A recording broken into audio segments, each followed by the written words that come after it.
back, fellow scrubs. Smart D Wiz. Working on Pocket Fighter EX today. And I don't have my track thing on, as usual. Pocket Fighter EX is a community-based game. It's not affiliated with Capcom or SNK or anything like that. It's a free fan game. Download it. I'll post the link right here. There's the link. Download it right there for free. Always and forever. So, the source code is in shambles today, so we're not programming. It won't compile right now, and it probably won't for a few days for the revisions that I'm making. I'm renovating the system.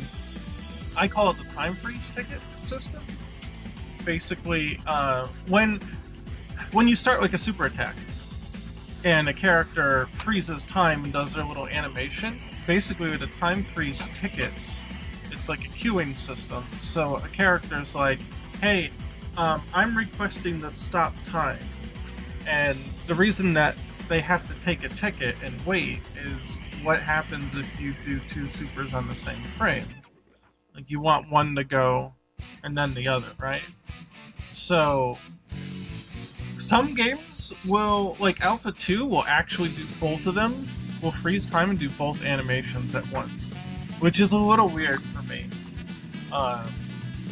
So if they happen to go in the same frame, then I'll have time freeze for one of them, whoever requests it first, and then the second one will go after, and so on and so forth.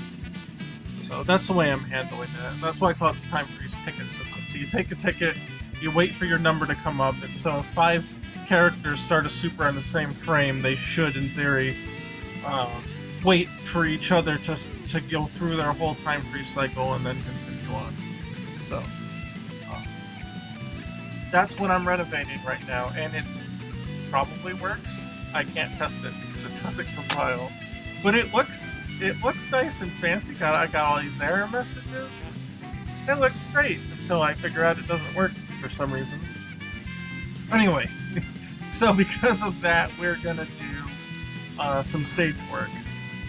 And, yeah, so I have had nothing else to pull up. So I was working on this for a while, long time back. And I know we don't need another train stage, but I like trains, so here we are. And we have another train stage. I didn't realize when I started working on this that I've already got 3 train stages in the game. I got the 2 stages for Terry, the day and the night version, which they're almost completely different stages. And then we've got the Snowy Rail Yard from Alpha 1. Where's that one? Yeah. So then we also have this one. And it's like, okay, well, I guess we've got a train yard already, but whatever. I like this stage. And KOFR 2 on the Neo Geo Pocket Color had this stage. But I've souped it up, I expanded it. We need the stages to be bigger in our game. I think every stage should have at least 1 train. Look, I'm on your side, right? But I think people might get mad. They'd be like, wait, and they may not get mad, but they start to question it. Like, why is there a train at every stage? I don't know, I've always liked trains. Model trains were a bit too expensive to get into. But I've always liked trains, and I used to have, what are they? They're called Brio sets, right? Hold on, let me look it up. See, these were expensive too, so I only had like 1 set of them. So let's see, Brio trains.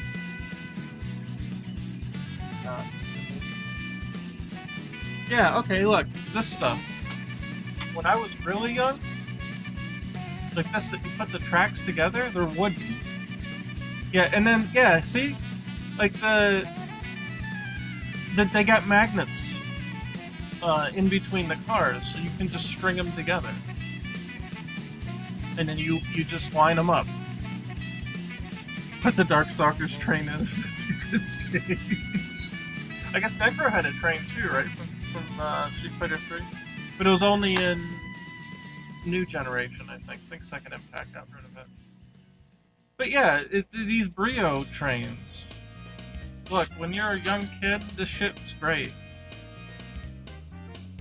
This is probably what I had, something like this. I don't remember having a train station, but I do remember having the elevated bits. I didn't have... Well, look, I didn't have this automated switch, though. Look at that, that's cool. I was missing out. Yeah, I don't know. I think I had a bridge piece. Look, I don't know. Most of them probably came from garage sales, so you never know what you get in there. But I don't remember, like, any of the cranes and stuff. I just had, like, simple shit. But, yeah, look at this. This shit's cool. Look, shut up. Capcom and SNK have a lot of train stages. Yeah, they do, right? They've got, like, one kind of like in every game. Like, Birdie's stage in, let's see. Street Fighter Alpha 3, Birdie stage. And there we go. See? Birdie's stage had a train and it was just derailed. That was an Alpha 3.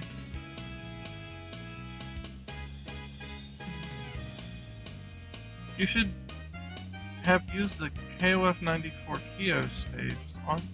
I don't. What's that one? It's also a train stage. Wait, hold on. KOF 94 stages. I had a wood locomotive my grandma made for me. That's cool. Wait, what is it? This isn't a train stage. That's not it. What one is it? 94, you said, right? I don't remember a train stage. Like, so is this, but I don't think that's a train. This is Japan stage. Wouldn't this be Kyo stage? I don't know. That's a van. That's not a train. Or is that like a elevated subway? No, that's like a walkway. I don't know. That one? That's not a train stage.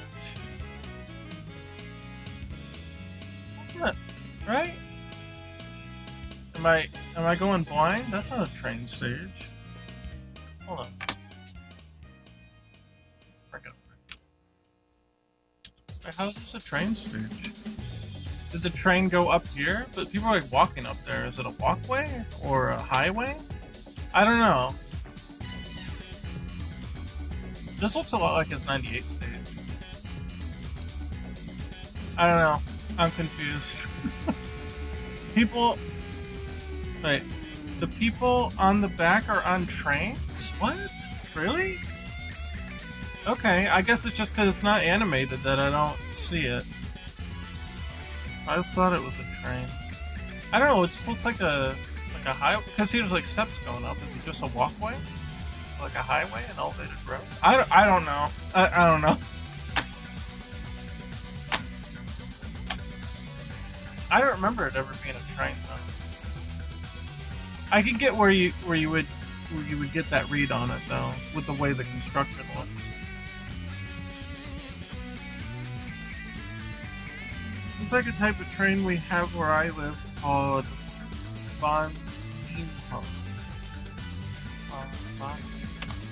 Alright, hold on, I'll look it up.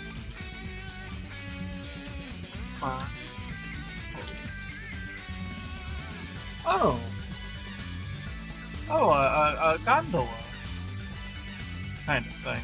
Is that it? That's cool.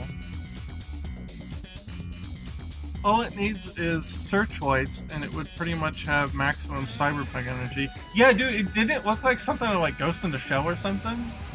It really does, like the slums in Ghost in the Shell. I actually been watching that recently. I'd never watched it before. I just finished Standalone Complex. But yeah, it's all grungy and shit. And like, I don't know, the cops are in like riot gear or whatever. I don't know, it looks pretty dystopian. Not gonna lie. I guess with all the cables running and stuff. I don't know. I really enjoyed Ghost in the Shell. Standalone Complex is the one I watched. I know there's other ones. The stage is based on Akira. Okay, well, yeah, that would make a lot of sense. It's literally Neo Tokyo. Yeah. Okay. Yeah, it's that era. That era of anime, right? That kind of setting.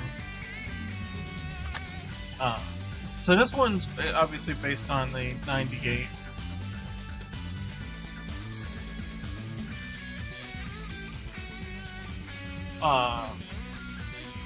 So it was in KOF R2.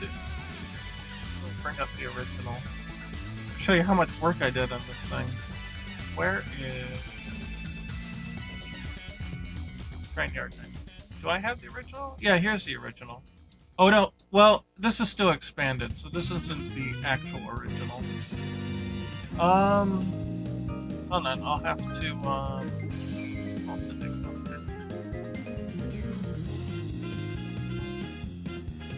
let's see. I think I have to go to raw resources. It's usually the things that, like the originals, if anything gets ripped from the game. So stages, KOF R2. Here we go. Yeah, here. It's this one. Cut it out here.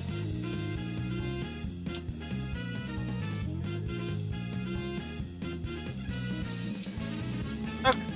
So this is the original from KOF R2. So they took this, essentially, and they pocketized it into this. And it's pretty good, it's alright. But our stages are much bigger than that.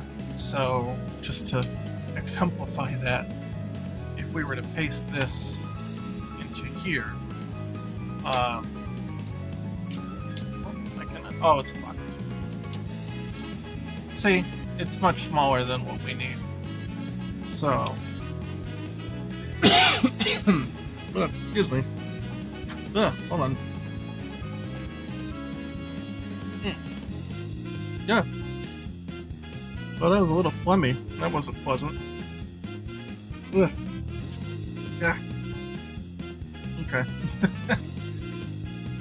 So, yeah, I added a lot of stuff. I added the animation to it. There's no animation on the original one here. And so I had to expand it in both directions. Because our stages are much bigger, proportionally at least.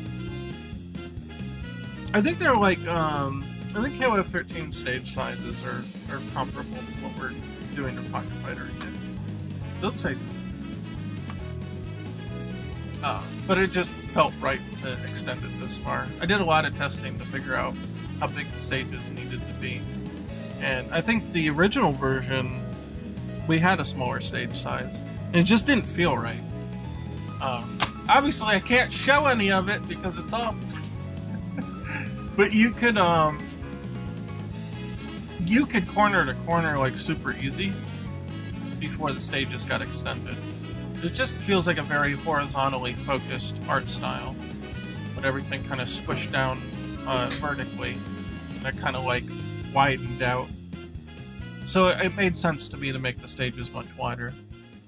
Anyway, so I've adapted it to do that. I added like gradients on the floor, and that kind of stuff. I gave it a gradient background in the sky. We're gonna have to cut that down because this layer back here is not really gonna move. So stop that. Yeah. I think it's this one. Yeah. This one's gonna like move with the camera, so it doesn't need to be as big as it is. So we're gonna chop that down. And I'm gonna change the colors a little bit maybe. Because your far back elements, the reason things get lighter when they're farther back is, you know what? I'm not even sure what the term is. I thought it was atmospheric aberration, but I'm not sure if that's correct. So, let me see. Let me type that into Google and see what it says. Oh, attenuation. Is that what it is?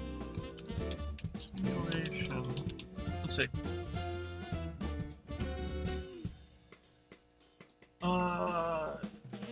That it? Hold on. Glossary of meteorology. Atmospheric attenuation.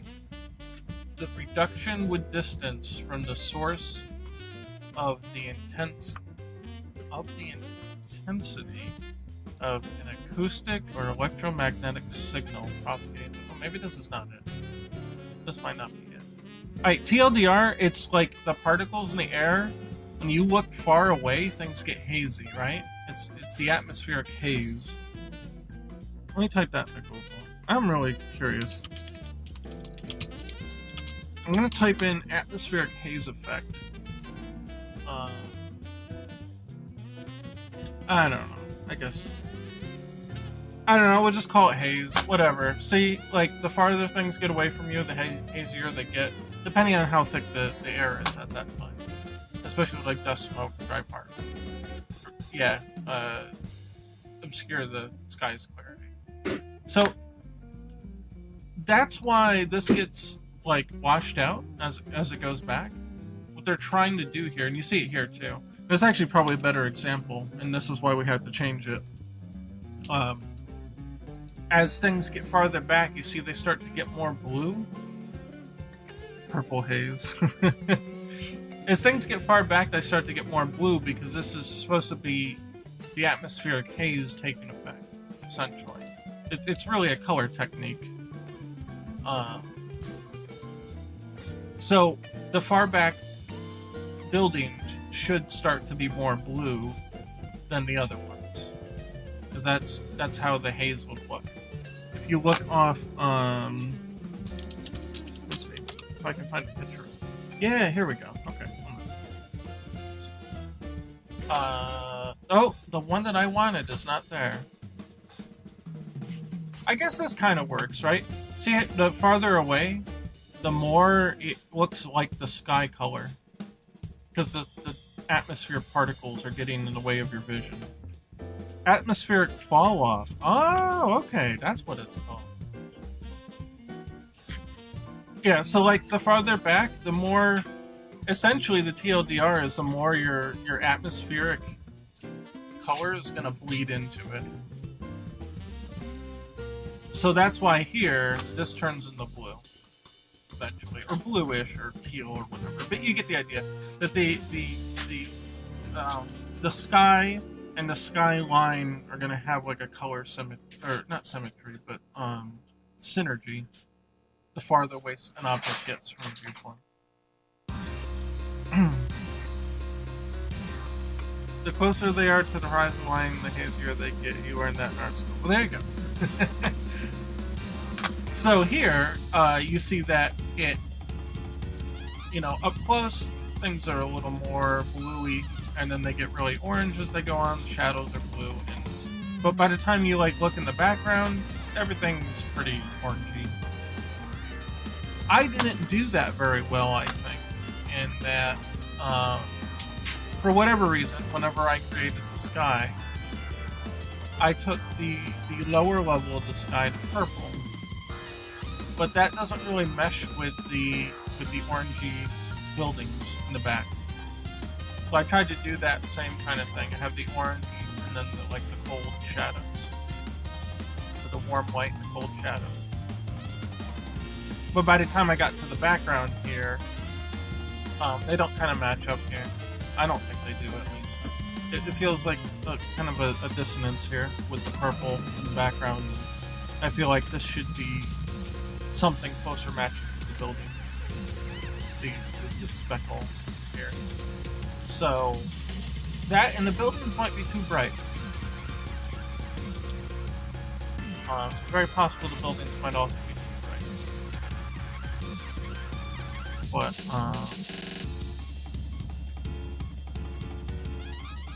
you need purple instead of the orange in the far buildings. But they're being illuminated, right? So they're not in the shadows. So I don't know if I would want to make them purple? I don't know.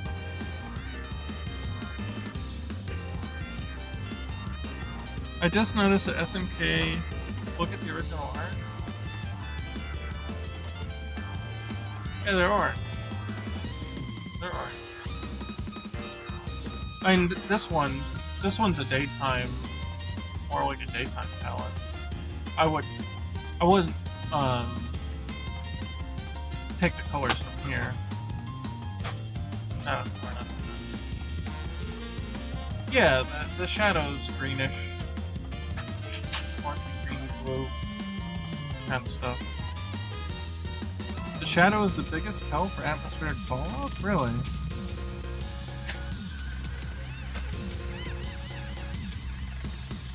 Using a dawn sky? This is a dawn sky?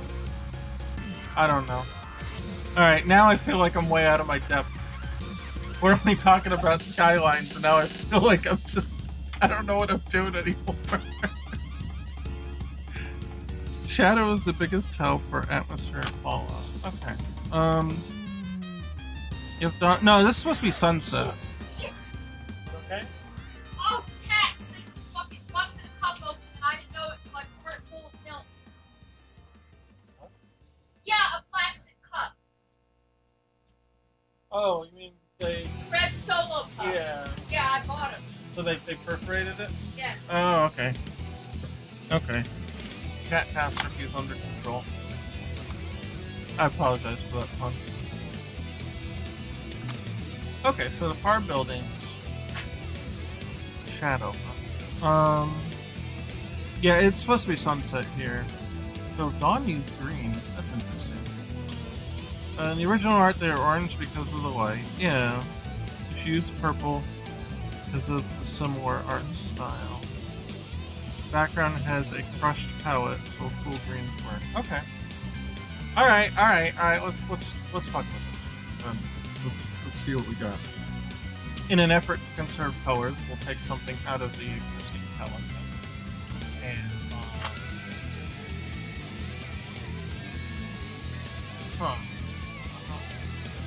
Would it be something like this? Wait, did I get too much? No. Would it be something like this then?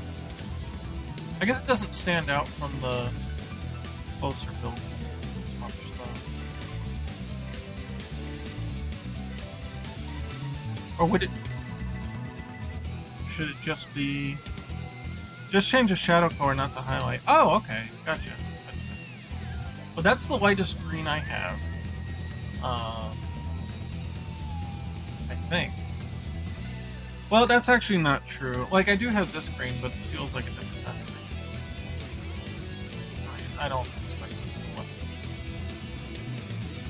Actually, it's better than I thought it would, but I don't think that's what I'm going for.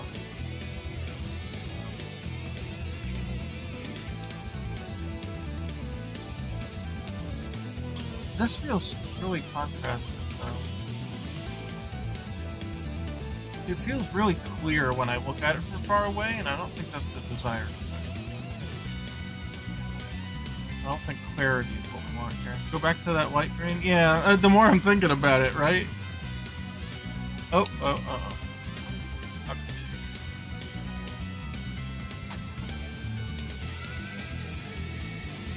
It definitely works better. Just not sure if it's that great. Wait, but you... Hold on, no, wait, you said purple, though. Wait, right? Hold on. Oh, I'm getting confused. If dawn used green, if sunset used purple. Yeah, wait, so... This is... That's still wrong. You need... I guess? Or are we talking about the sky? Alright, now I'm confused. Bear with me! I don't know what I'm doing. I think green looks okay, but it kind of also looks different from the other stuff. I don't know. Do we need a new color? Do we have to expand the palette? The gray color on the side of the buildings on the far left is what I would have used as the base shadow.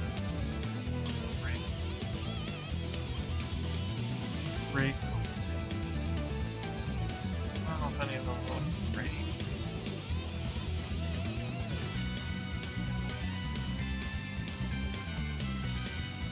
Like this one? It says far left. Oh! The blue? I don't know how it is. Freaking strange. Oh, shit! Wait! Oh god, you're onto something. It did a thing. It's working. Hooray, it's working. Actually, I think it was this color over here. That's basically it. Yeah, yeah. It just, like, when I saw it, it just kind of clicked. I'm like, oh yeah, that looks right. Yeah, I think it's the same. I guess it's purple. I don't know. Yeah, it's purplish. Purple enough. No, you're right, though. That works. I think that works. I like it. Yeah, so you still got the orangey warm glow, but you still got some nice fart. I really like that. Gives the impression of purple, but it's a cool gray. Gotcha. Okay.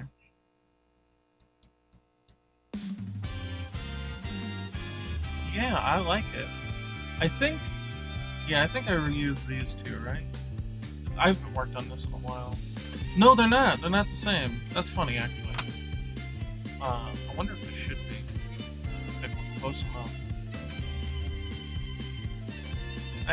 Maybe too dark. I guess not. Well, whatever.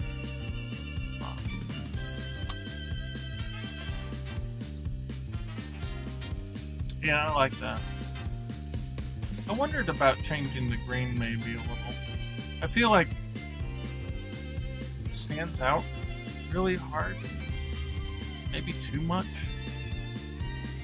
Maybe it doesn't feel like it has a lot of depth to it. It feels kind of washed out. I mean, I guess a lot of it kind of feels washed out. It's sort of the style, but I don't know. When I loaded the file up earlier, don't mess with the green? Okay. I don't know, something about the green was like freaking me out. It's like, I don't know, is that what I really want it to look like? I can't remember. I did this so long ago, I don't know what the hell my mind was doing. It looks good? Okay, alright. Yeah, I mean, I guess I don't want it to be too prominent, because then it would interfere with the characters and stuff. So, okay, fair enough. What is this blue doing here, though? Where did that come from? It's the only thing that uses it. Oh, well, I guess it's technically green. Where did that green come from? Sunset is washed out. Okay. Okay, good. I'm glad I've got two artists here.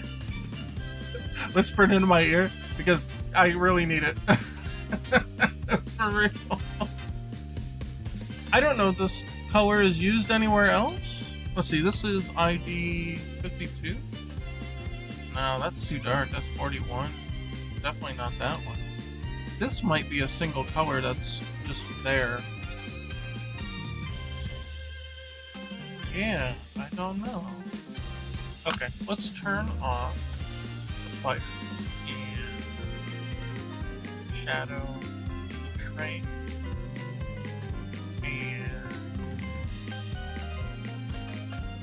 Oh, you know what? I bet it's from the sign. 52? Yeah, it's from the sign. Okay. I'm still on first of art school. Hey, look, you know more than me already, so that's fine. Look, I just wing it. I don't really know art, I just wing it. And sometimes it doesn't look terrible, so it is what it is. And 90% of the talent is the little whispers I get in my ear. Because I don't know what I'm doing. Will you animate the trains like KOF 98? I'm not sure. Well, here, I got this one. So, like, we can have the train get closer, right? And I want to do that. And then the train can go away. So I've got those. But as far as, like, animating the engines and stuff, I don't think there's enough room here to make any meaningful stuff with that. Because, like, here, like, you see the little engine parts and stuff, but there's so little space here that I'm not sure you would even be able to tell what's going on. So I'd be afraid that potentially it would look like a mess. Maybe just steam instead. I thought about that. I'm no good at making smoke effects, but maybe if I get brave enough I can try it. Uh, yeah, this one, I guess the Steam is in a different round. This one's not showing it here. So I don't know.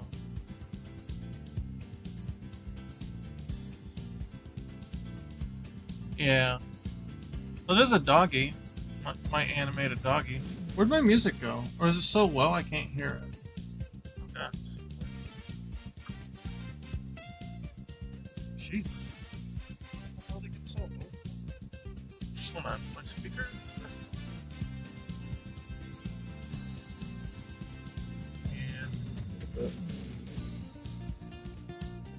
Okay, there we go. The wire on my speaker is loose, so maybe one of the channels was out. Animating the light sign. I'm trying to get closer to get this. Oh yeah, I got that. I got those. Here's all the little animations I did for it. So I made the sign animate, and I got these things glowing. Do they only activate when the train gets close? I don't remember. I honestly don't remember.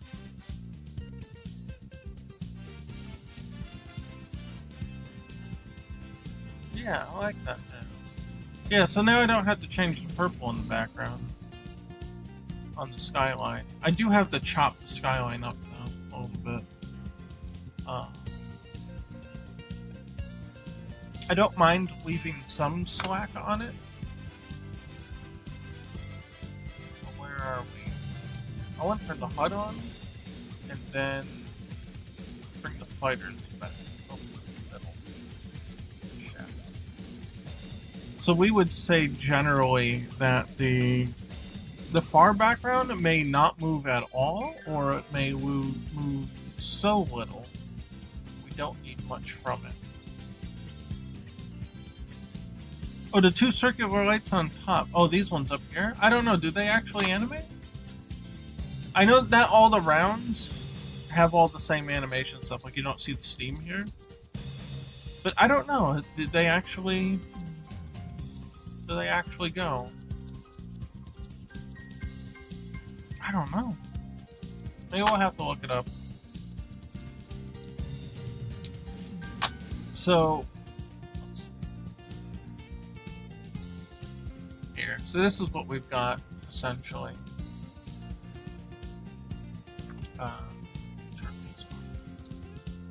Oh, the motel sign. Yeah. I would say that we would cut it somewhere like here. Roughly. It probably doesn't need to move more than that. So that gives us some slack, but it also cuts the file size down.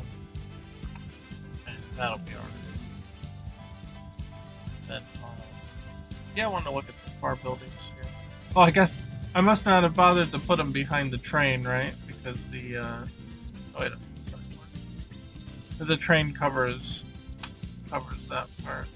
There's the far left buildings, which are just, honestly, they're just a copy of these ones, but I made them brighter so that this side felt a little more light because, like, all the shadow is being casted by this center and other part. So I wanted to make this one a brighter feeling side of the stage. Let's see. There's the gradient under the floor and the floor details. And that's the most of it. Actually, what I can do here, you can kind of see the space this occupies, but while still seeing the background. Yeah, the train just covers that gap. That's funny. When I get to creating the scrolls, though, I might have to, I'm gonna have to change that. Because if there's parallax here, it could move your perception of the stage so that you can see it. In fact, maybe we should address that, like right now. Well, let's see.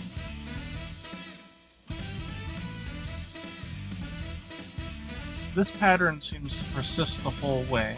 That's okay. There's nothing particularly wrong with that.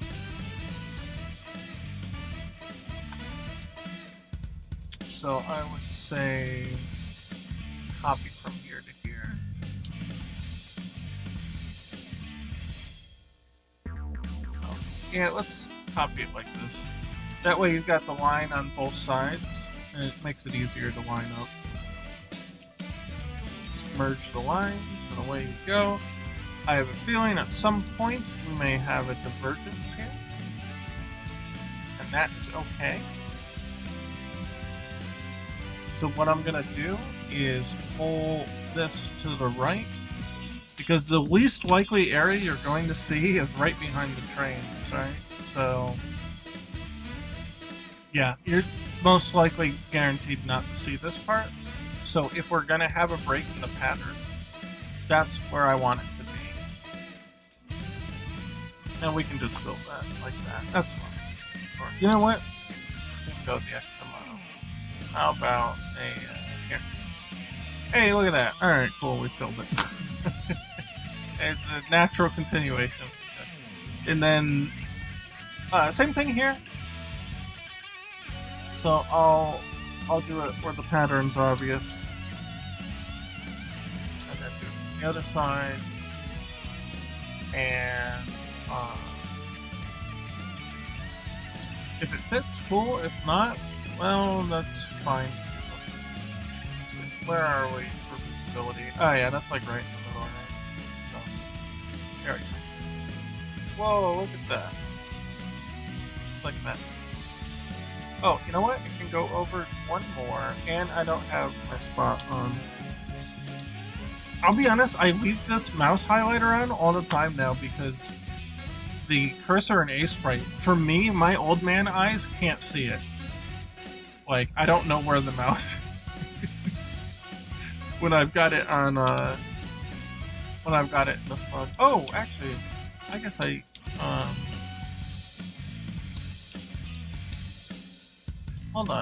on.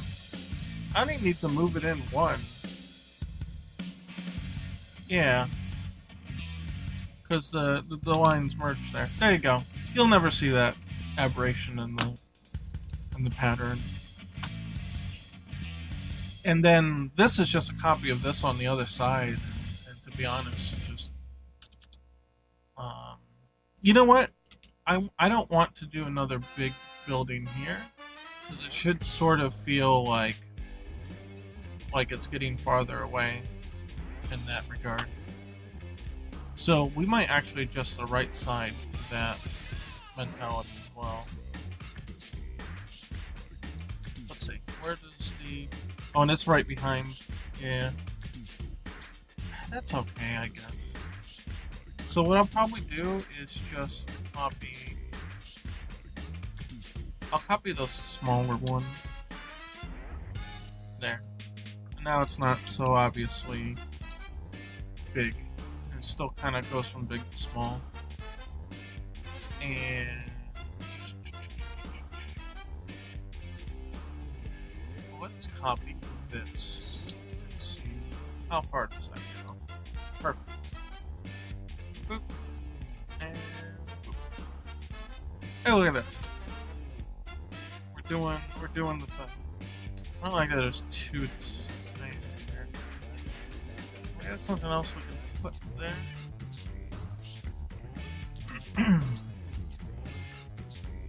Let's see. What's least likely to be seen? Okay, I'm just gonna reverse this. And yeah, honestly, we'll just get rid of it. And I'll put this one. And I don't know. Let's copy this. There, it looks like a new thing. How about that? It's like reverse stuff, man. I don't know. There you go. It's a new thing. It's a different pattern there. It's fine. No one will ever think twice about it. Yeah, there we go. And then there. So if this ever moves, this move.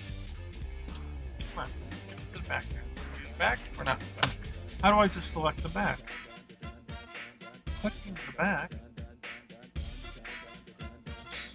far buildings. So when this starts to move, you know, you'll see it go between the cracks here. So there's nothing in the way anymore. Right. Making sure I go back far enough to undo the translation there. Alright.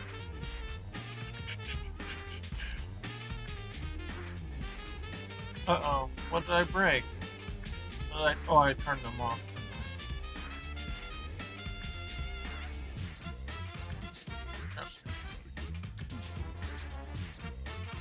And then trigger.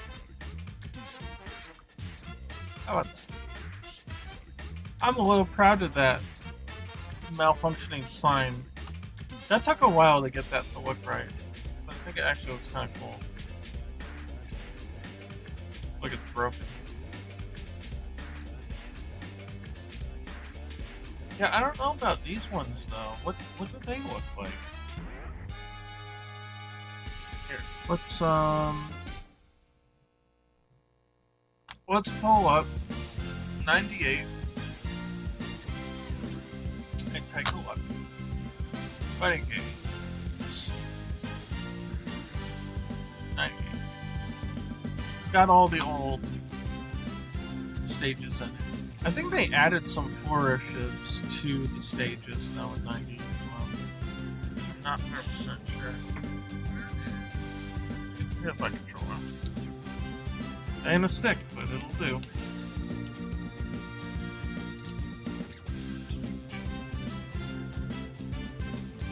Where's our next boy? I could never find Iori on this screen. Here he is. I'm used to him being like opposite of Kyo, so I instinctively think he's over there. And I don't know if I can do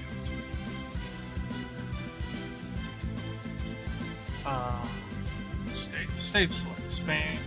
US yard 1, 2, 3. Oh, they give you all the variants. Oh god, this is going to be super helpful.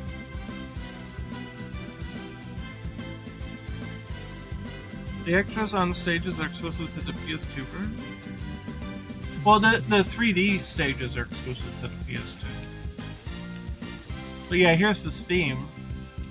That was the one you were talking about. Oh, I didn't notice. There's more things. Wait, this one doesn't have... They changed it. This one doesn't have the things at the top. The far away one does.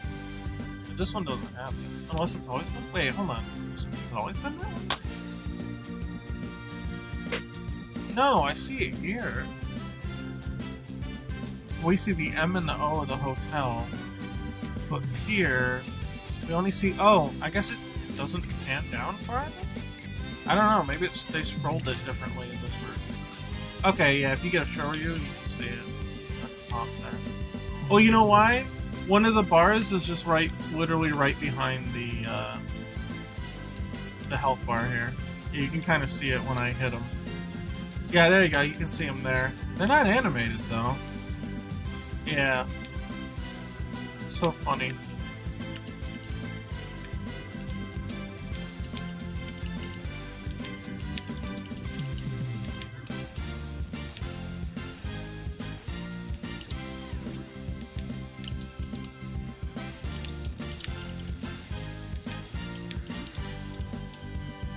Can't you get out of special for that?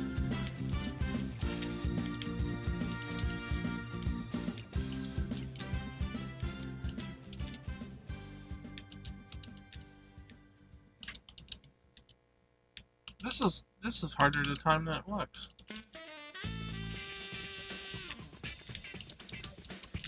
I thought you could cancel that special.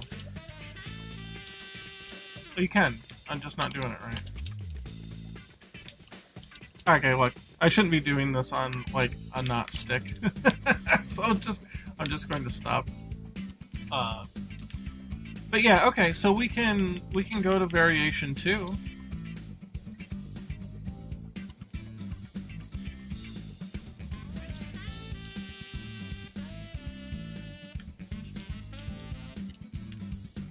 I don't know what changed. Oh, it's the dog walking around, I guess. He's go. Look, he's going. Is he gonna get in? Oh no, he's just looking. I guess then variation 3 is probably. Oh yeah, when it gets more sunset. Yeah. I bet he's in this trash can now. He's eating out of it. Yeah? Yeah, now he's in the trash can. Wait, so when does the train show up? These things aren't animated yet.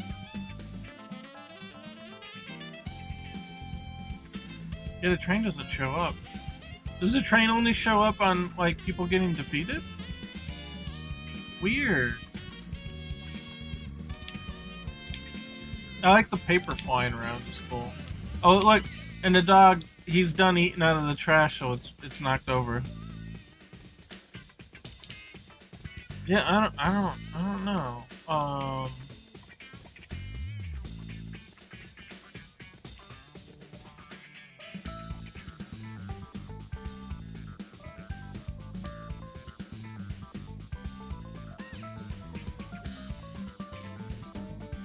Auto care? What the hell is auto care select? I don't know what's going on. Will he actually like die here if I beat him up?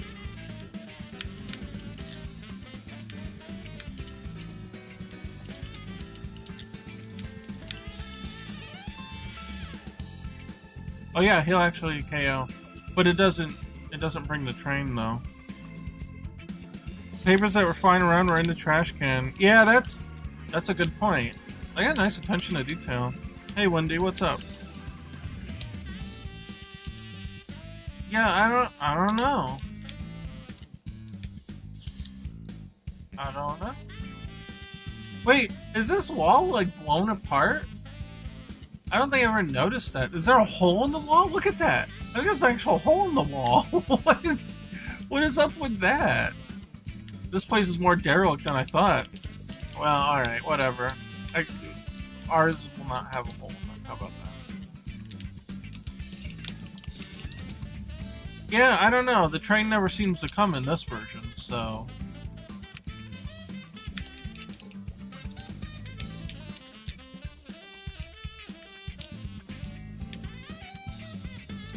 How strange.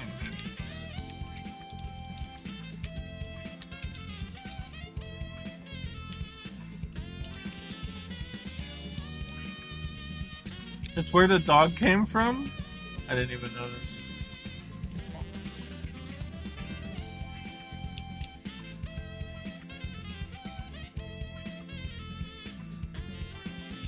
Is it wait! It's boarded up here. Or is it just because it gets darker that it looks like a hole? I guess it's just like the plaster coming off the wall. I don't know, it's confusing. I guess because it gets sunset, that then you don't... It looks more like a hole? I don't know, it's weird. Yeah, I think it's actually still like boards behind here. It just gets dark enough in the sunset that you just don't... It doesn't look like it's boards anymore. Yeah, at least in training mode, the stage, the train's never here. Yeah, here, I don't know, you know what? I think you can still see it. Let's take a snapshot. If I can? Why can't I take a snapshot?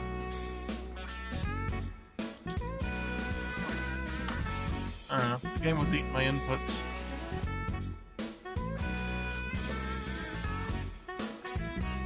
Here, I bet if we look close... Yeah, you could still see the boards here. See, they're actually different. You can still see it. It's so dark that it looks like a hole in the wall. I don't know, anyway, whatever.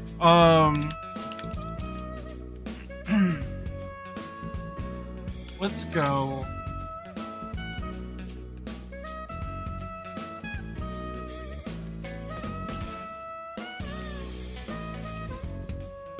Let's actually, like, go in. a second. Hold on. Need another controller.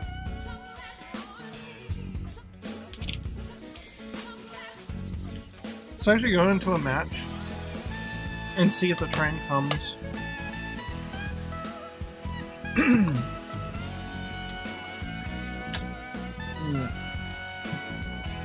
Plug it. Cool. We got, yeah, there we go.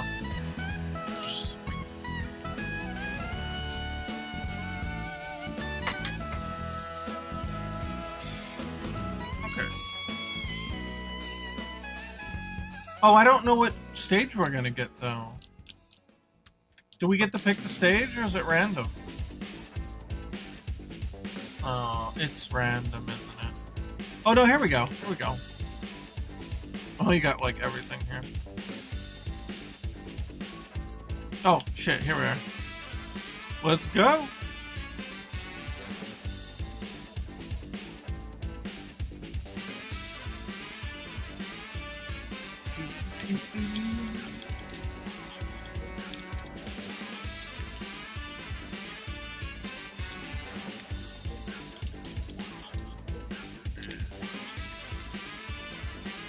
What?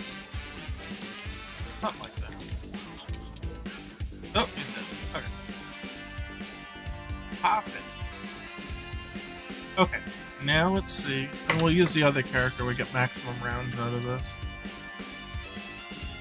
Well, there's still no train. Alright, maybe we need more. I don't know what to do, Benny. What's Benny do?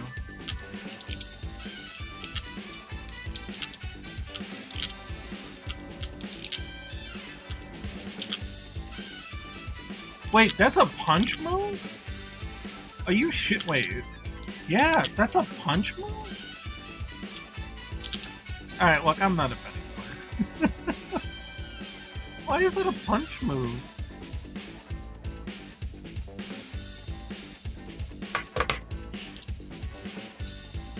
I think they took the train out. That was one of the core parts. Why'd they take the train out?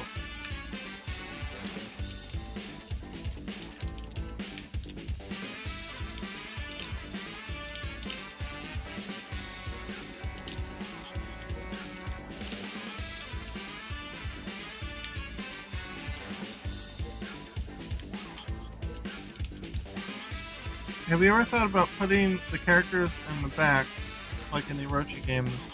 I have, I just don't feel like it's appropriate for all the stages. So maybe only for a specific stage, I would do something like that. I feel like it takes a little bit away from the atmosphere to have them in every stage, just kind of sitting there.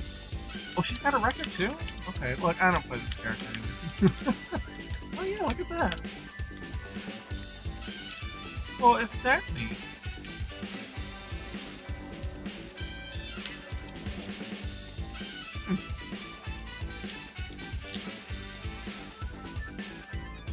It's interesting because there's evidence that the train is here, but it doesn't activate. Yeah, right? It's weird.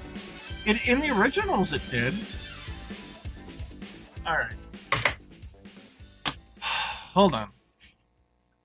Let me log into my Amazon Games account. I mean, we've got the original, I think. Or is it not part of that?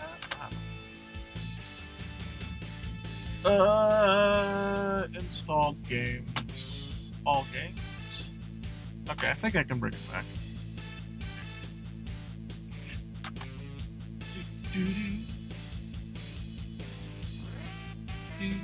Yeah, right here. 98. Fired space, 800 megs. I don't want to hear. Alright, hold on. Back to the splash screen. I'm gonna change this. What is my game drive? G. Okay, that's what I thought. Yeah, I'm gonna put it on the G drive. Proceed. Is it going? What's it doing? Oh, it's installing. Okay. Alright, it's installing. This is the ones from Amazon. when they were doing that free game giveaway, these are like just the arcade ROMs inside an emulator package. Oh,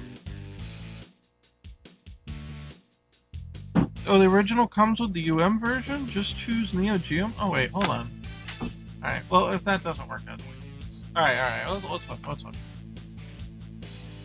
I'm glad US and K heads are here. I don't know all the deep secrets. Wait, so where's that? Oh, you're right here. Okay. Oh my god, it looks just like it. Okay. Sweet. It looks just like it. Team play. How come I can't get team play? Like versus scrub practice, whatever. Oh my god, it looks just like the original. That is so cool. Oh, I don't have. Yeah, I can't change the stage here though. Shit. Or if I make them both Iori.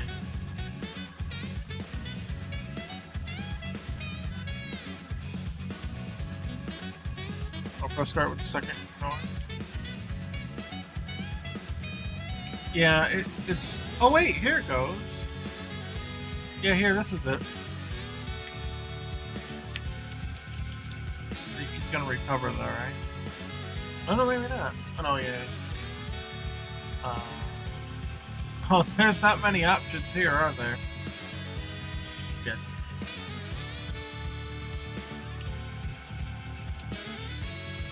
Press start in the main menu. Oh, there we go. Yeah, you're right.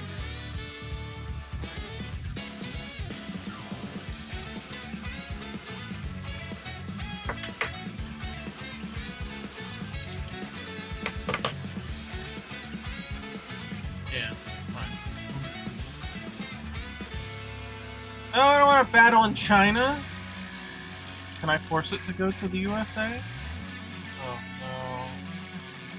We'll be here all day trying to RNG it. It's killing me. I'm literally dying inside.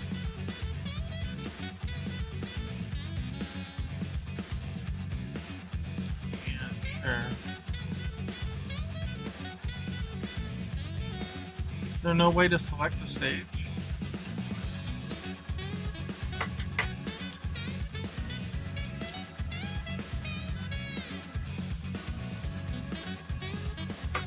No, it's random. Yep. Well, you send me to China again. I don't know if it's some RNG thing or what's going on. Or if it's predetermined? I don't know. Do we have to look up tournament footage or something? Oh, it's killing me. This is why researching games takes way more time than people think it does. Fuck. China is Iori stage? No way! There's no way the train stage is not Iori stage. Try another team? No fucking way. Are you kidding? This entire time, I always thought that Iori belonged in the train stage. I guess because it's USA, right? I don't know. Okay, hold on. You're right, though. You're right. Maybe it is predetermined.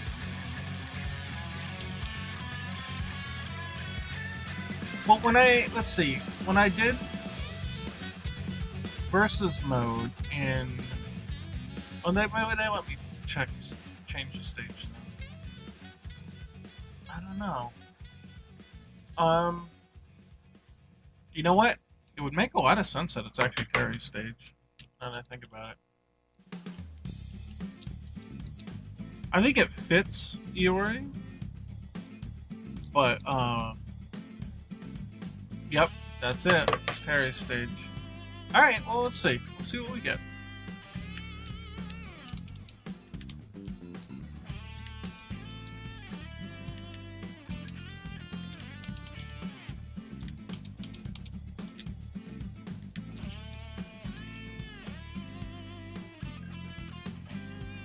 Perfect.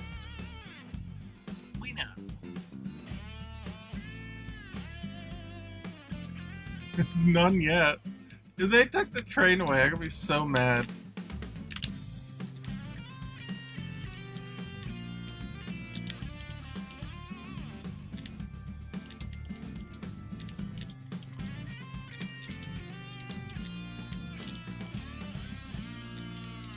Eat my buttons. I don't know what's going on. Controller's fucking up or what? Come on, you can make that, right? Isn't that a link? I don't know. There's another KO if I did that. Yeah, dude, there's no train. What's going on?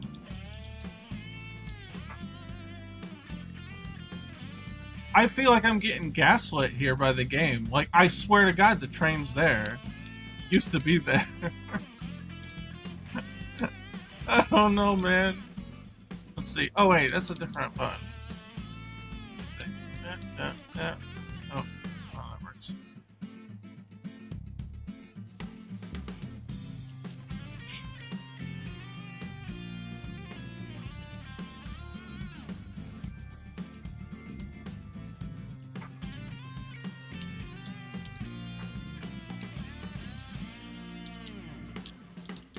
Try it with the Art of Fighting team? Yeah, but no, in the Art of Fighting team, the dojo, the broken down dojo? I don't know. I really don't know. If this doesn't work, we'll try it with the Amazon game release. Assuming that, you know, maybe something just did change and I just forgot about it or something. I don't know.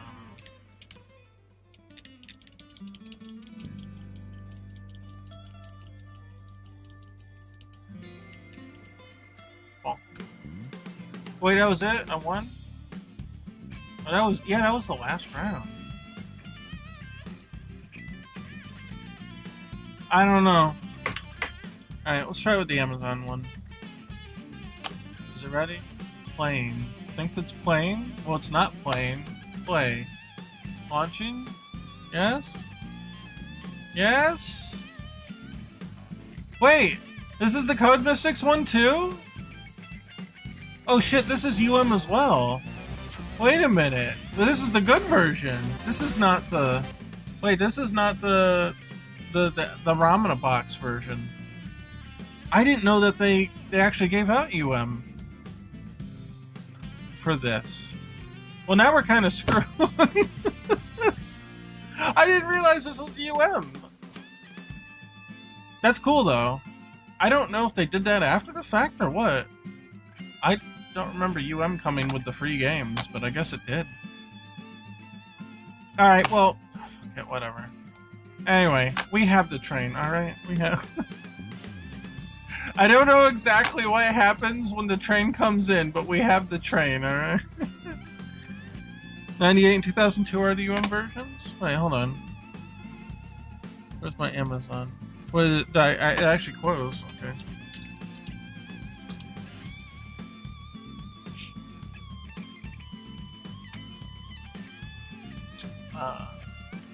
All games. Or, well, installed games. No, wait, I want to look at all games.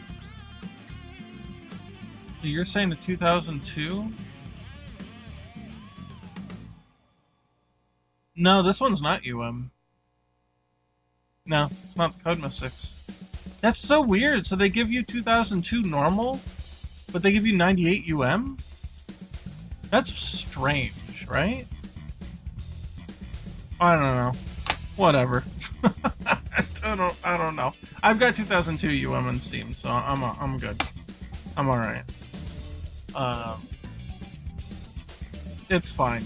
It is what it is. They have a game out both versions of 2002? I didn't see it listed there. Whatever. It's fine. We'll lose the plot. We're okay. Anyway. One thing I didn't do... Oh, you know what? I didn't realize this before, but... Asebright actually has folders. So I can...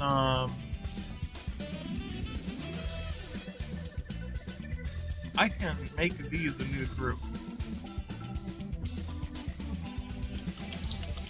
So like that's the animated stuff, and that like this is all the train stuff here.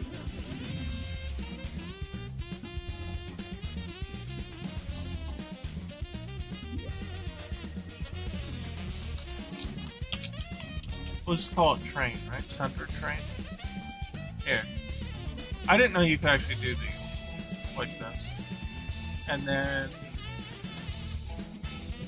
the right crate floor, the underfloor, and the left building is bar building.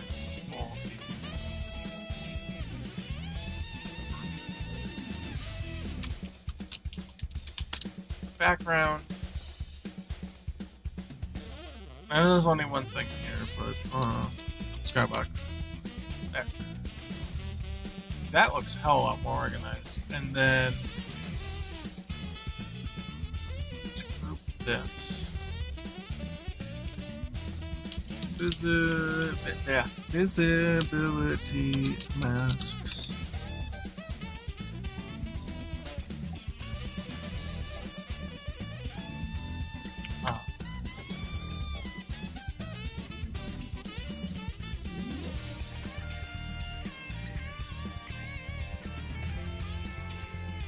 Fighters, the HUD, shadow. If I group these together, though, we're gonna lose the layering, I think, here. So I'm gonna group this as fighters. I'm gonna group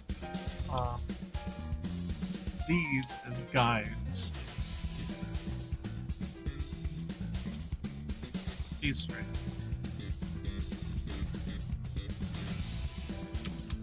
Guides. And then we have HUD, Shadow Fighters, Guide. Okay, this is way cleaner. Holy shit. Okay.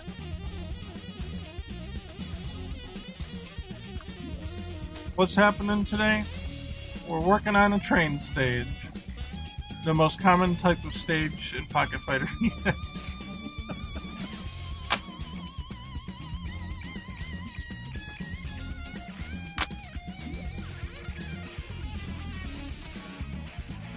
Yeah, there we go. And I was just grouping the, I didn't realize that Sprite could group stuff in the folders, so I was just grouping this stuff so we can turn things on and off if we need to. Much cleaner now. Much happier.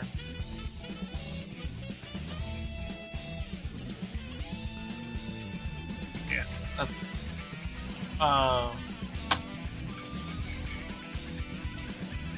turn these off. I guess I'll turn the middle one on, but then turn the whole thing off. And the reason I have these visibility masks is this shows me what you can see at that vantage point. So especially when you turn the HUD on, it's meant to fit the HUD. So I know that anything outside of here, you can't see from the main starting point. And that can help me lay out the stage so that I don't put something too high that you'll never see it, or I won't put something from the middle that like you won't see. So like if this train was too far to the right, I might feel weird about that, not being able to see it from the starting point. So this kind of keeps me, you know, gives me a good guide of like what you can and can't see at any given time. YouTube deletes the link. Yeah. YouTube automatically kills the links. I don't know how to stop that. Here, if you need to, as a last resort, you can do it on the Discord. So there's a Discord link. So if you need it, just tag me in it, and then I'll see it. Pop Discord up.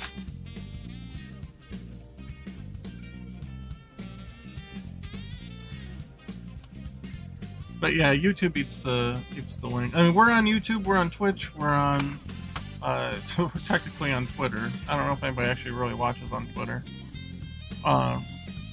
We've heard a couple people pop in, but not too many. Is May the only character in Pocket Fighter X that does not have a train stage? May? Oh, you mean Mai? Like, Ken's gonna have a train stage, Terry's gonna have a train stage. Everybody's gonna have a train stage.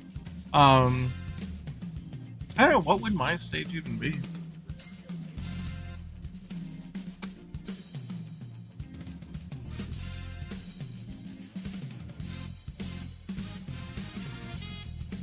Okay, I see someone typing in Discord. I think we're getting a link.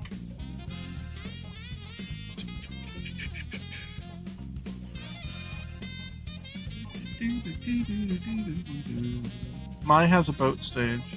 Well, she's got a raft, right? Like a wood log raft in Fatal Fury 2? I don't know. I'm not... Hey, here we go.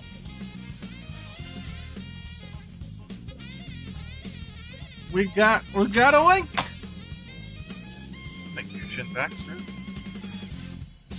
Got a link?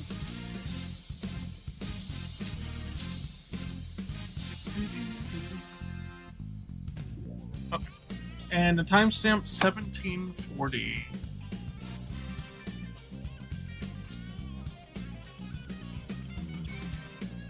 Okay, well we can watch the whole match here to kind of and observe. There we are, and we can observe all of the transitions that go on here. Oh, it's a single player playthrough. Okay, that works out. Yeah, so let's pay attention to the changes between each round.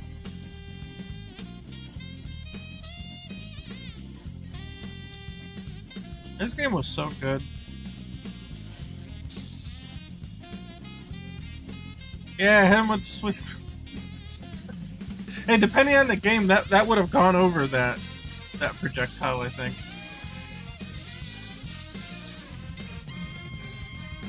Yeah, get him. Yeah, play them footsies. Hey, he did a combo. Hey, here we go. There we go. Okay, let's see. See what happens between the two rounds here. Yep, there it is. There's a train. It shows up. Yeah, so UM just yeeted the train? It's gone? Alright, I'll come turn off the light in a minute. Amber needs me to turn the light on. That's a dog.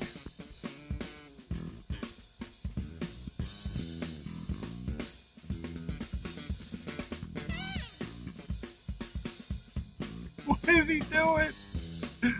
What is he doing? He's like, you come to me, bitch. Oh, that's funny. It's working, too. That's funny.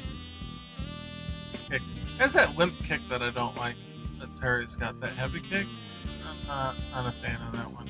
Okay, alright. Alright, well, hold on. I wonder this took so long. There we go. Time over? Really? Okay, hold on. You really lamed the computer out like that? Alright. Yeah, see now how it comes up? It's still not animated though. These things still don't go. I don't know, maybe they don't. Maybe they're not lights? These certainly go. But I don't know about those.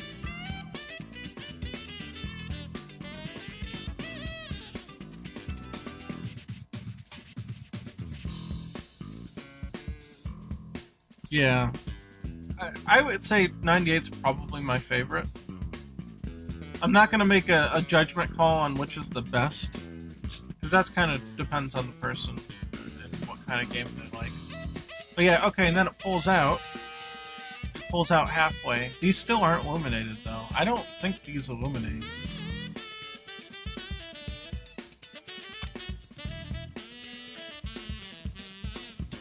Yeah, that's alright.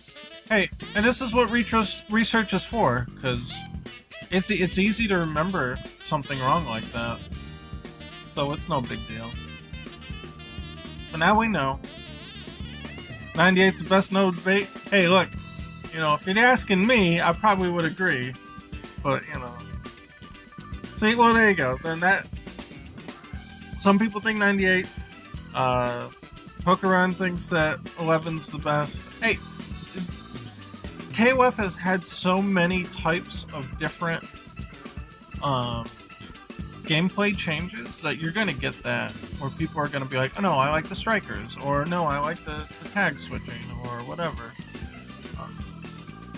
So, look, hash that out in the comments here for a minute, and let me go turn the light off for him. I'll be right back.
Okay.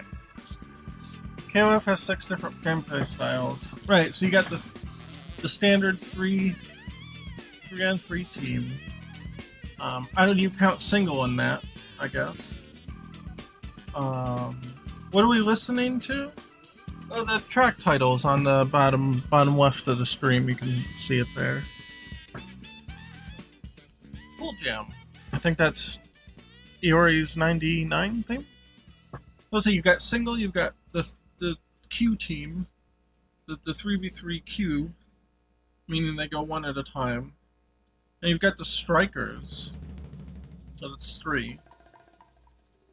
Then you've got the... I don't know if you would consider 2001 to be just an extension of the striker gameplay. You know what? It is different because you can choose to have less characters. So 2001's style is different. It's striker based, but it's also like you can sacrifice 2 characters. I don't know if you get 2 strikers. It's weird. Anyway, 2001 sucks. We don't play that. And then 2002 goes back to the Q without strikers. So that we're still only at 4. And then 2003 goes to the active tag. That's 5.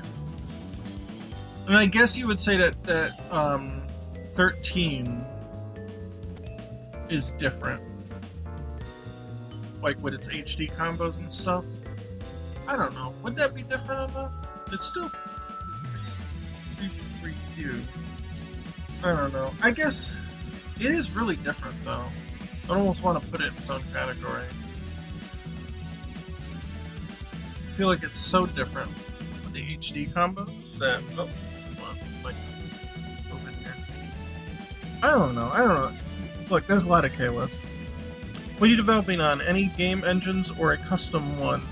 I'm using Unity here, which is very unhappy right now because I'm in the middle of a code change, so I can't play it in editor. But I'm using Unity as the engine, but all the combat mechanics and stuff are coded from scratch.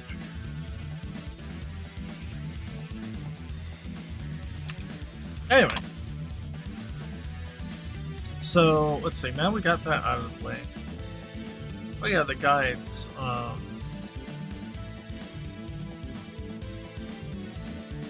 yeah, there was my horizon line and stuff. That's what that was about. The axis is what I use to make sure that I know where the characters can stand at any one given time, and of course the center of the stage. And then the screen shake border, you don't normally see what's beyond this unless the screen is shaking. So if the screen's here, it may shake like this and reveal a little bit on the other side.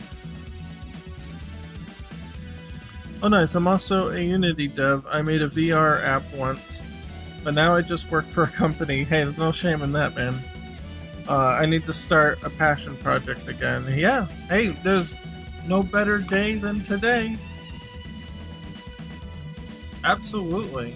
I'll never tell you not to do that.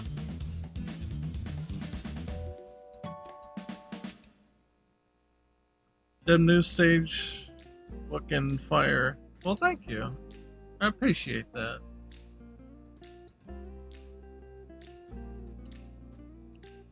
I would say, depending on your game experience, just pick something that will be feasible to do. So a lot of people start off with like, oh, I'm going to make like the next God of War or something. I don't know, something big and crazy like that. And you're not going to be able to right away. So if you're just starting out, get my advice to everybody just starting out, clone a really, really simple, clone or design. You can design an original one. A really, really simple game. And I'm talking like Pac-Man or Space Invaders level of complexity. If you can clone Space Invaders using either Unity or whatever, do the whole thing. Do the title screen, do control configurations, do credits, do the whole bit. And if you do an entire game, start to finish, even if it's really small, that'll teach you the most. That'll be the best way to start out. Let's see, I participated in a couple of game jams. It was super fun because I made stuff that I haven't really thought about. It's great for starting. I guess in terms of complexity, the game jam does keep you on the rails, right? But I don't know if like pushing yourself into that level of a short deadline for like a total newcomer might not be the best place to start. I'd be worried that it'd be a little too stressful, especially when you don't know what you're doing and you need time to like look things up. I feel like a game jam would be like a bad environment to get like actually like super started. You know, like after a while, sure, if you made like one or two. But I feel like that'd be really stressful for someone who doesn't know what they're doing and needs to like look things up and take their time. Because it could promote you to kind of like rush through it. You don't want to like rush when you're learning. You can rush when it matters on a deadline, but I would say you want to do that after you've got some experience. Do you need to learn a programming language before trying to make something? Absolutely. If you're going to be the programmer, then yes, 100%. I would say that if you're going to learn Unity, learn C# first. At least do a basic course on it. And then you can move to Unity. Because everything in Unity is contextualized through C#. So you can learn the components in Unity, but they're all connected through C#. So if you don't know how to use C#, then you're going to be completely lost. So you would learn C# first, and then go into Unity, since Unity is a layer on top of that.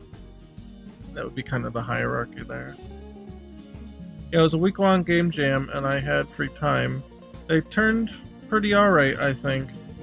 They're still sitting on my itch. Hey, yeah, that's fine. Put them right on your shelf. Your digital shelf, I guess. Show them off. There ain't no shame in that. Let's see. Yeah, and this crate I just copied and I changed the lighting on and put it over here. I don't know, there was nothing to put over here. I couldn't figure anything out to put there, and I didn't want to put another train. There's already 2 trains here. Where is it here? Background. Open. Yeah, this... Yeah, the right crate. Like, it's so barren here. I felt like it was nothing here. I needed something else.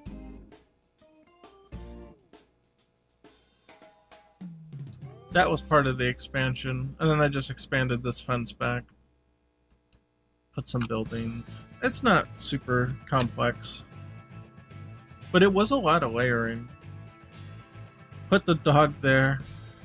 Well, yeah, but he's gonna move. He's gonna move over here eventually. So even if he is over here, he's eventually gonna move to be over here, and then this would be blank again. Let's see, link. Uh-oh, we got a link. What's the link? Where is... Damn, where's my chat? There's my chat. Copy.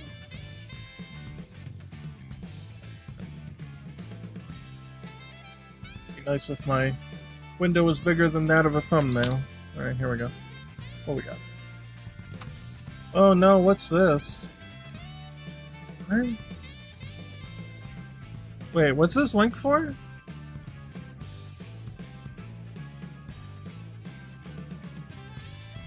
It's a combo. I don't know what it's for though. That's not the stage we're looking at.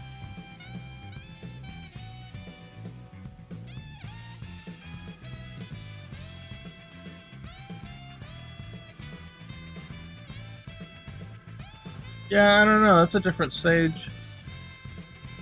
I don't see the train stage in here. Yeah, I don't know. I don't see a train stage in there.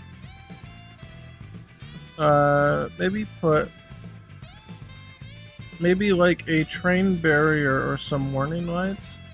I don't know, we got lights over here. I don't know. The crate's fine.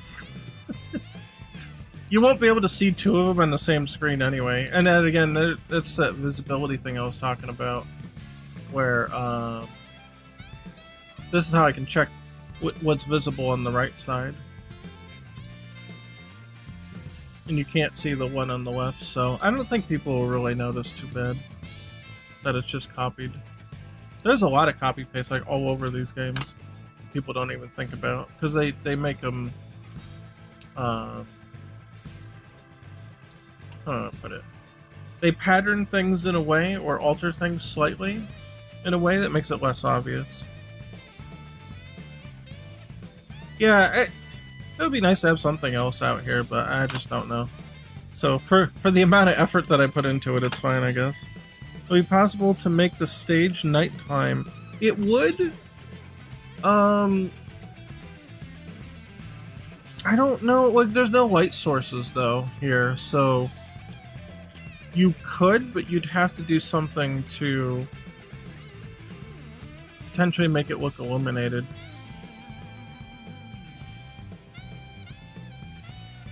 It's an American city, so it's normal for buildings to look the same. That's true. But I mean, from the artistic perspective, right? Like, you would say, potentially these two trains should look the same, because they're part of the same train company.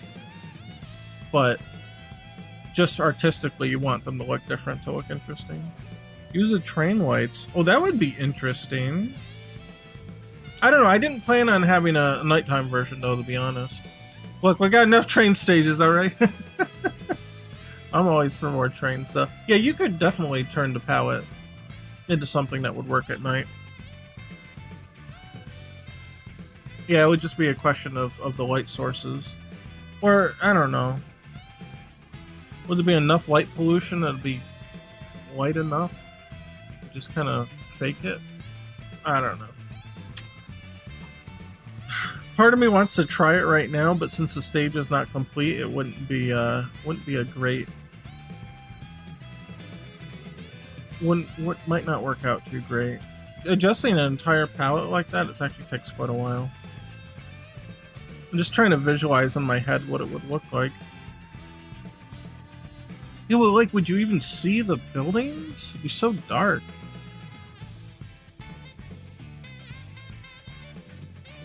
I honestly might have to edit them so, like, the lights are on in people's houses. Otherwise, you might not be able to see it. You could put a moon up there. I was thinking that, yeah. I feel like you'd have to have the lights on in the houses. Maybe? Well, this is already at dusk. This is already sunset.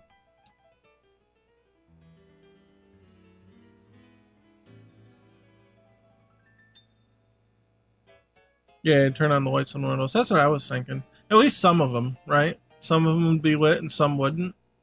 Man, that would really change the whole... That sounds... Okay, this sounds like a lot of work now.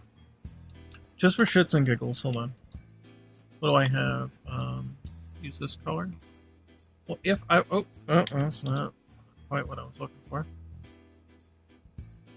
Is that what it would look like? That'd be alright, I guess.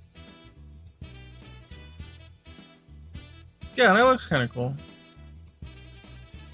Obviously, like, it's dusk, so, like, you wouldn't see it so much here. But just pretending that, you know, we were doing the nighttime version. Wait, are these different? Oh, these are actually different. It's actually a little bit of perspective here. You notice the lines here actually have, like, an implied lightness to them. But here, they're completely cut off. That's pretty funny. Yeah, so going this way, and you see less of the light. That's kind of neat. Yeah, the light, yeah, this would be more, but that'd be a color thing, right?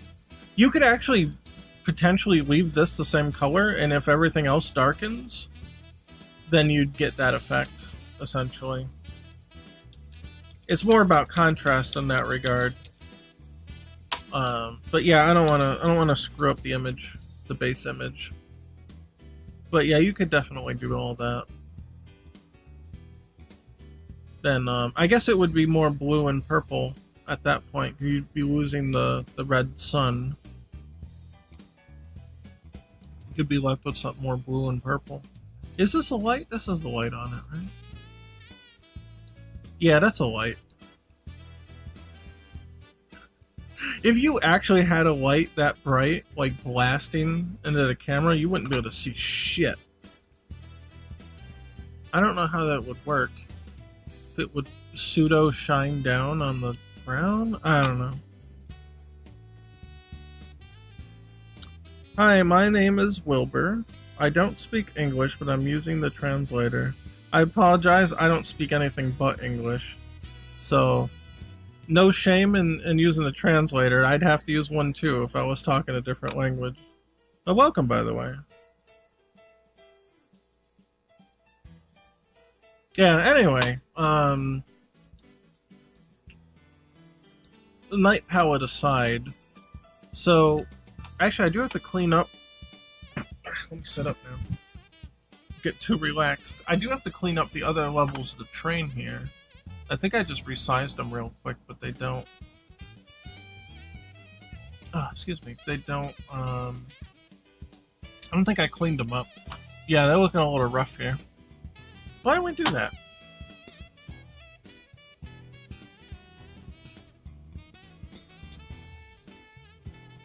Here, yeah.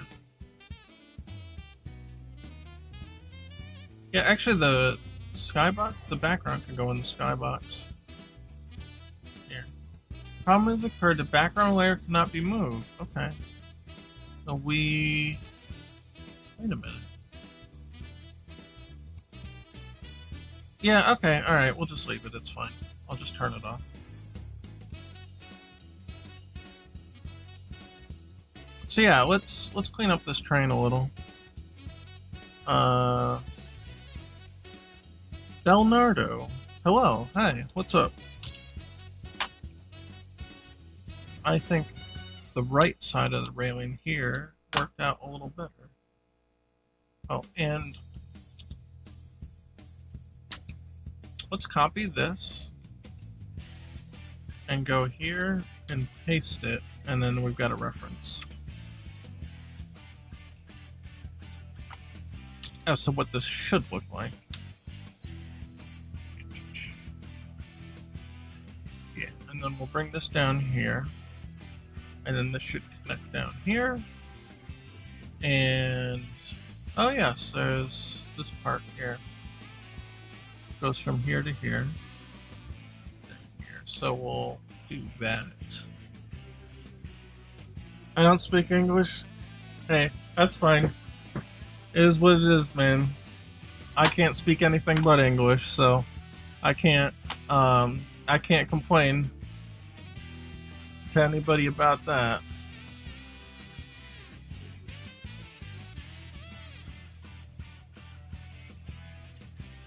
Okay, I got that.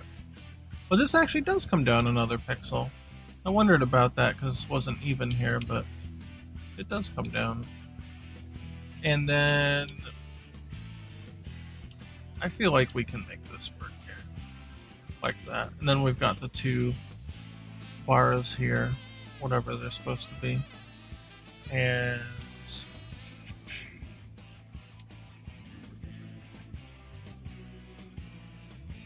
like that, I guess. They're supposed to go out, right? So we can do it that way. How about that? That works. Almost looks like a nose. That's okay, this condensed detail is fine. I think this should be on both sides like that. Do you know Spanish? No, I only know English, unfortunately. Do not know Spanish. What is that program called? This is called A-Sprite. A-S-E? Sprite? Yeah, A-S-E Prite. P-R-I-T-E. It is not free, but it is really good. It's maybe like 20 bucks? Hey PNX, what's up?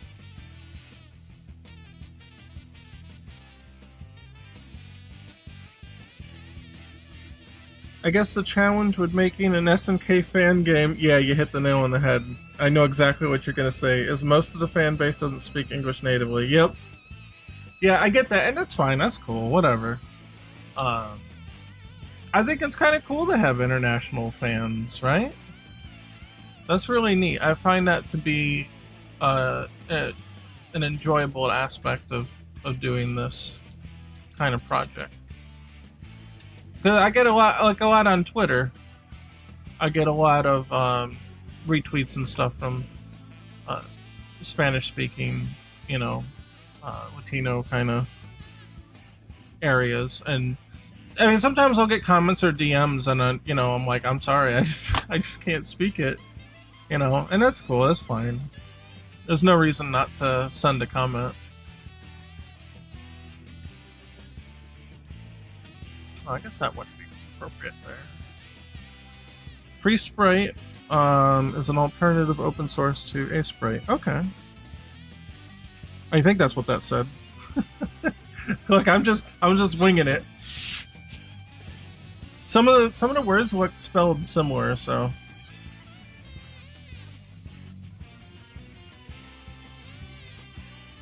Wait, hold on.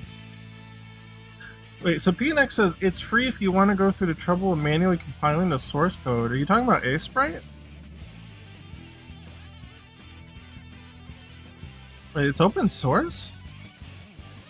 I didn't know that.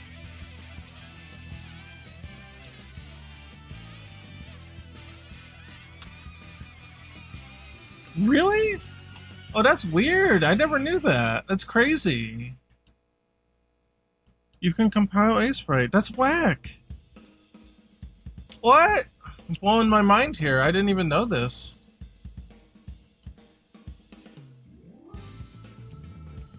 This detail is going to be strange here.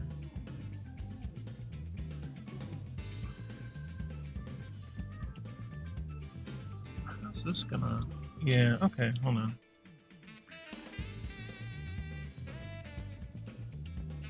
We could do it like this here. Let's try... Well, maybe not. It's supposed to have in the middle here. We could do this. This'll work. This'll look alright. I might want to make them all dark, though. They're a little far away, so it's hard to see that detail. My broke ass manually compiled it. And like, I don't mind throwing them a bone, but that's interesting. I didn't know that. Let's see, Libre Sprite? Libre Sprite is based on Asprite. Oh my god, I didn't know it had derivatives? You guys are blowing my world right now. I didn't know that. That's crazy. See, this is a mirror? Yeah, this is a mirror part. We take this.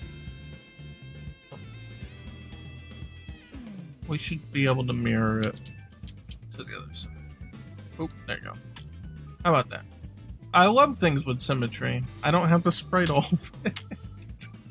Alright, let's close that up. And...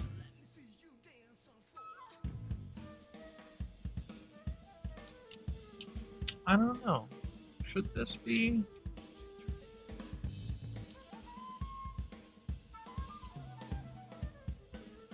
It actually looks like it should be like this instead.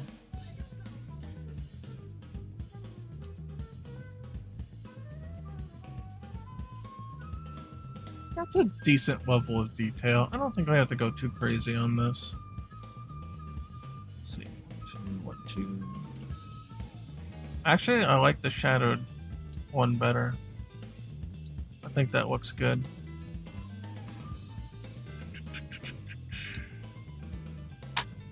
Hey, can you tell me, since you're over here compiling all this stuff, when is Asprite 1.3 coming out of beta? I really, like, they said 2 weeks.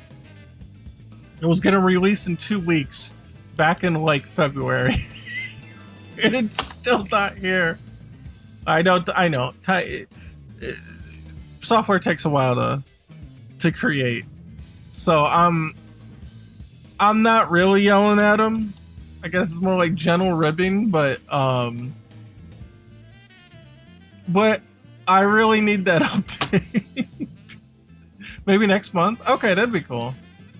I really need that update. we're trying to do tile sets in the mansion game, and we can't. I mean, we can, but it's like a pain, right? So it's killing me not having it. Let's see. Oh. Yeah, that looks pretty good. Yeah, that looks good right here. Like that. That looks nice. They delayed it more? I don't know.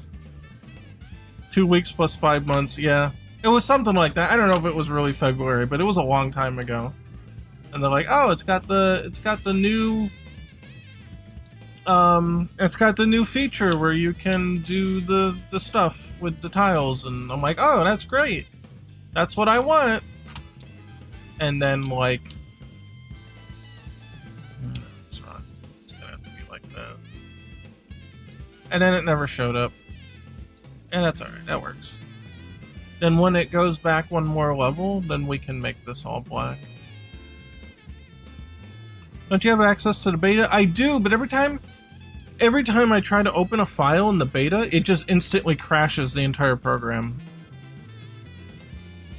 So it's like, yeah, okay, yeah, Variant X has the same problem. It says it crashes every time. Oh, you said it crashes every time he tries to open it, so that's me. I thought you were saying that you also had the same problem.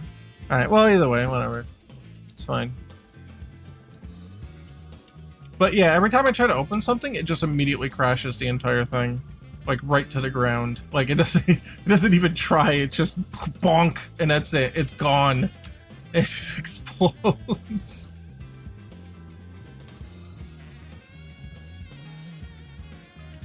It doesn't even try.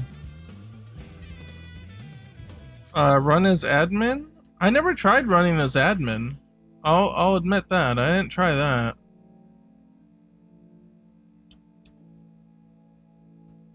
Yeah, that's the problem with betas. Yeah, for sure, right? I just had to roll it back to the old version, and that's fine. You know, betas are tough. It's tough to make those.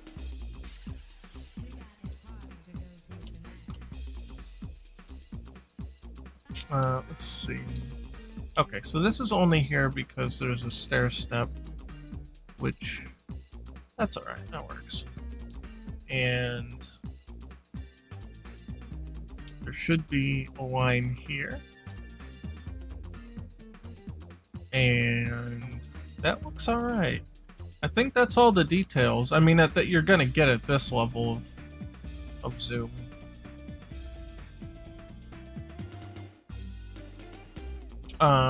Oh, these should all be even then, right? Yeah. Should we just do that? Yeah, that's fine. That looks cool. Like, it's not proportionally accurate, but it looks good. So we'll take that. I think that's all the detail we're gonna get. Cool. So let's save that. We'll migrate this reference to the next level. You see, it goes from here to here.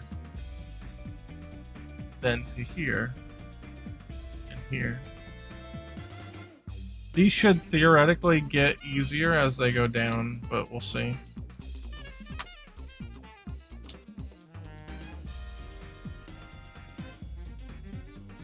Let me get rid of the fighters too. It'll be easier to... The reference is closer. And again, we really only have to do like one side. The left side here looks like the one that's more intact, so I guess we'll go with that first. And like I said in the last frame, we'll want to do just the black on top this time. Did I try again with beta 6? No, I tried it when the beta first came out, and I was like, okay, it still needs time in the oven. I think I'll just let them finish whatever it is they're doing with it, and we'll try again when it comes out for real.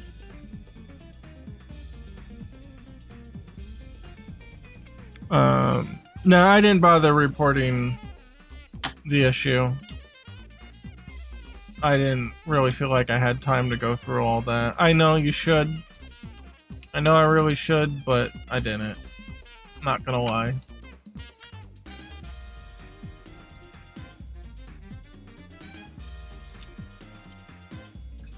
That's And it's close enough to be under here at this point. Wonder if we should leave 1 pixel in that way.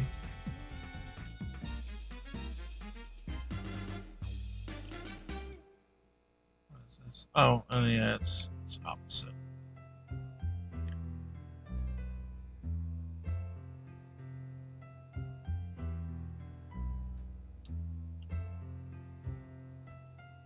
Let's see. How about that? Makes a nice rounded edge.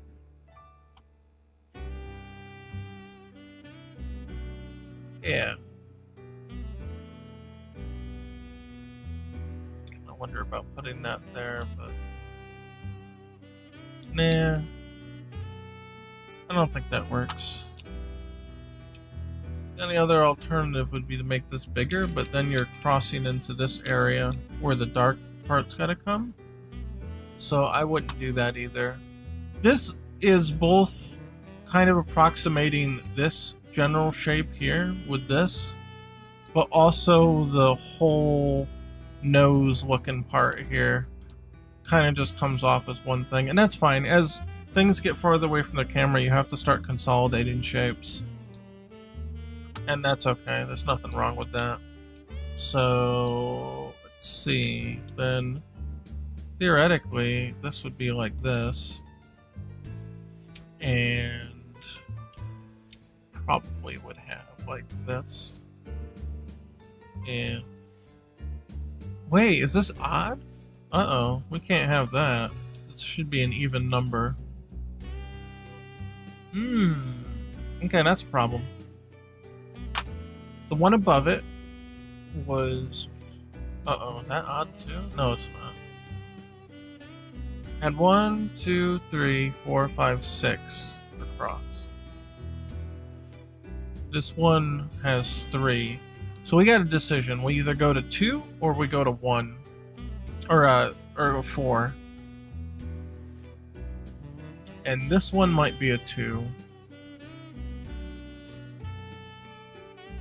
Yeah, this one ended up on an odd pixel too. Or as well, I should say. I don't know. Should I make it a 4? 6. 6 to 4. 6 to 4.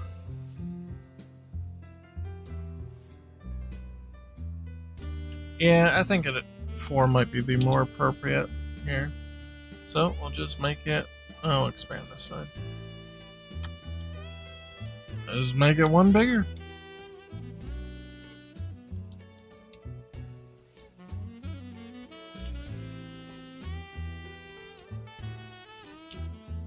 There. And yeah, that makes this look a little better down here anyway. So like that. Odd pixels can happen when things are far away. It will, but it will animate strange, because these are frames of animation. So going from here to here, you want it to be kind of lined up as much as possible. If it's odd, it will shift the entire body a little bit left or right. And that kind of perception's no good. So 1, 2, 3, 4, 5, 6, 7, 8, 9, 10. Well, okay. Nice from here. 1, 2, 3, 4, 5, 6, 7, 8. Roughly. So 1, 2, 3, 4, 5, 6, 7, 8. Yeah, okay. We're alright. And then it puffs out 2 on the side for the railing. Which we can do this. Kind of consolidate that.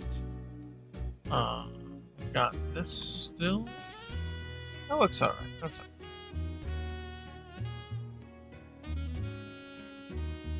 Yeah, this shape is okay. We might lose the 2 railings here in the process. You could do this maybe. Yeah, that looks good actually.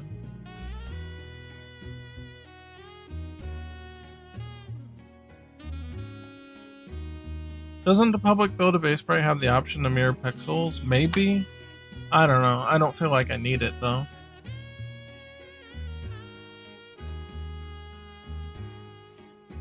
see, we could do this.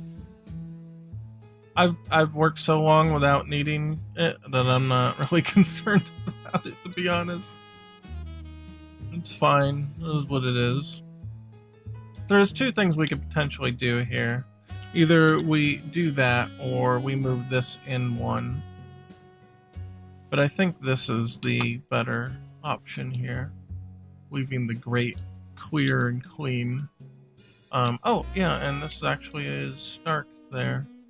And at this time,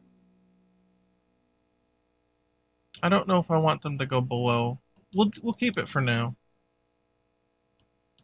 And see what happens here.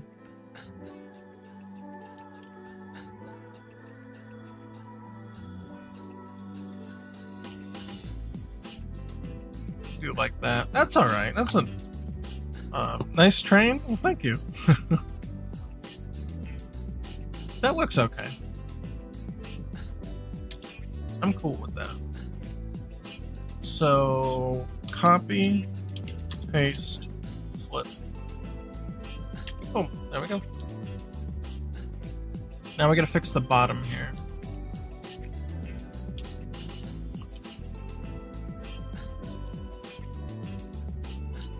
Oh, actually, that's alright. We can leave that like that. Yeah, that looks alright. This, that can go there. We've connected that. So here's where we're going to do some consolidating. This can probably go down here, and then we mark that in black. By the time you end Pocket Fighter EX, you'll be an expert on drawing trains. Not just drawing trains. I know. Trains are easy to draw. I think they are. Maybe just because I like them, but they feel like they're easy to draw. Oop, I missed something here.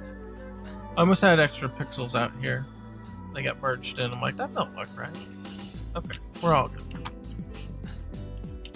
Okay, and then these need to be boxy.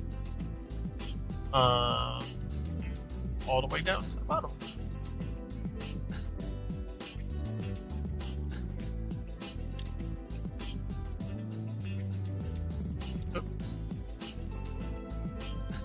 There.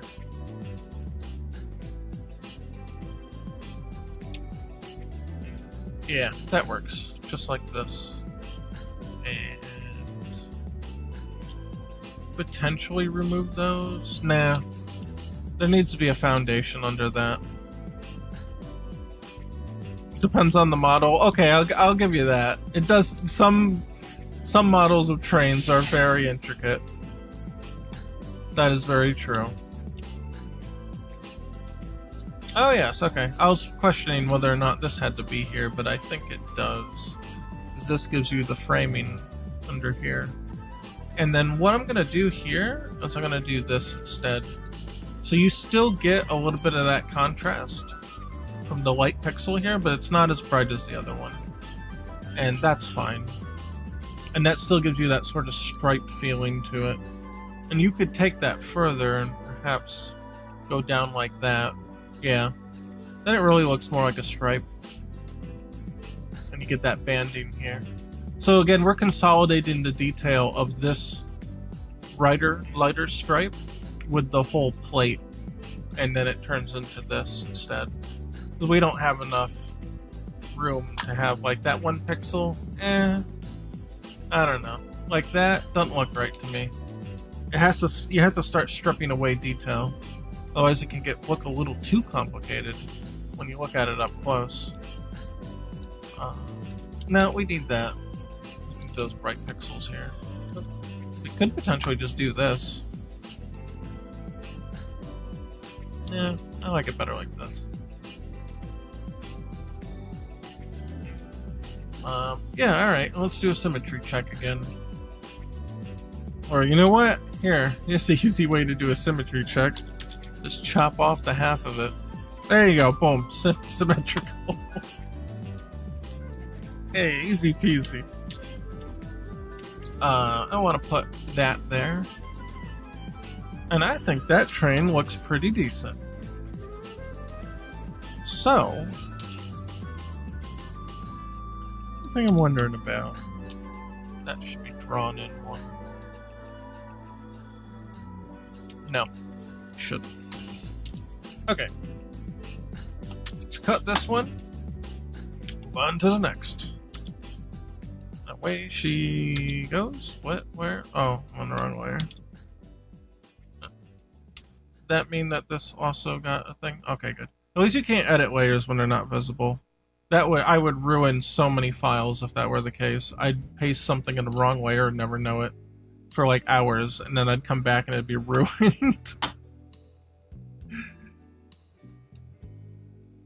Alright, this one's gonna be a little tougher. First and foremost, we need to make this an even set here, even amount of pixels wide.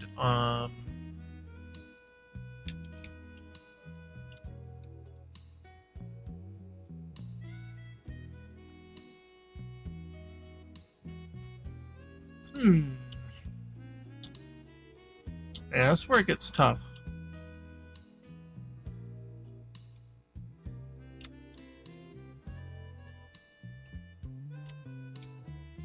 Now you're really crunching details here.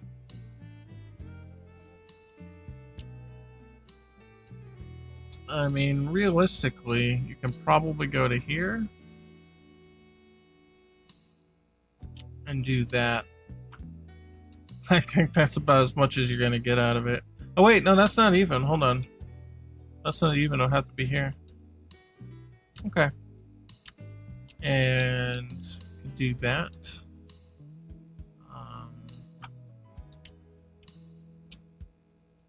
To do that. Or just this. I mean, you could do this. I don't know if that works out. It's tough. When you get this small, it gets tough.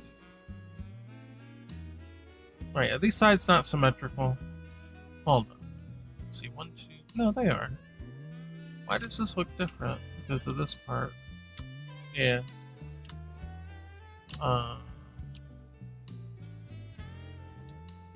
Yeah.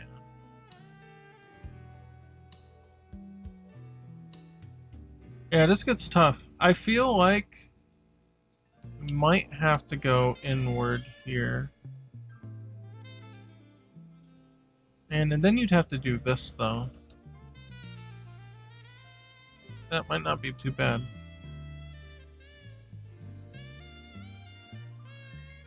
Nah, you'd have to do it in reverse. Yeah, hold on. I think. Because the light part, you need something to differentiate them, and that would be like this. Right? Yeah. That looks a bit better. But then you still need the ridge going all the way up, so you use this color to bridge that, and this color bridges on the quote-unquote nose piece, whatever you want to call it. I think that works.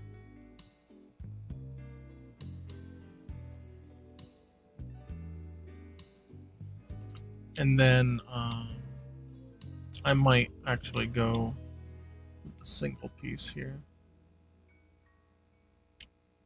And then I don't think we need that detail anymore there. I mean, it's not bad. This is about what you're going to end up with. There's not really too much you can do here.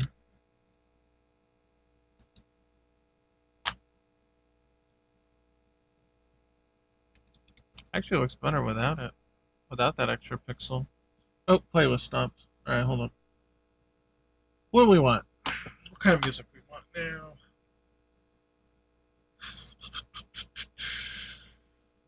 I want something a little more chill. So let's see what I got.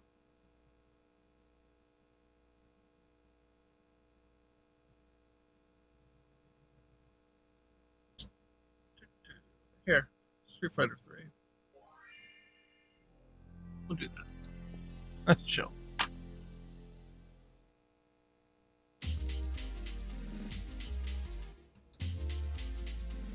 Is it chill and hype at the same time? that's possible.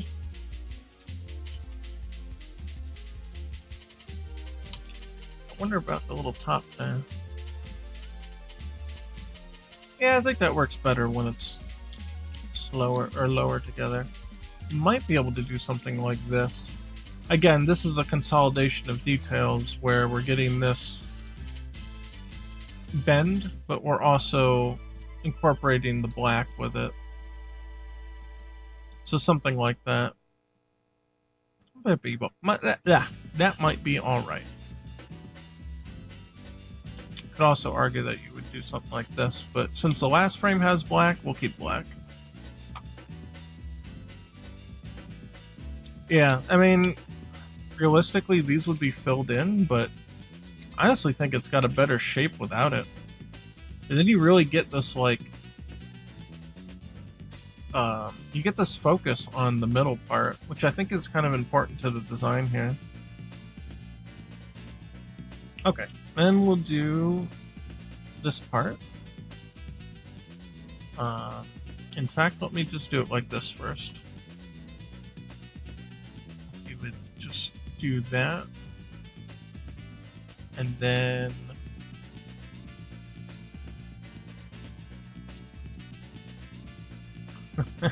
it might be as simple as just this. There's really not much you can do at this stage. It's not a lot to pry off here. There, something like that. I mean, that's pretty much it. Hell yeah, trains? Yeah, that's what I'm talking about. Yeah, C64 knows what's up.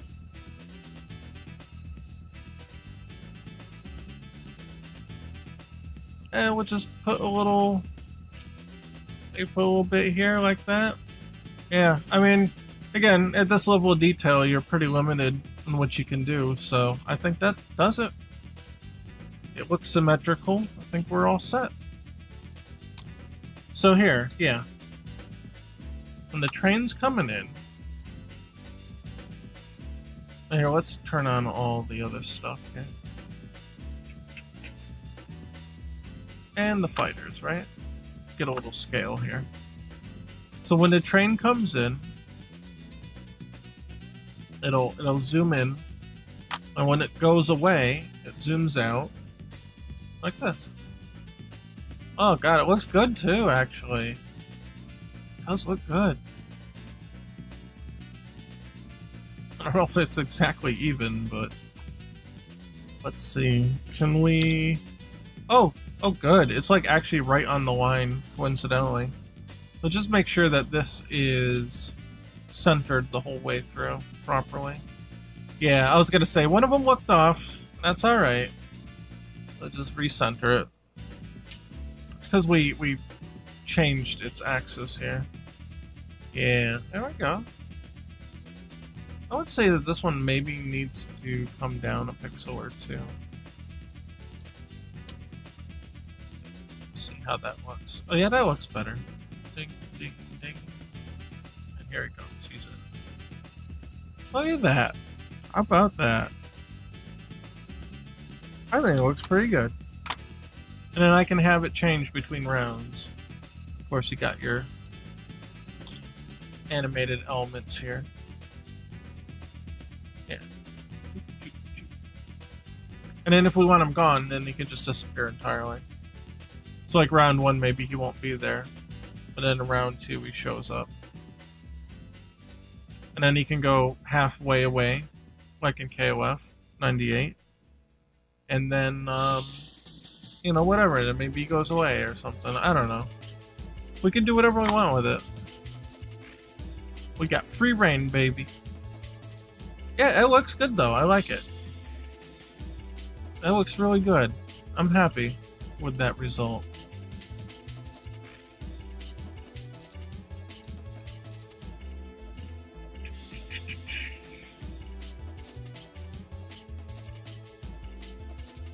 I wish you could animate things at different speeds here. But it would be going way too fast to get it like that. Or I'd have to like double the timeline or triple the timeline for these things and keep those in sync, but I'm not gonna bother. I'm just gonna leave him here, and if I want to see what it looks like, I'll just click him manually.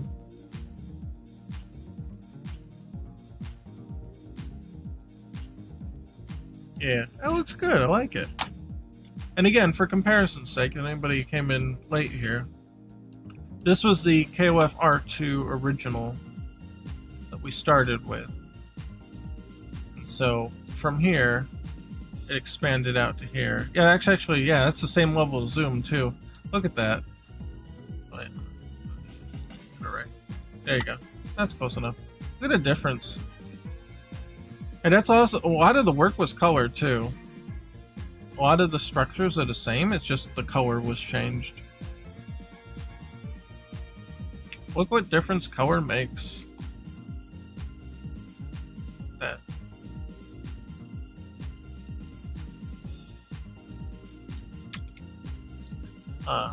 Alright, so...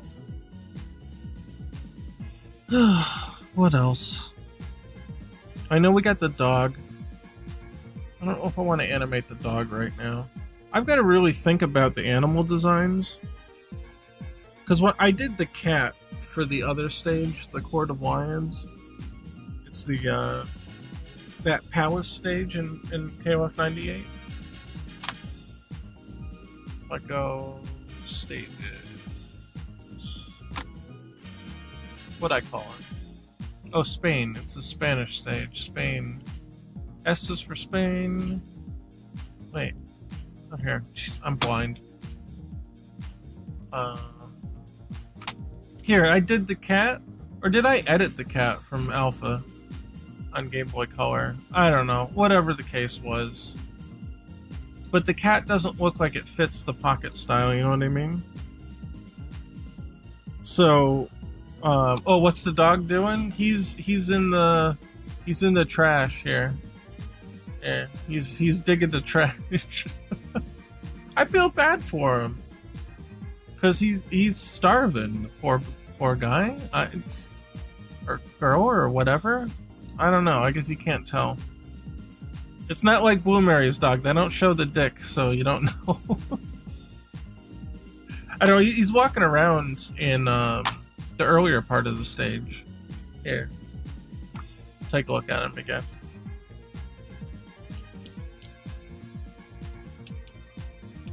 I feel on some level I almost don't want to include him because he's starving and like that's awful. But on some level we could change that. We could just say screw it. Maybe he's got a hamburger, so he's not starving. I don't know. So, I don't know if he's in the first version of the stage. He's walking around. No, so he's not here at all in the first version of the stage. Unless he's on the other side. Try adding the flying paper? Yeah, we could do that. I've been kind of going back and forth in my head of whether or not I wanted the paper. But I think it would be a neat detail. At least be some kind of motion, right? It'd be hard to do without... Oh, there he is. See, he's looking around. He's looking for food. Poor doggy. I don't know. I don't see a dick. I guess it's a she. SNK is pretty consistent with the dog dicks. I love you, SNK. That is not a dig. That's admiration. But yeah, I feel bad for him, right? I don't know. I feel like if I have to include the dog, I gotta give him like a hamburger or something. I gotta make sure that you know that he's eaten. It's a she? Yeah. Okay. Yeah, that's what I figured. There's no doggy dick, so it's a she. So I gotta make sure that she's got something to eat if she shows up.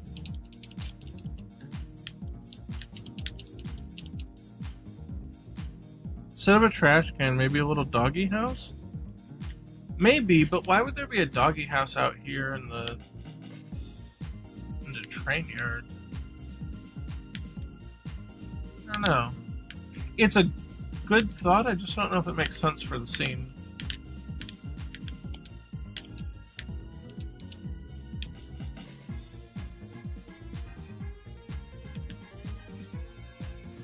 It's common in my country for stray dogs to have houses. Really? Well, this is the USA, baby. We don't care about anybody or anything. Nobody's got houses. Steam from the trains. I don't know if I have the skill to make the steam. To be honest.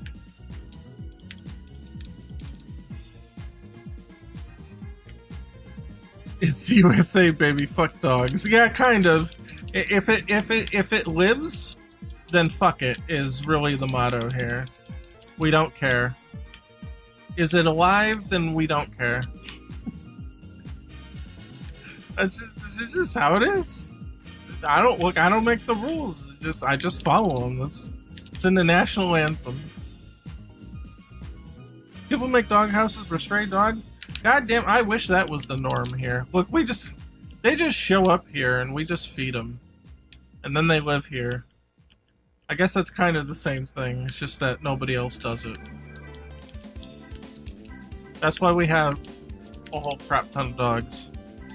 It's New York's rule. Yeah. I don't know, look, animals just show up and then they live here. It's just how it works. They're here and I'm like, I guess they just live here now, and then they live here now, and that's it. Oh, I changed the light, didn't I?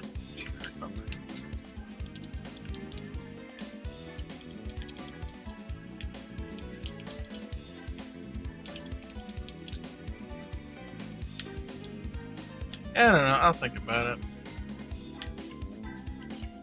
Yeah, for the Steam, I just don't know if I have the skill to actually make it work. I don't know if I want to dig into it now. I feel like it's going to be a big process. Like a big 2-hour process to learn how to do that. I don't feel like starting that like right now. Because we're getting into like the last third of the stream.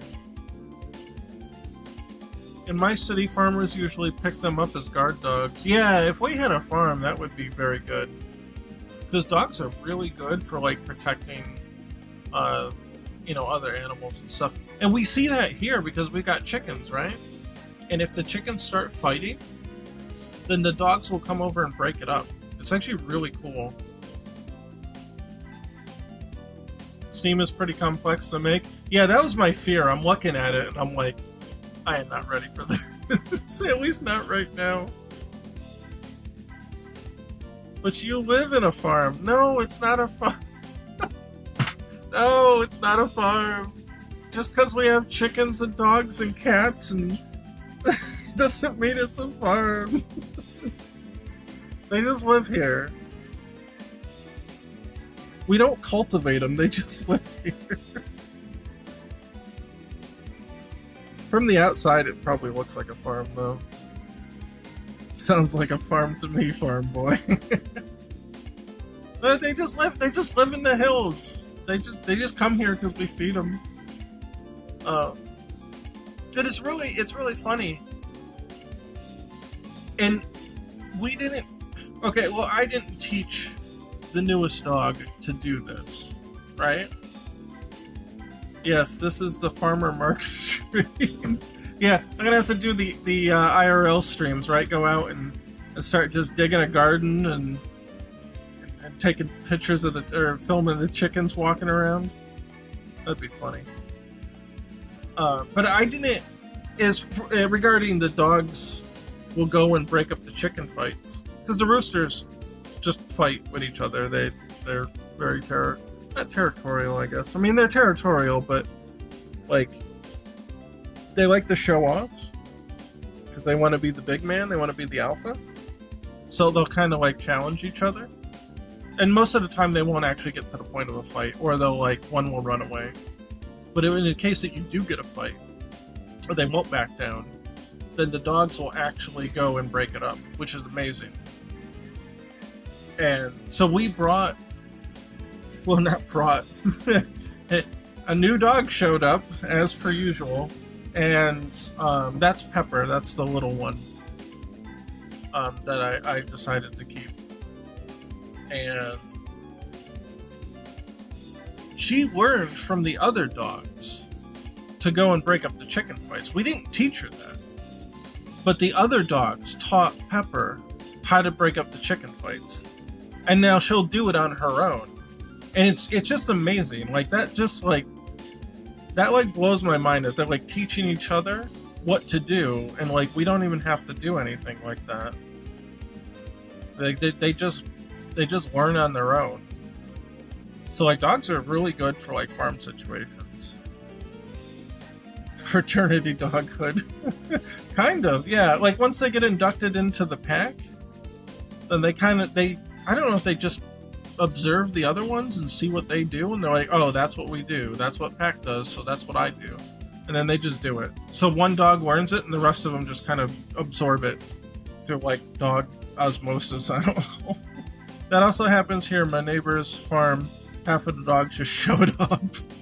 Yeah, that's what Pepper we found in the mountains.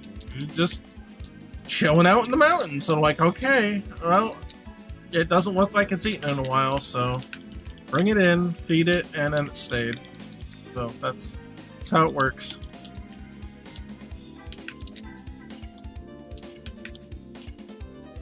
Dogs do teach, and also learn by watching others, but they do teach. That's cool.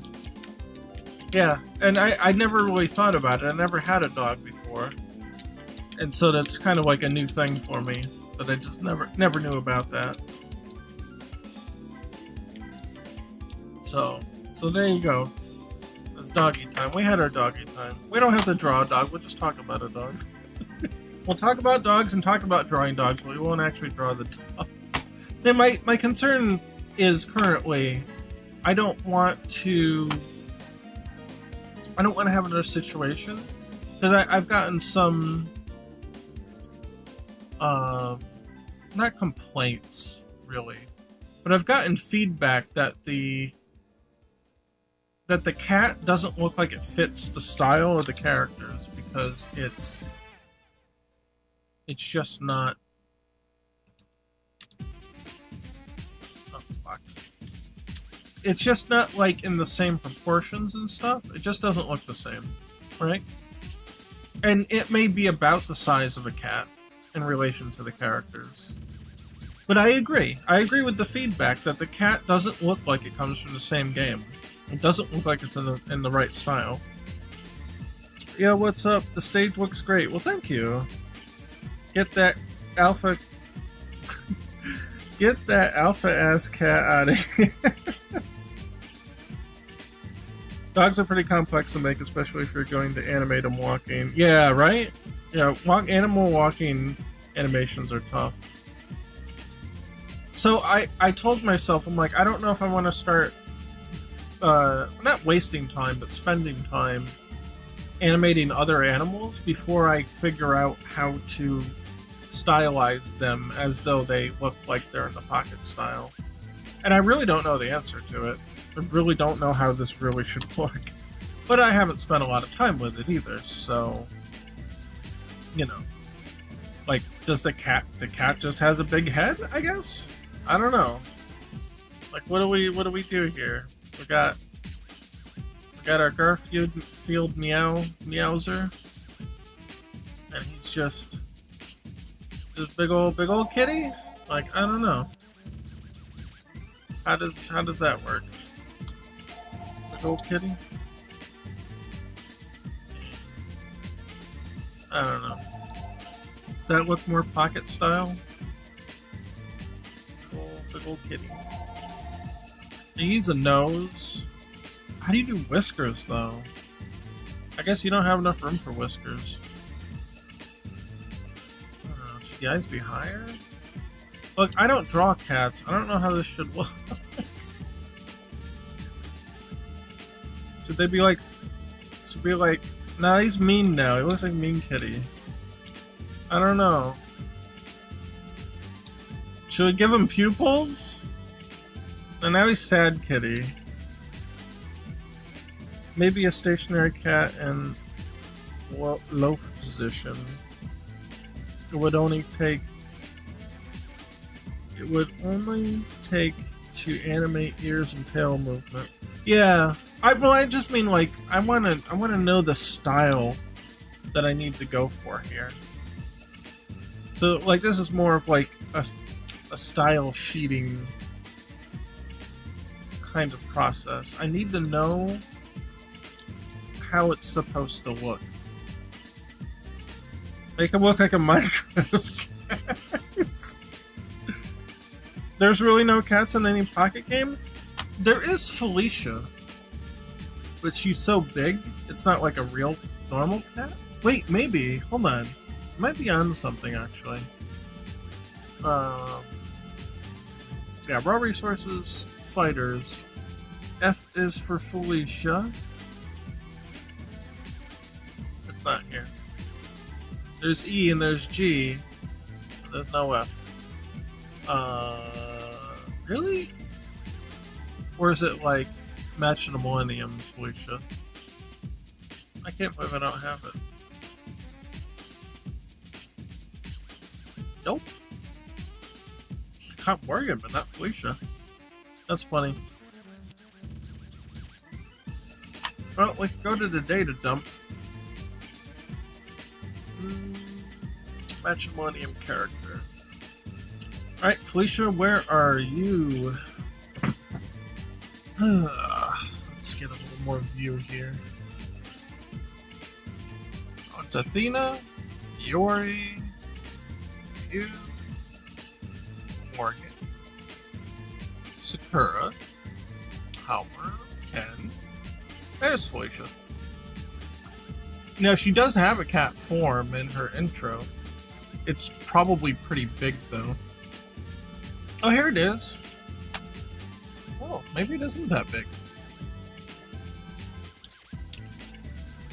Good call.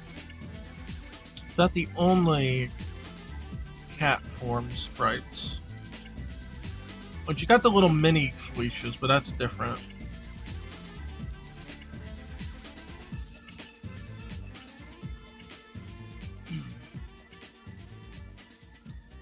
Yeah, those might be the only ones. Alright, let's bring them in. Yeah, the third one, the loaf position. Yeah, this is her intro, right? Where the cat gets struck by lightning. And then it turns into Felicia. So I guess she's like a werecat? I don't know. I mean, we're kind of losing the plot here by bringing the cats in, but... this is just what happens, it's fine.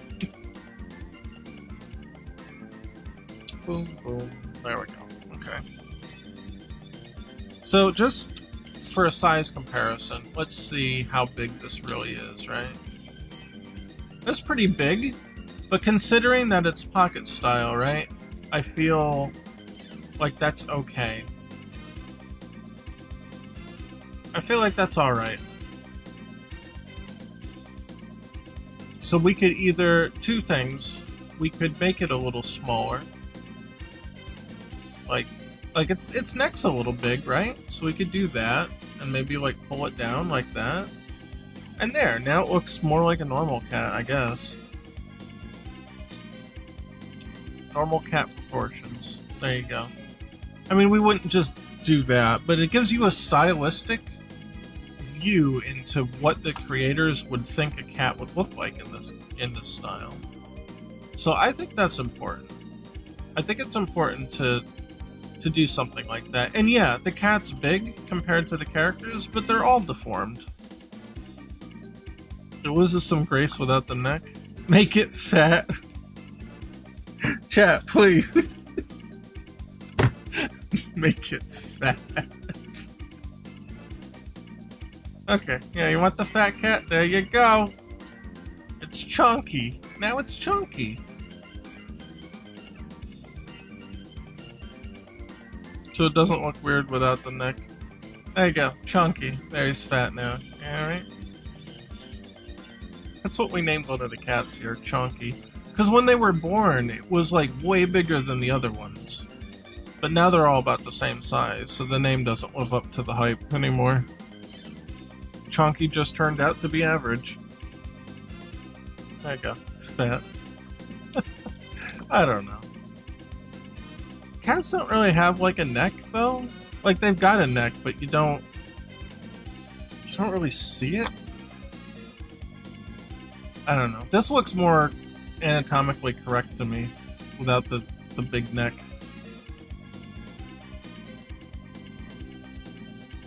But I think, like, you know, it's okay to have things a little bigger than they would normally be. Because you also have to think of, like, I always talk about the go big or go home effect. Especially when you're dealing with small resolution. It's okay to make things bigger if the purpose is to make them readable. So, if the cat has to be bigger in order for you to read the face, then the cat has to be bigger for you to read the face, and that's fine. And it would look worse to have it not readable and small and properly proportioned than it would to just... And that's where the go big, go home comes from. Just make it big. Just make it big and readable. Go big or go home. Either make it big and readable or just don't bother doing it. And usually I talk about this in the confines of, or in the context, rather, of details on the character. If it's too small of a detail, make it bigger than it normally would be. And if that doesn't look right, then just omit it. So either go big or go home. In other words, make the detail big and readable, or just omit it completely. When you get down to this resolution, you just have to make those kinds of calls. Reuse half the train. Well, the train's in the background though, right? So if the train was like closer, it wouldn't be that. It wouldn't be, or it would be bigger. The train would be bigger.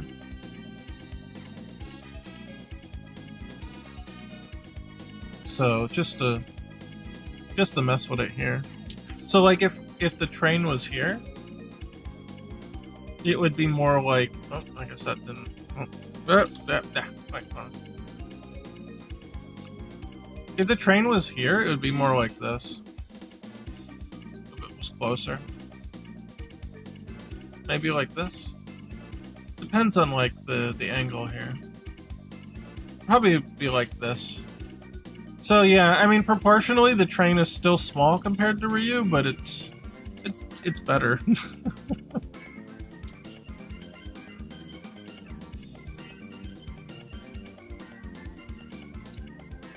The smug face on Cat Felicia. Yeah, it does have a smug face, doesn't it? It's pretty good. I like how they did the whiskers too.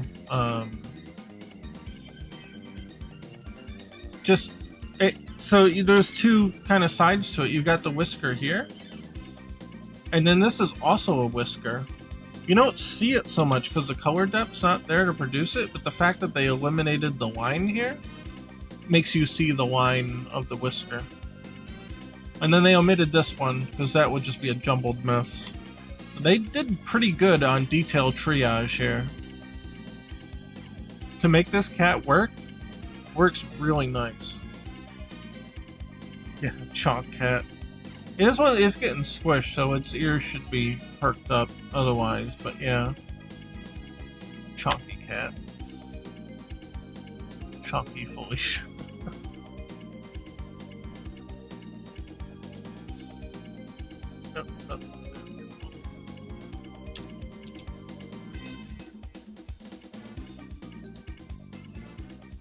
I don't know, I guess we'll save it.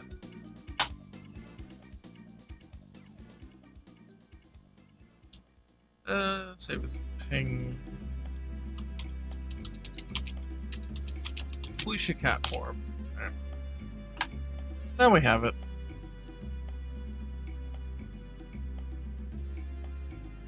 Felicia's a big chonker.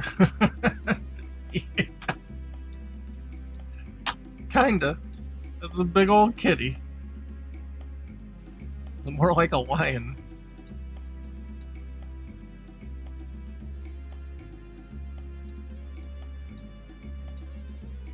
She's got funny attacks. Well, either way. So, yeah, that's what I would say. We'd have to come up... I guess we have a cat design thanks to the Match and Millennium designers. But now we would have to think of how do we transition this to a dog design. and I'll be honest, it's a bit out of my talent scope, is why I've been putting it off. It's not easy to design things, especially things that need to be animated. Like, I don't have that skill set for sure. Like, if it's adding an animation to a pre-existing character that's already designed, that's fine, but there's a lot of consideration in order to come up with a design for something from scratch. Just change the head? No, dogs and cats don't look the same, though. Their posture is all different. Embrace the abomination. Yeah, I'm gonna Franken-sprite the dog, right? Yeah. That'll work out, somehow. Chimera dog cat. Yeah, we'll just get cat dog. Yeah. We'll just copy and paste a JPEG of cat dog and put him in the background. That's fine. You all remember cat dog? I don't know if they showed that in other countries. That was a TV show here. Like, maybe Canada got it, but I don't know if anybody else got it. It was on Cartoon Network. Let me pull it up. Where is it? Cat dog. Cat dog show.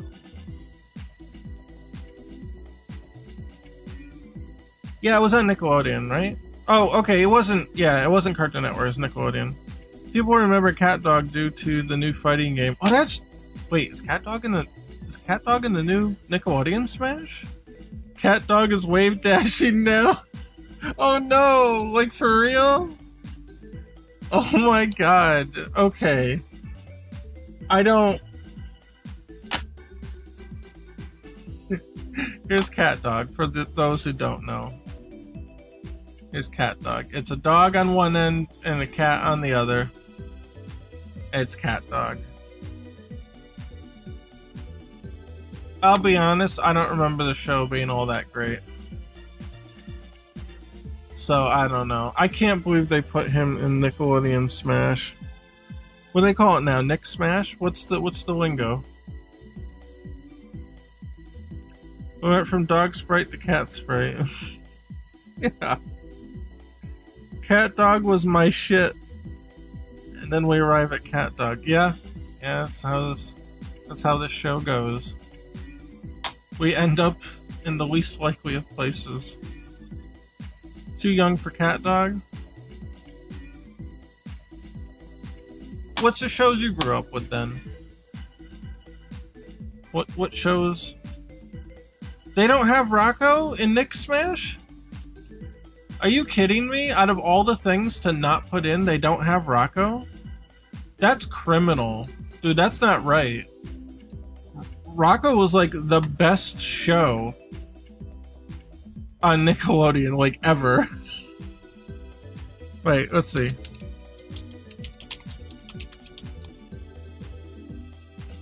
Well, oh, you watch Teen Titans? Yeah. Teen Titans was good. It was really good. Not Go, but the normal one.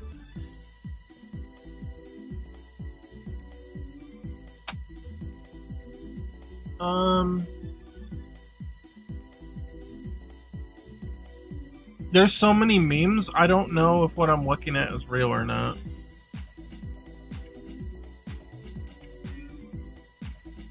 Oh, it's actually called Super Brawl Universe? That's funny. If Arnold is not throwing hands, I swear to God. Hey Arnold should be there. I think Helga's in, right? I don't know. They added Helga, but... What? They added Helga, but not Arnold? What? I get it that, like, Helga would be the one most likely to throw hands with someone, but...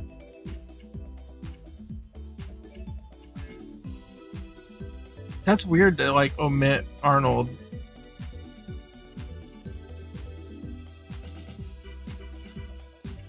I don't know. There's so many memes, I don't know what character list is real or not. Like, I'm serious. I'm looking at it, and like, I don't know what information is real or not.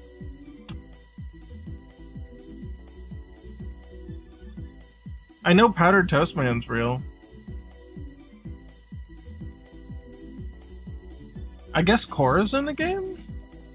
Arnold's in the background?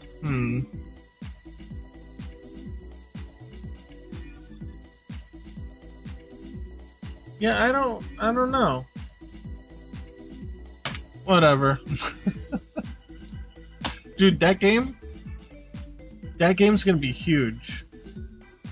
That game's gonna be gigantic when it comes out. Like, in terms of, like, people playing it and the reception it's gonna get. That game is gonna have a life of its own. It's super meme bait. And it's just, yeah. It's gonna go... It's going places. Super Brawl Universe is a mobile game, but more traditional. Wait, did it have any voice acting? I think it'll be big even without voice acting. If they don't have it.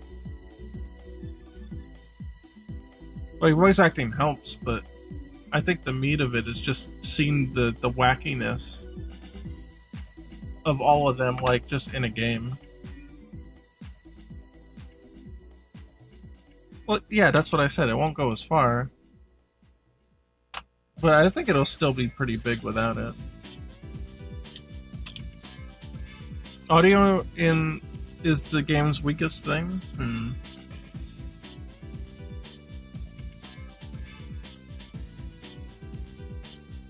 Okay.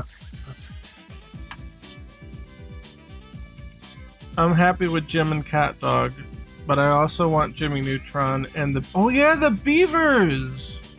What was that show? I don't remember now. Oh my god, I'm so old. Who is this character? Who's this one on the right?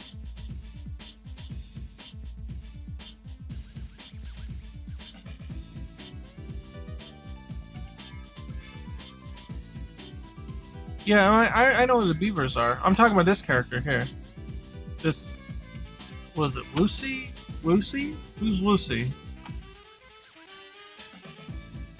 Loud House. From Loud House. Yeah, I don't know. I'm too old for Loud House, I guess. Dude, this looks like a fucking fever dream. I feel like I'm having a stroke right now watching this. Like, this doesn't look fucking real. It really doesn't. It doesn't look real.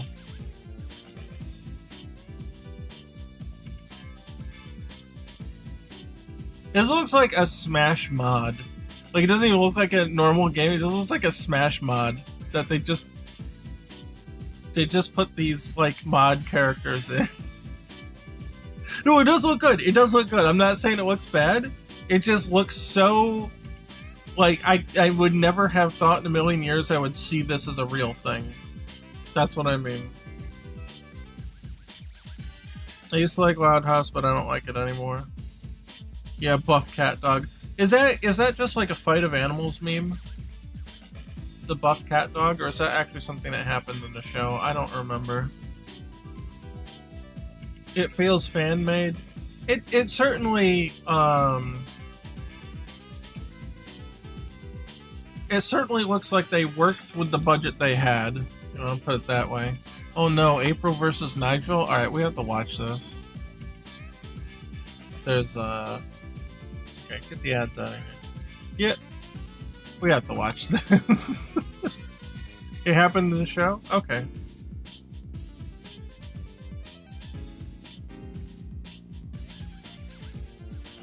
Yeah, this really looks like a fever dream, I swear to God. Like, I can't believe what I'm looking at. This is hilarious.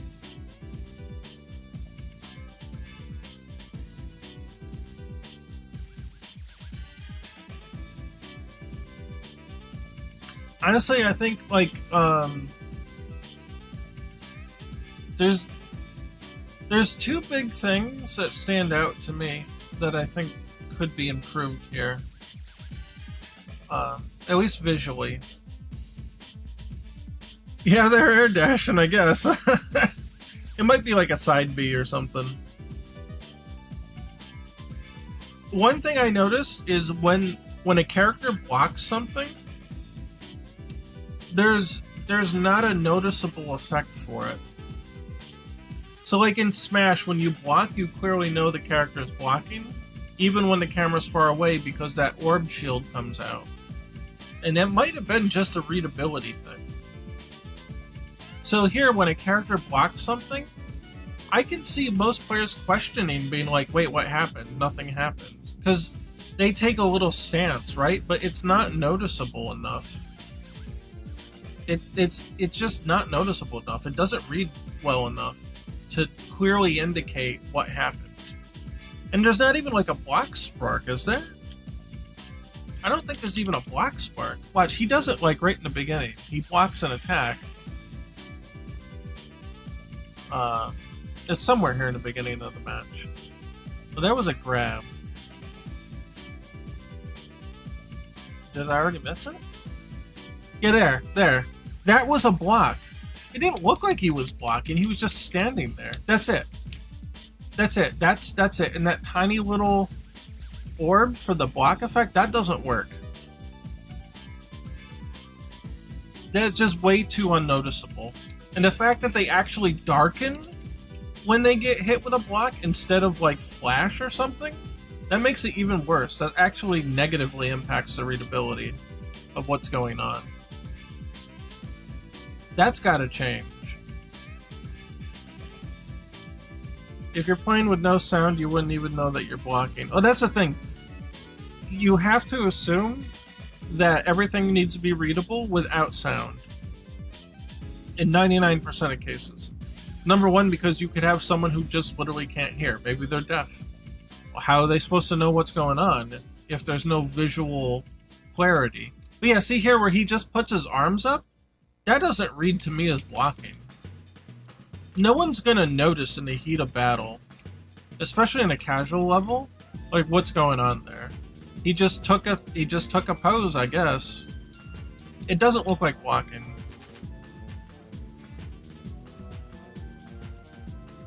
It looks way too cursed. Yeah, they have to have something else here. The grab 2 doesn't really come off. Doesn't come off too. Wait, go back.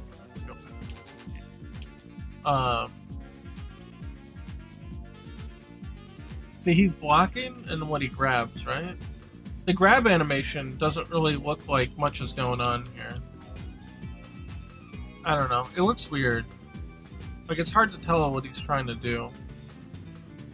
And this is part of why Street Fighter has, like, such big hands and feet. To make it a little more readable as to what's going on during their attacks.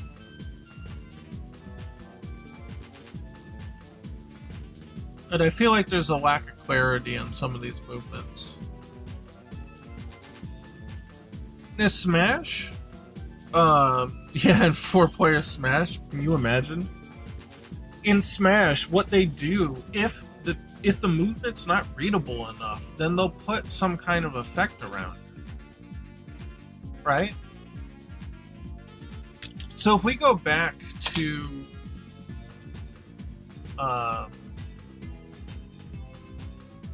there was a part here where it looked like he put his hand out. Yeah, actually, let's go back. Let's go for that this thing here. See where they put a little bit of an effect around here? That's not enough, though. You need something more visible, but you need to do that for pretty much everything he does because his hands and arms are so thin that you can't see them. You need to do this for, like, everything. Or you'll never be able to see these attacks. Like here. Like, it glows a little bit. But you really should have some kind of, like, smear or some fancy artistic effect going on here. The devs did it right in Slap City. Yeah, and in Smash they make the limbs bigger for certain attacks. Yeah, and they sort of did that here. It's just not enough. If they want to keep him as spindly as he is, they need some kind of effect to go along with it, to thicken it up. Or just get really, like, deformed with it. But right now, it's not really working. And I get it, they have to kind of keep on model for the basic look. And, you know, some of these shows were definitely not animated for action. So it kind of is what it is. But I think there's still a lot of stuff they could do to make this work. But it's gonna take some real thinking. So let's see. They made, what'd you say it was? Slap City.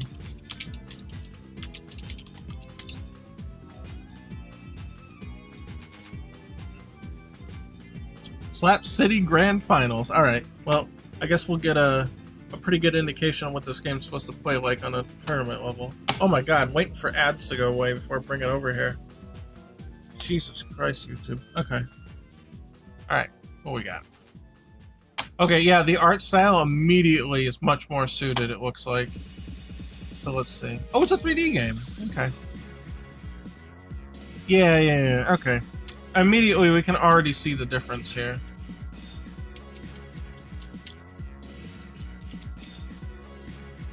Yeah, so when he's coming up, my god, stop buffering and just load. Yeah, he's coming up here. And he's got, notice the hit sparks are nice and noticeable. Oh my god, just go. Why is it loading so much? But yeah, see how I got the big swipe here? You know, you need that kind of shit.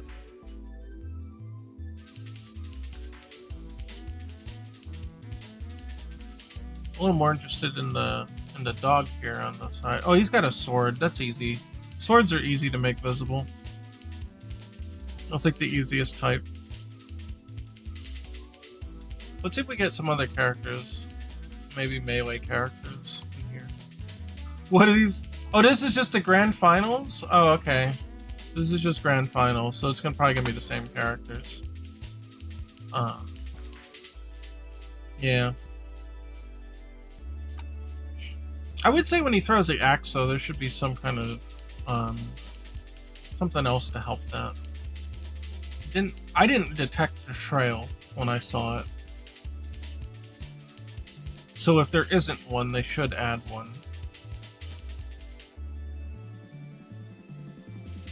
See if he does it again.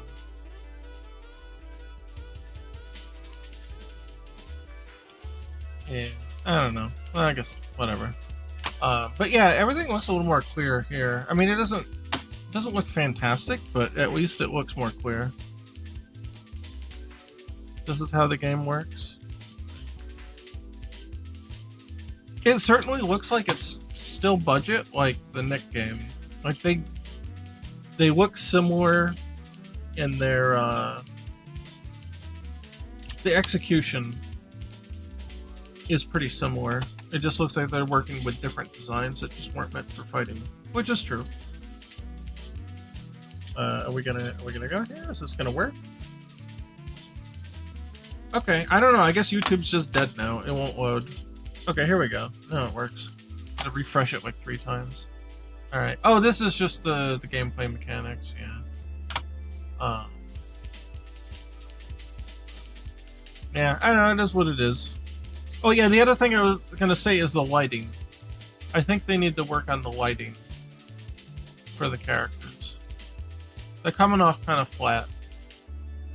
I think if they worked on the lighting and the shaders, that could be a substantial boost to what's going on. Like, they're obviously not going for like a Fighter Z. You know, like there's no outlines and stuff. So they're definitely not going for that style. And it would be unreasonable for them to make a pivot like that with the time they have left. But see, SpongeBob kind of works here because they're making him use weapons. And those read really well. Well, that bubble didn't read well. Holy shit, you wouldn't see that from a distance. It definitely needs to be like a color and not like simply transparent. Alright, so right here, when he does, like this kind of read well to me. Yeah, from there. And then, yeah, this one works. This rainbow, because the rainbow is the hitbox. You can clearly see it, and it stands out. It's nice and bright. And in here, let's see. Yeah, he's got the net. And the net works because it's big. You can see it. You can read it. It's big. I don't know. Whatever had happened with Nigel, he's not working, though.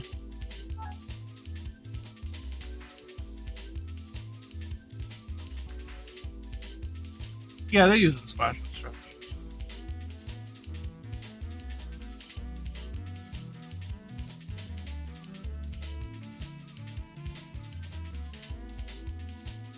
That bubble's got to change, though. You can't see that shit, like, in motion. At a glance, you won't see that bubble. It's gotta have some kind of... I don't know how to describe it.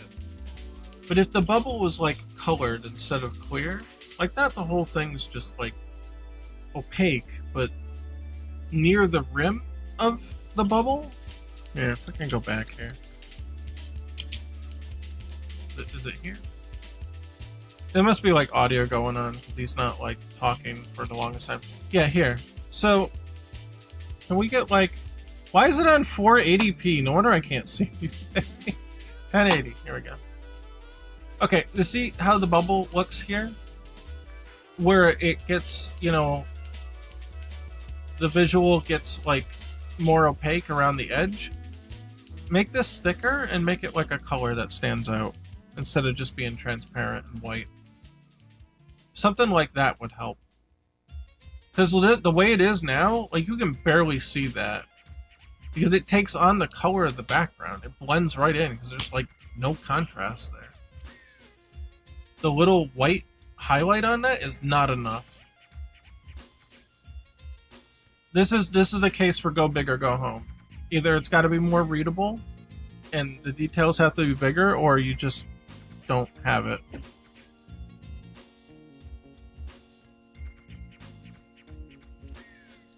When you get to the part where they show off the throws, it's going to drive you nuts. Oh no. Patrick's stance looks weird. A little bit. Patrick looks a little off model. I don't know. This is like a 5-minute video. I'm not going to watch the whole thing. Where's the throws? Can you give me a timestamp? Oh, there's throws. Alright, hold on. I think we found it. Yeah, hold on. Let's back up.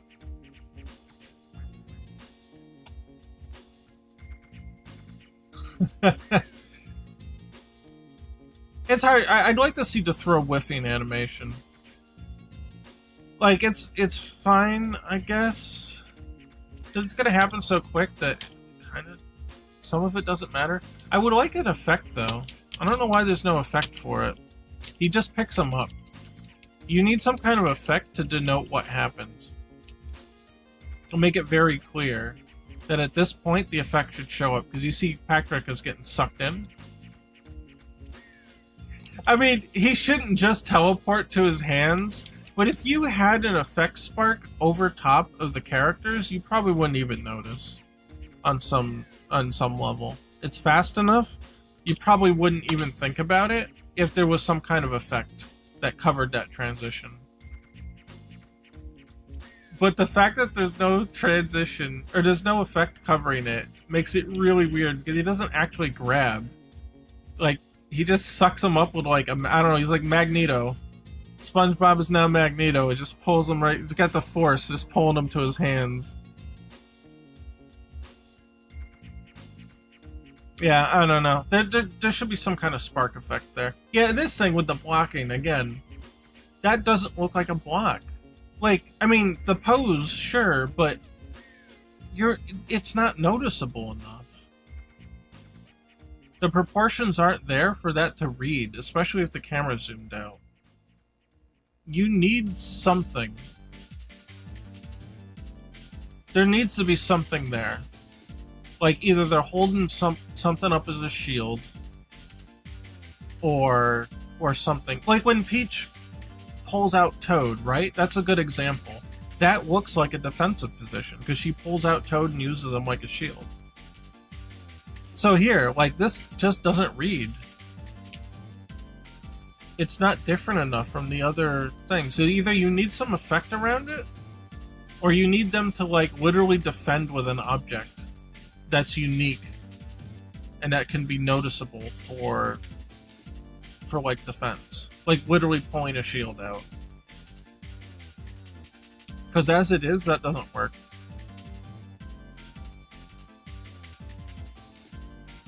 You know, Kirby Superstar, maybe some of the later Kirbys too, but Kirby Superstar kind of, they fixed that issue. I mean, not only is the pose good in Kirby Superstar when you block, but I think Kirby flashes while blocking.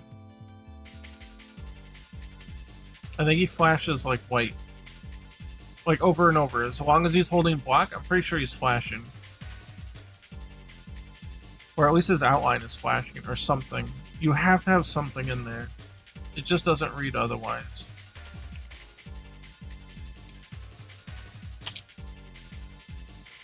Let me see if I can get a... I don't know.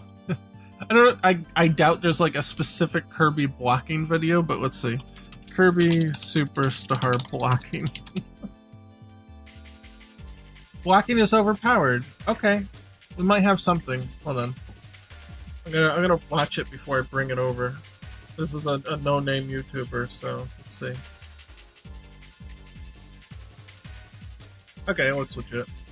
Okay. Let's see. Let's see if I was right. If I remember correctly. Yeah, see? When he blocks, he's flashing. As long as he's holding block, he's flashing. And that's the right call, because otherwise, yeah, you might not notice. Oh, wow, you can... It actually hurts them to block? That's crazy. That's nuts. But you saw it, right? And you could tell when he was blocking, because he was flashing. All those Japanese development tricks. Yeah, for real, right?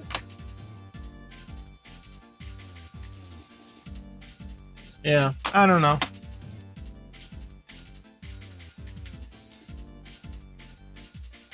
Yeah, I feel a little bad. I'm feeling kind of down on it now after seeing that. Like, it's cool, but I'm not sure if it's flashy enough now to like to really take off. I don't know. I guess kids play budget titles all the time now. Maybe they won't notice the difference. You see like all the mobile games that they play, it looks like that, right? So it kind of blends in. I don't know. Maybe it's alright. Either way, I guess I'm just a little disappointed by it now. But you know what? They probably weren't given a lot to work with, so you can't necessarily blame them entirely.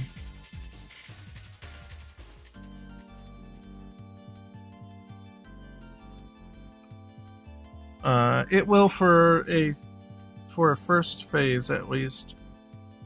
Not ready for the big time yet. Yeah, and hey, if it does well enough, they'll get a sequel probably, and then they maybe get more budget and pump more into it. Because like at that point, they have the engine and stuff, and they can focus more on doing it. But the mobile games are free. Yeah, but no, that's true. But like to a kid's perspective, like most of the time their parents are buying the game anyway. So as far as the kid is concerned, it's all free, you know, on some level. So they may not think of it that way, that one costs more than another. But the fact that they all kind of look similar because they're all low budget, it might not occur to them like that being strange because they're all used to playing these low budget mobile games now. So I don't know. The world of video game development is burning, and there's nothing I can do about it.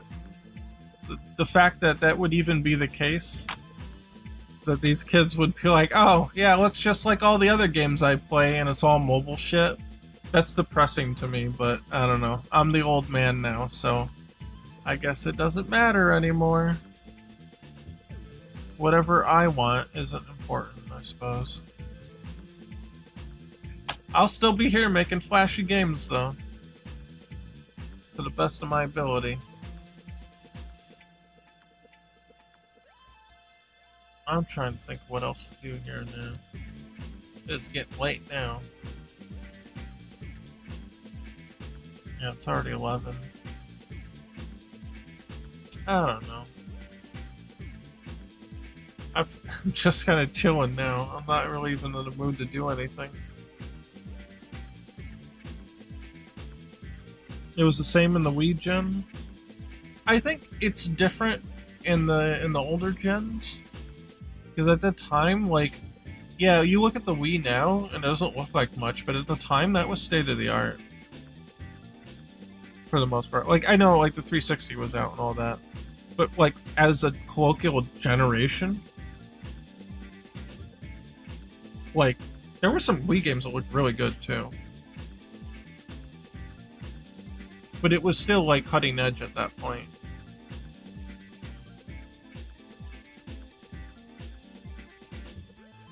But that's not the case anymore.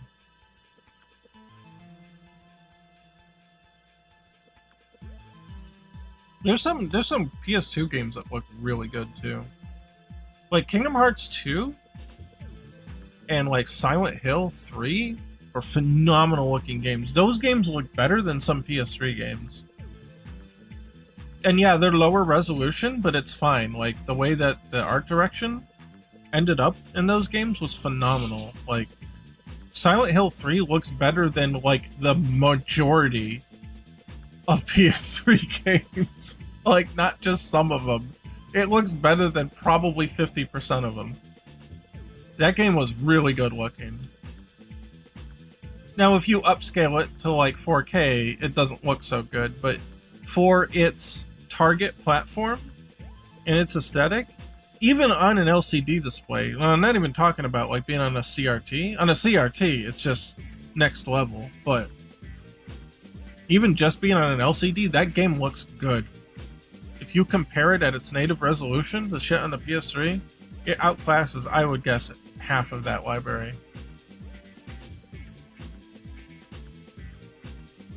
A little bit. It's a little bit. The more abstract you get in the art style, the easier it is to hold up between generations. So there is that. But I think also the move to HD comes with its consequences as well. So the character on a PlayStation 2 in standard definition on a CRT probably looks better overall. Like, if you just take that model and you make it HD, like, it won't look that good.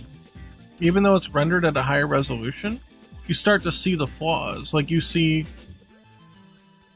can see better the blockiness of the characters. You can see better the resolution of the texture not being all that high. And they didn't have, like they weren't computers, like, big computers. The PS3 still had, like, very little RAM in it. So you couldn't get super high def textures. In fact, the Xbox 360 doubled its RAM at some point, and because of texture size. It was the Gears of War team that came to Microsoft, and they're like, look, in the dev kit, if we double the RAM here, like, look how good it looks with all the textures. And that was the thing they talked about. I don't know if it was an interview or something. And they're talking specifically about the texture quality and the texture detail. And that convinced Microsoft to do a last-minute redesign on the 360 and double the RAM. The video memory, specifically. So, like, it's a big deal. When you get to, like, the PS4, everything starts looking, like, really good again, and that's part of the reason, because the PS4 had so much RAM in it. It had billion times the RAM that the PS3 had. I mean, that's an over-exaggeration, but you get what I mean.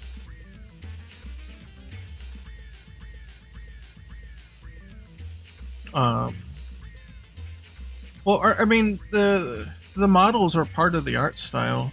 I don't think that Ultimate Marvel 3's models were bad. I think they worked really good with the look they were going for. They were kind of plasticky, maybe, but it kind of fit that sort of comic aesthetic. The hit sparks were really nice, and it looks a lot better than Marvel Infinite. for sure. Have you watched those games side by side, Infinite and 3? 3 comes out like way better looking, like by a huge margin. Huge margin. Like, Infinite doesn't even look like it was going for a comic style. The human characters look bad? I don't know. I've never noticed them looking egregious, but to each their own. I would still prefer like the old sprites myself, but that's just me. I'm just boomer in there. I think the level of detail definitely went down when it went to 3D, but I don't know. I just don't remember 3 looking bad. And then Tatsunoko vs. Capcom looked pretty good. I mean, it's dated. You can count the polys on them, but you know, it still looks alright. Infinite went for more of an MCU theme than the comics. Well, they did really bad. Whatever their goal was, it was bad.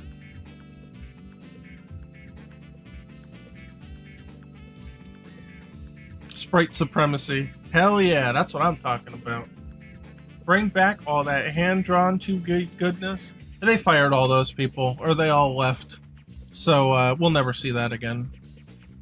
They would have to literally hire back and form and develop a 2D department again to make that even remotely possible, and it's never going to happen.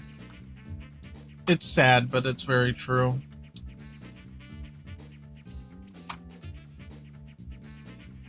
Glory to Kim's pants.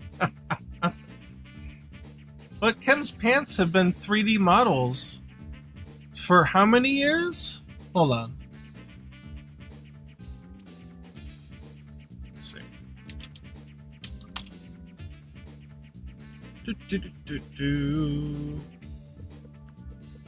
Oh my god. Kim's pants have been a 3D model for 12 years. We haven't seen a 2D Kim's pants in 12 years. Because if you remember, King of Fighters 12 and 13 were 3D models that were painted over. They weren't hand-drawn. So it's still basically a 3D model. Kim's pants in KOF 13 was still 3D model. They just painted over it to make it look like pixel art. So yeah, Kim's pants have not been 2D for at least 12 years. And hopefully that makes everybody here feel old.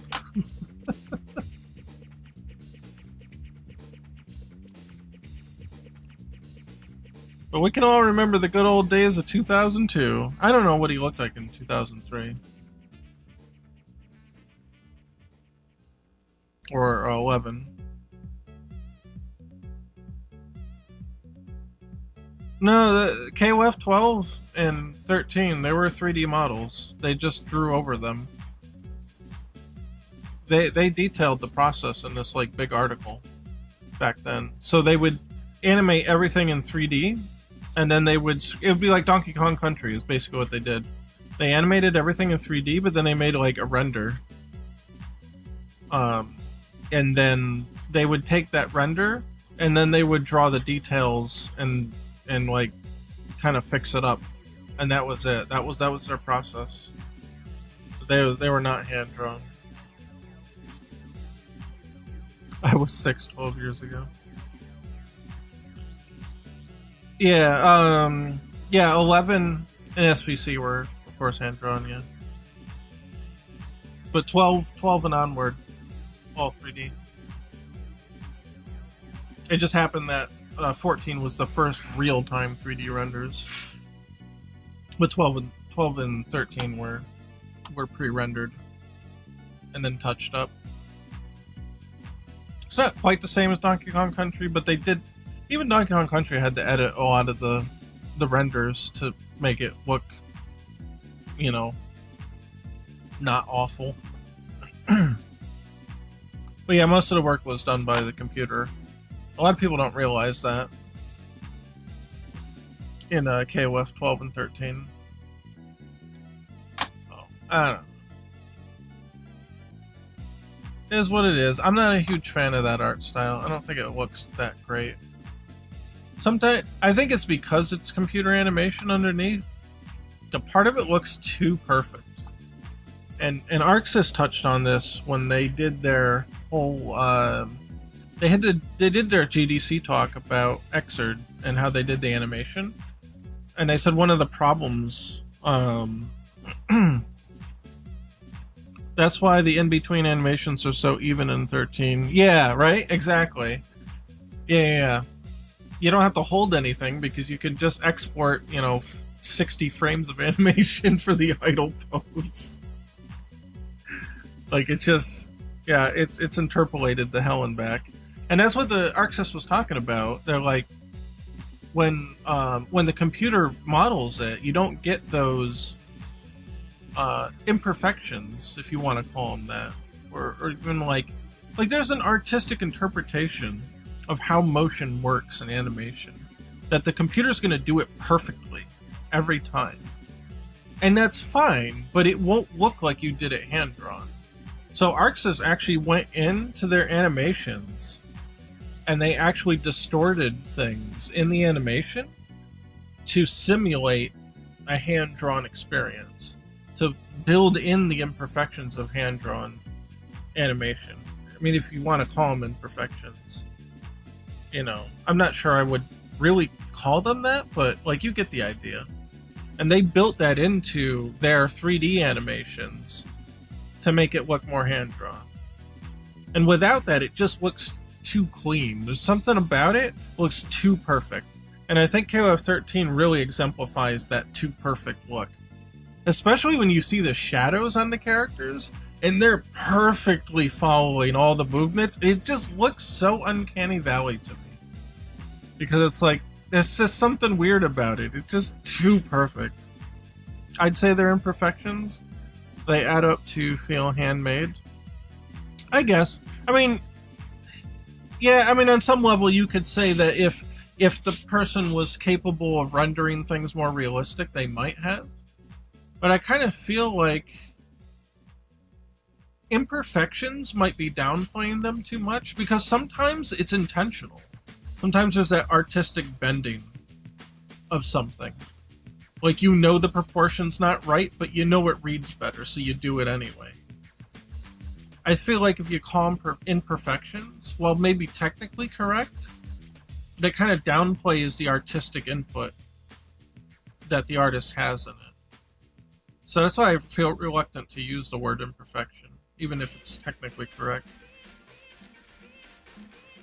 And again, there are literally just imperfections in there, but I feel like, when you have a decision to make, sometimes you do the wrong thing because it looks right.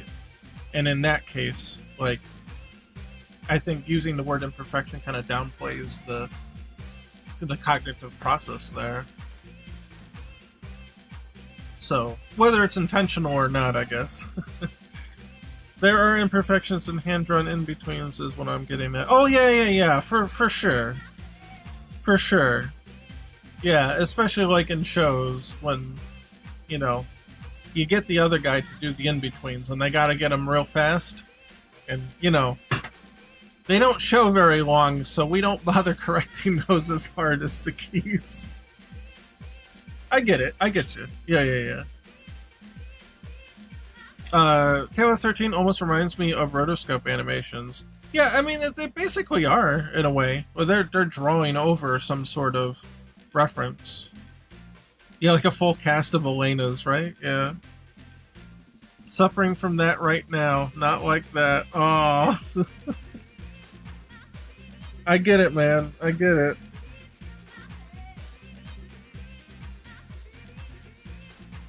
But yeah, and that's the thing, because you're taking... I mean, the 3D model is going to be like rotoscoping. Because the 3D model is going to be reality accurate. All the proportions are correct. All the movements are in range. The arm's not going to just extend past where it's going unless you force it to do that. So it really is like rotoscoping. It's like just taking a film of someone doing a kick and you're just drawing over it. You know? So yeah, it's pretty analogous, I would say. If not just, like, it might just technically be rotoscoping. Like, under the technical definition. I think Art of Fighting is a good example of weird fluid animation. Yeah, that one... Obviously, Art of Fighting is hand-drawn. At least it comes off to me that way. Let me pull it up. Fighters Generation... Art of Fighting Rio. Oh, here. Where is Rio and his animations? Yeah, here, right? This one.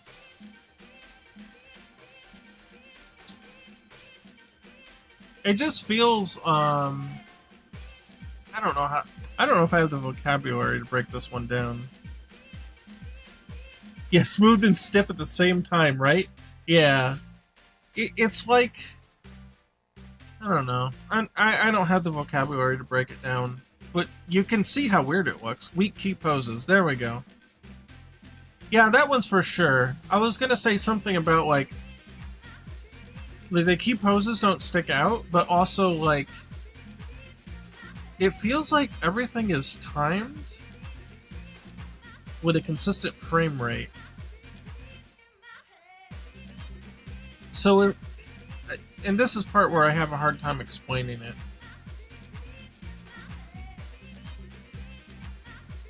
Where if they just held certain poses longer, it might have actually come out better.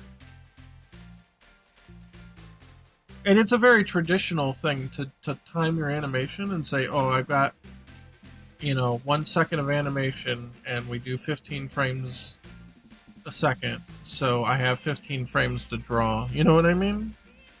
Yeah, if the keys are weak, then everything else will be weaker, timing notwithstanding. Yeah, for sure, for sure. But I feel like the timing is too smooth. Video game animators eventually learned how to cut down and to optimize. So their timing's not consistent throughout the entire animation. And when you get high frame counts, that can create a huge workload on you too. And it can be a memory constraint thing as well. I think Robert's a better example.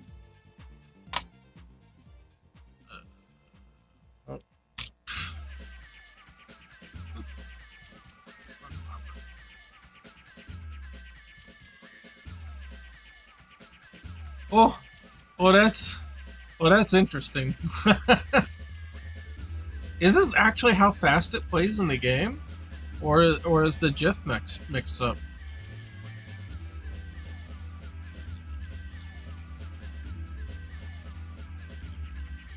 The pose sucks to begin with, kind of. I feel like it could work. They just didn't make it work. No, it's slower in game. Okay. Alright. Yeah, the other thing too here, this has a gameplay implication if he's actually moving back and forth. That means that your character in idle might actually be moving into attack ranges or out of attack ranges, as you're standing there.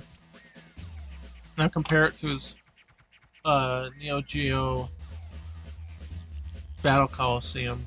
Yeah, that's this one, right? Isn't this Battle Coliseum or is this 11? Yeah, it's Battle Coliseum. I still don't like this from a gameplay perspective, because he on his own is putting himself in danger by standing there. But it's definitely better. It's a more optimized animation, but it still has some problems. Feels a little jumpy to me. Some of the movements aren't quite right. And sure, they didn't have a shit ton of frames to work with, but it's still better.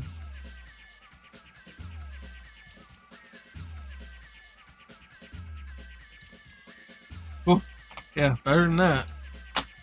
Well, that's rough. Robert always moved a lot. Like, he moves a lot in this game. Honestly, I do like, and this is KOF 98, right? I think KOF 98 probably has a 99. This is probably one of the better ones that he has.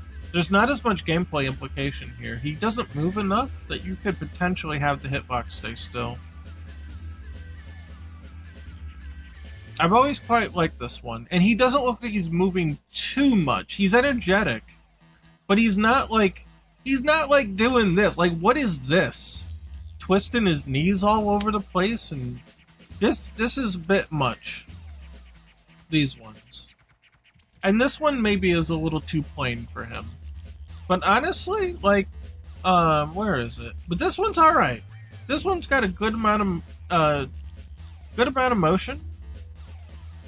He still looks energetic, but he's not flying all over the place. And he's not doing weird movements that don't make sense. Let's see, this one is from 2003. This is terrible. He has no energy at all here. He doesn't look like Robert because he doesn't have any energy. Compare this to like every single other one here. Even this one's more energetic than this. What happened? Would he he takes something he wasn't supposed to? He's a little downer there.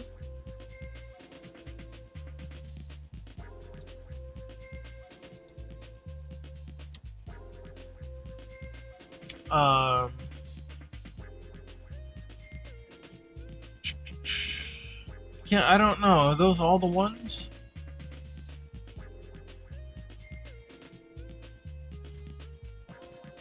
They made it contrast Rio's stance.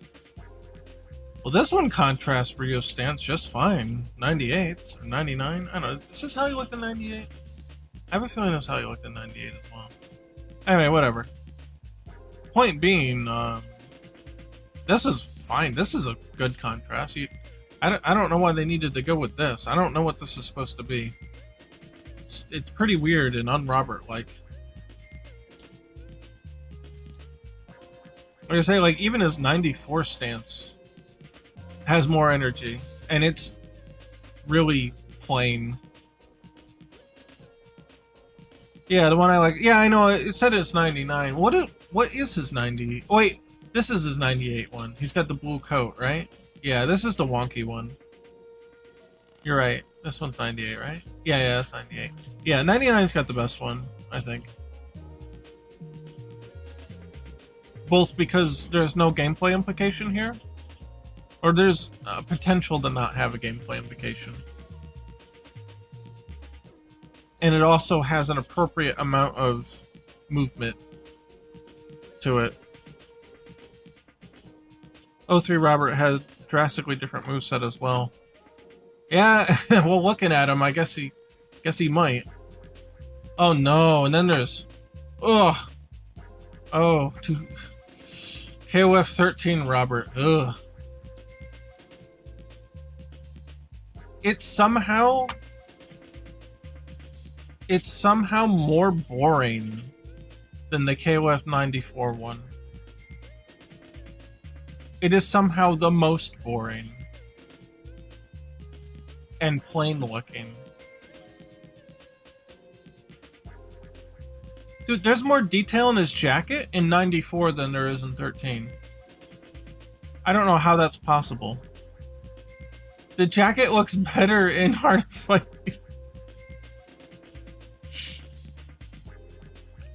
I don't know. I'm not a big fan of KOF 13's art style. And it's shit like this that makes me really question it. And then, like, the head doesn't really move. And he looks super mean. Why does he look so mean? Rio's got the same problem. He looks like I got a bad case of the Satsu no Hado. Was he gonna, like, kill you? Like, why does he look so mean? Yeah, I know. 13, obviously, they're going for the classic stance, but it's like the worst interpretation of it. It's somehow worse than the other ones. I don't get it. And he lost his medallion. This one, the purple one's Battle Coliseum, yeah. He's just moving all over the place there. It's definitely like a callback to this, but he's moving. They go to the same gym as Chris Redfield.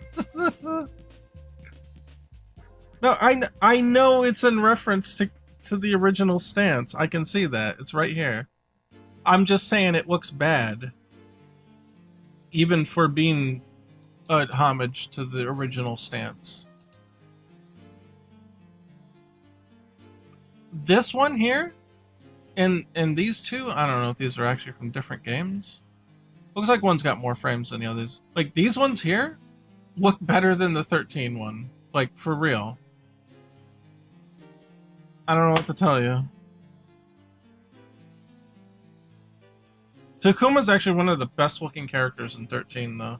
Like, Kyo and Iori look good in 13 style. But then you get, like, shit like Satsui no Hado Ryo and, like, Hulk Ralph and, like, 10-year-old Athena, and it's like, what happened? Like, some characters look pretty good, and then other ones just look like, what the fuck happened? Like, really? Just straight up, what happened? Yeah, I figured these are 94 and 95, yeah. Athena was a mess in 13, and she continued to be a mess in 14 too, I think. She also looked really young for some reason. I don't know, they just don't want Athena to look older than 12 anymore, and I don't get it. There's uncharitable inferences to glean from that.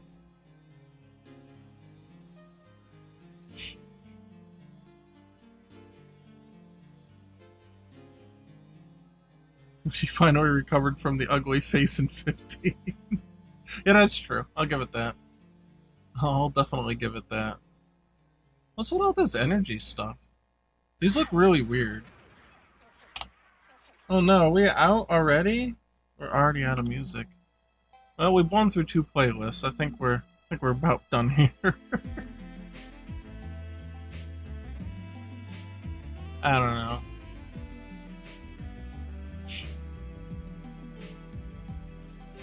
Check out another Robert from KLF 2000.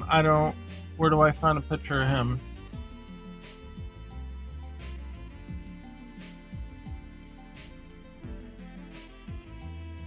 Hulk, Ralph, and Clark are going back to Ikari Warriors, where those were blatant Stallone and Schwarzenegger homages. Yeah, but okay, but Stallone didn't look that big. All right, look, you all need a refresher. You need to see this. It's way worse than you remember. Fighters Gen, Ralph, Clark. Here. Alright. You need to see this again. It's way worse than you imagine. Look at this! Look at this! Schwarzenegger maybe? Stallone? Not even close. Look at this! His arm is twice the size of his head!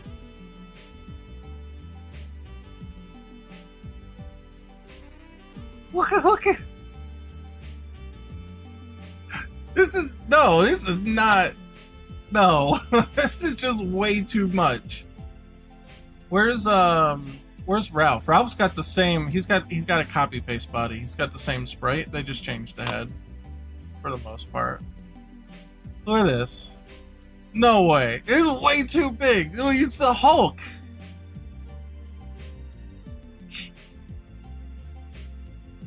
Yeah, I know they're supposed to harken back to their original poses. It's just when I say design, I don't necessarily mean their costume. I mean like their proportions, how their animation design is. What their faces look like, what the details are. Like, and how they move. And their proportions.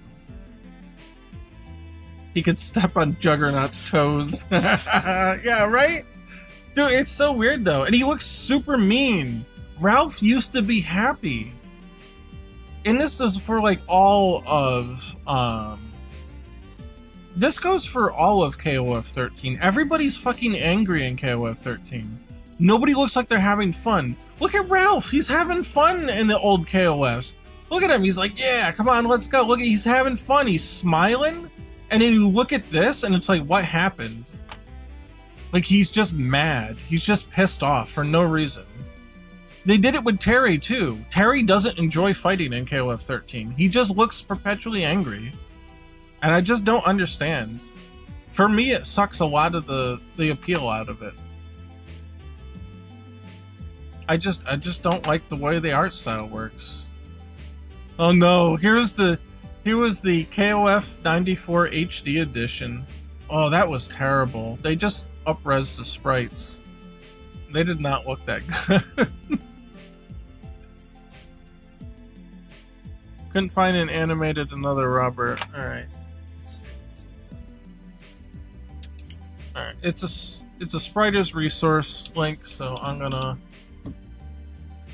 trust it. What happened? Oh, it was a file. Okay, hold on. It just went right to the file. Let me drag it in the A-Sprite. Wait, it's gone now. God damn it.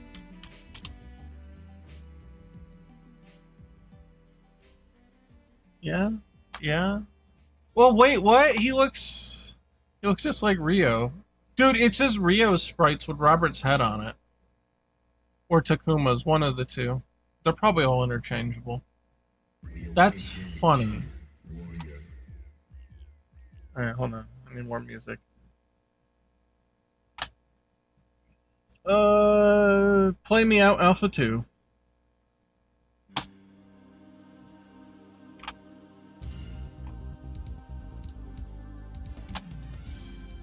Dan, but good. Yeah, pretty much. It's practically Dan. That's funny. Have I seen King? In what? King from where? Like 13? We're talking about 13 still? 2000 had a lot of hidden strikers like that. Yeah, 2000 had a lot of cool shit in it. I think people undervalue 2000. I think it's a really fun game. And it's got a lot of, like, the character select in 2000 is really good art. Like, all the menus and shit look really nice. Like, they put a lot of effort into that, and then everything went downhill in 2001.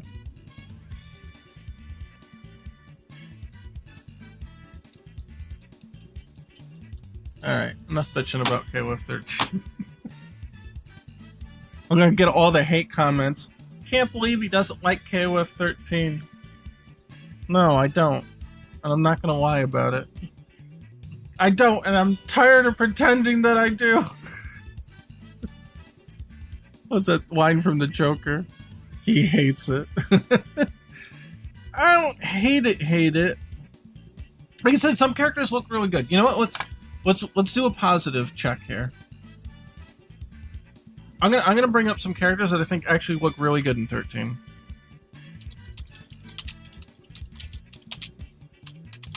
Here. Kyo looks really good in 13. If I can scroll down here. Yeah. Kyo looks really good in 13. Look at him. He looks like he fits. He looks like Kyo. His facial expression is appropriate. You know, he moves in, well, I mean, you know, it's got that classic, notable KOF 13 in-betweens, but he doesn't look that bad. Yeah, Cool looked good too, right? Yeah. K looked good. Let's bring up the roster here.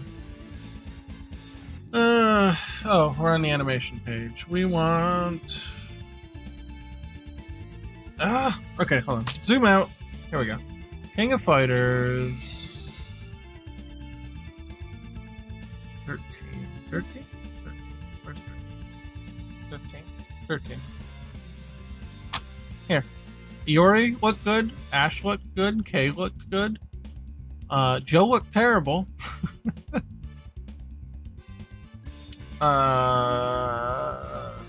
Leona looked alright. I don't like the costume, but I think it was rendered alright. I don't remember what Kenso looked like. Let's take a look. Elizabeth probably looked right. Takuma actually looked okay. I don't know about King. Let's see, here's Kula. Yeah, alright, we'll go with those ones. Alright. Look at Iori looks good! Yeah, Iori looks good! Movements are pretty good. Got nice details. Good secondary motions. Like, it's good. Iori looks really good. Ash, I hate Ash Crimson, but I can't lie that he looked alright in 13. Yeah, look what Ash looks like in 13. That's pretty good. Got good detail in the face. His smugness, you can see the smugness in his face. He doesn't look angry like the other characters for no reason. His face looks fine. The expression comes through. The design's very nice. Costume's good. I don't like Ash, but I can't deny he looks good in 13. If all the characters look this good, I wouldn't have a problem with 13. Kay looks really good in 13. Look at it. He's got the proper expression. I mean, he's already pissed off, right? So I guess it fits. Yeah, it's fine if you don't like the stance, but I'm talking about like the animation design and the proportions and all that. This looks good.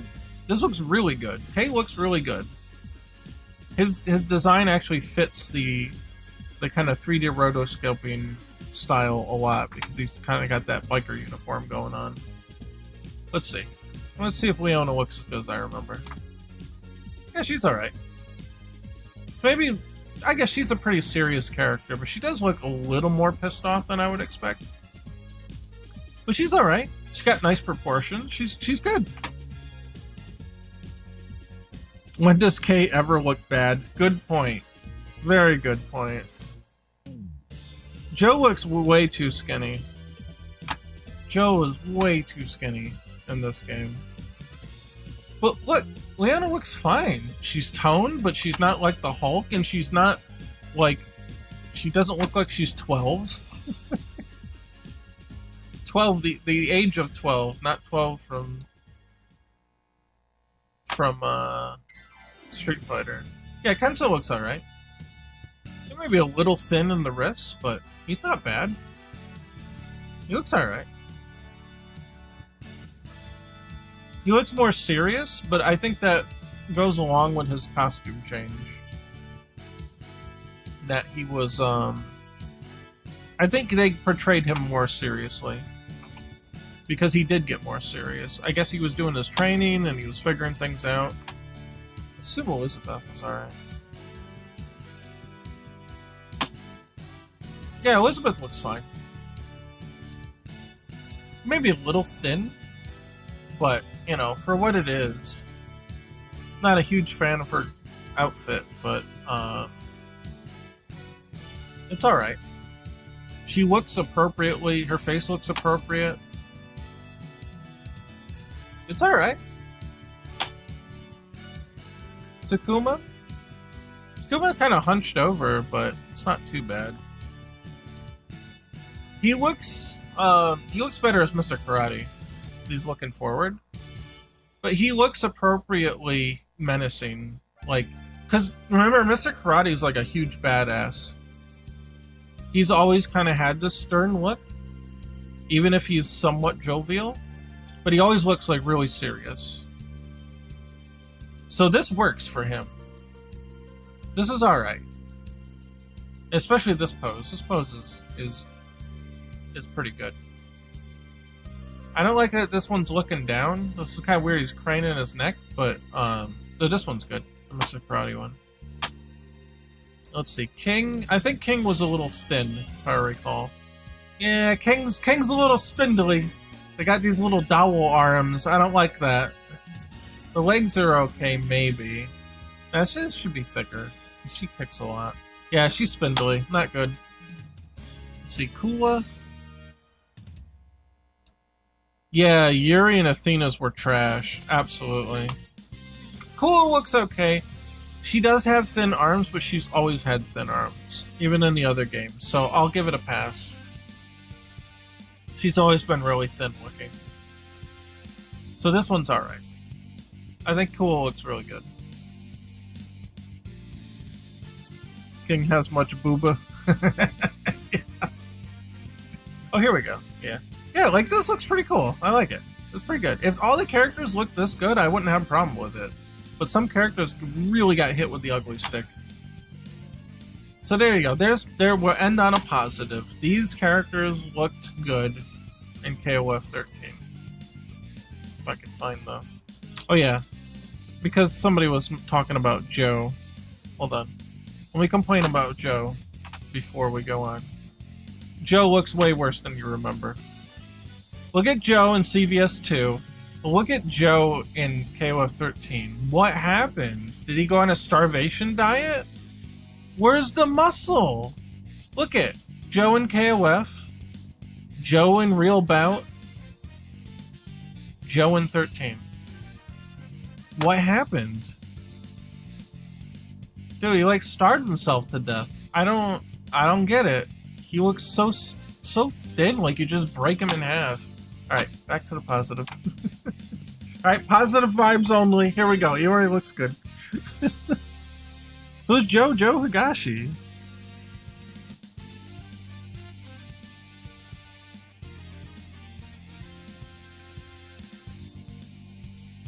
King was always stacked, you just couldn't tell through the jacket. Yeah, that's true too.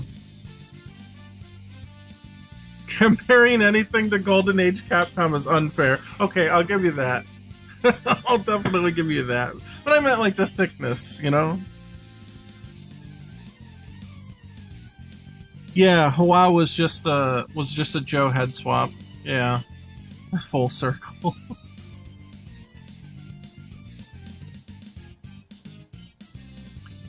Yeah, some fighters can be really thin in real life, but it doesn't make for an appealing design. You want to exhibit strength through design. You don't get that when they look all thin and lanky.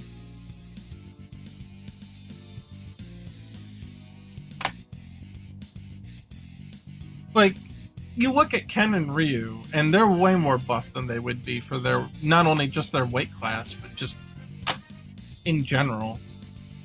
You know, like, Asian fighters tend to be more toned and thinner, but like Ryu really looks like he just like lift a car up with his one arm.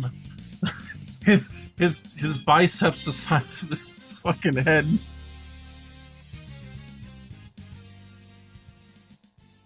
Raiden look good? Maybe, but I don't like Raiden, so we're not looking at Raiden. And here we go. Positive vibes. We'll just look at all the good ones. I don't want to look at Kenzo. I don't want to look at her. And Takuma, there you go. There you go. Good one. That's a good one. And Cool. Cool's good. There you go. Alright. There's all the good ones. I think Billy looked alright too. But we didn't look at him. Shit, Street Fighter 4 Ryu is Jack. Yeah, that's what I mean. Like, if Ryu looked thin, he wouldn't look as powerful. And that's part of the design that the visuals can evoke certain reads on a character. Ryu looks goofy when he smiles in Alpha. Love it though. Yeah, his smile in Street Fighter 2 looks really goofy. Maximo looks good in 13. Probably. I just don't care much about Maximo.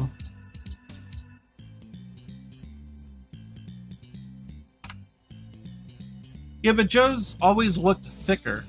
So when you suddenly make Joe thin, you're contrasting with like 20, 25 years of Joe not looking thin, and now suddenly Joe looks thin and it's weird.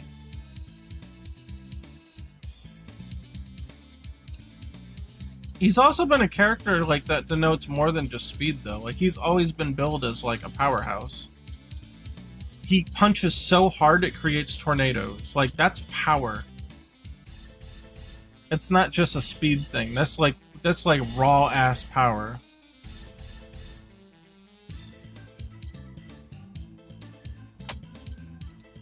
There we go.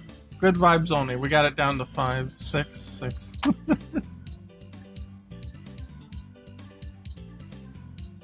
No, Maxima's not the only Canadian fighting game character. There have been others. It reminds me of when Punch-Out came back. They started adding more nationalities, and they brought back or not brought back, but was he in Super Punch-Out?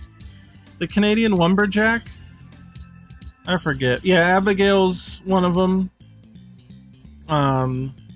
It just reminds me of Punch-Out first. Oh yeah, I guess Wolverine and Deadpool are Canadian. You're right. You're right. Let's see. Let's see. Super Punch-Out, right? Super Punch-Out characters. Super Punch-Out. All right, there's a Punch-Out wiki. How about that? We got.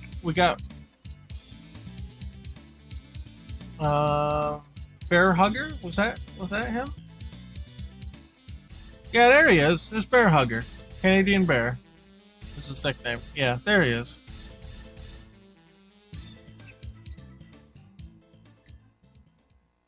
Yeah, I don't know. I haven't played Super Punch-Out, so I don't know. Yeah, here he is in Super Punch-Out. Wait. Oh, this must have been the arcade one. And this is the Super Nintendo one. Right? Let's see. Punch-Out.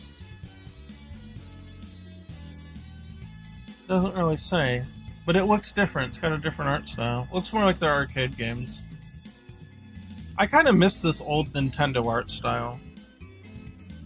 This stuff was good. Like it looked like old like Popeye kind of stuff. Almost. That one's arcade? Yeah. Okay. Yeah, I was gonna say it looked like it, especially with the color palette. Look at those old cartoons, because this almost looks like a Popeye character in a way. I like that old Nintendo style. They don't do that anymore. Yeah, and here's Punch-Out for 2009. Wow, was that long ago, huh? Yeah. Oh yeah, they gave him woodcutter's hat. Yeah, there's a squirrel. There he is. There he is, little guy. He's got his own boxing gloves. It's great. I like it. Yep, and that's it. And that was the last Punch-Out game they ever made. And we may never see another one because the developers thought they would be cute and fuck around, and they caused a lawsuit. If you didn't know, or not, almost caused a lawsuit. But it's been implied through the story that Nintendo had to pay out to make that work. So what it was is they scanned a page from Sailor Moon's manga in the new Punch-Out, the 3D one for the Wii. They scanned a page from Sailor Moon's manga and actually put it into a book in the game that you could see. And apparently that didn't go over very well because the game shipped with it. It was too close. By the time anybody noticed it, it was too late to fix it, and they were already printing discs. And yeah, and that caused a huge legal scramble on Nintendo, and they were pissed.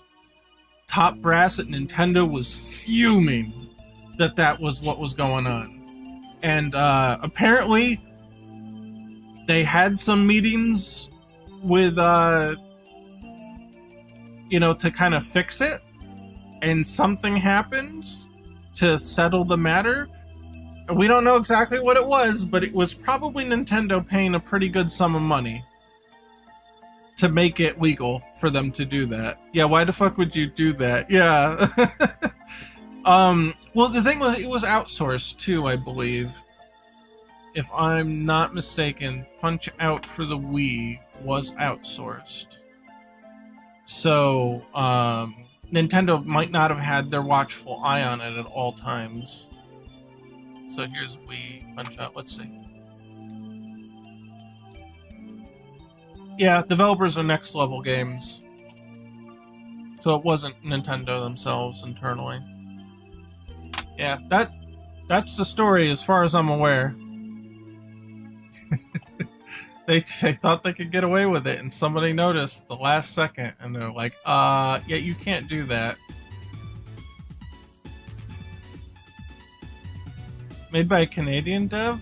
Come on, they should have known better though, right? Let's see. Yeah, you're right. British Columbia, Vancouver, Canada. Yep, you're right. And they done goofed.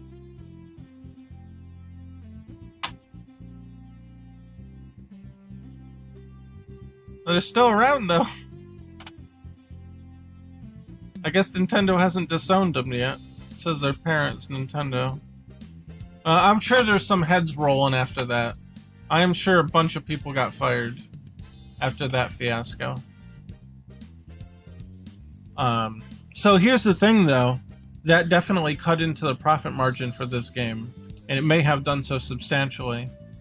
There could have been a royalty thing going on and all this shit. So the fact that we haven't seen another one could potentially have been impacted by that, which is that's the part that gets me.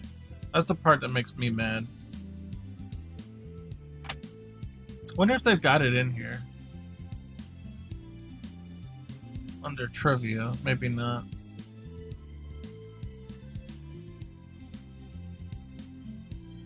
Yeah, I guess not here. I don't know. I saw it on, I think Did You Know Gaming covered it at one point a while back.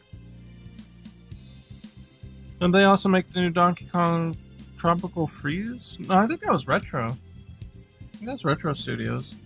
Let's see. Donkey Kong Country Tropical Freeze. Oh, that's just Nintendo's page. Hold on. How about Wikipedia? Here we go. Wiki, tell me what I want to know. Yeah, it's retro. I think they did Returns. I think they did both Returns and Tropical Freeze.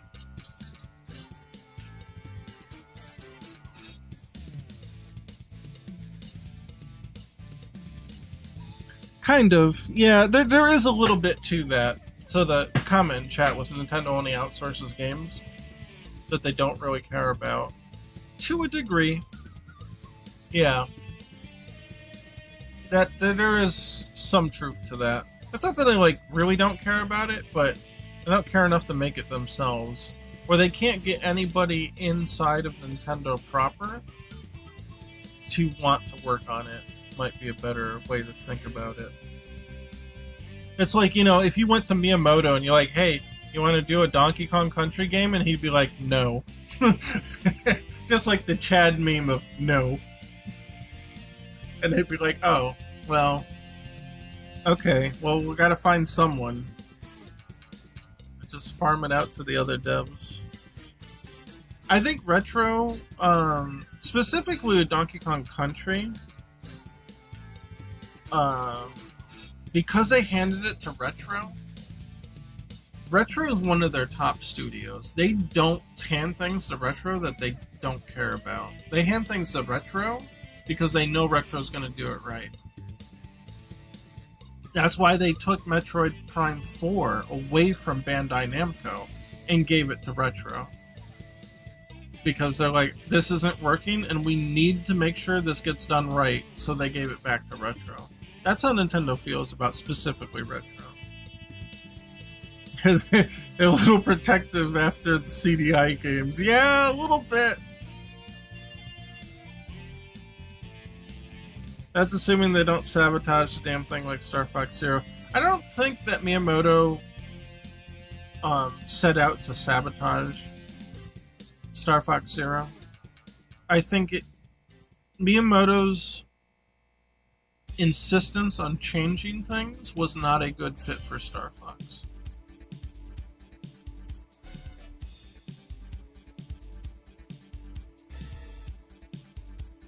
Yeah, I think that's the way I'd say it.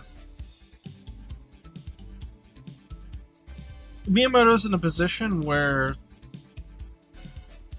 if you give him something, he's going to do what he wants to do with it, for better or worse. And there are certain franchises that are not suited to Miyamoto's current way of thinking with games. Some games don't need to be changed radically, like Star Fox. Or also like his comment about, I don't want to do a new F-Zero game because I can't think of a way to change it substantially. So for him, it's not interesting to work on if it's just the same thing. Which is fine, then just give it to someone else, right? But it's that mentality where it's like, okay, well, that just means right now Miyamoto's not a good fit for F-Zero. And it's fine. There's nothing wrong with that. They could definitely do that. And I think a lot of the times when they take things out of house, that's kind of like the thing. It's like Donkey Kong Country, Tropical Freeze. We don't need to reinvent Donkey Kong Country. If you gave it to Miyamoto, either he'd refuse it or he'd turn it into something substantially different. But we don't need that. So we'll give it to Retro. And Retro will do it normal and it's fine. Good lord, we're dismissing Miyamoto as a dead boomer? No. Miyamoto has his place. It's just, he doesn't have that same place he used to have. He's good at starting franchises. But if you let him, he will absolutely morph that franchise into something unrecognizable later. And that's kind of like his current mode of operation. And that's fine.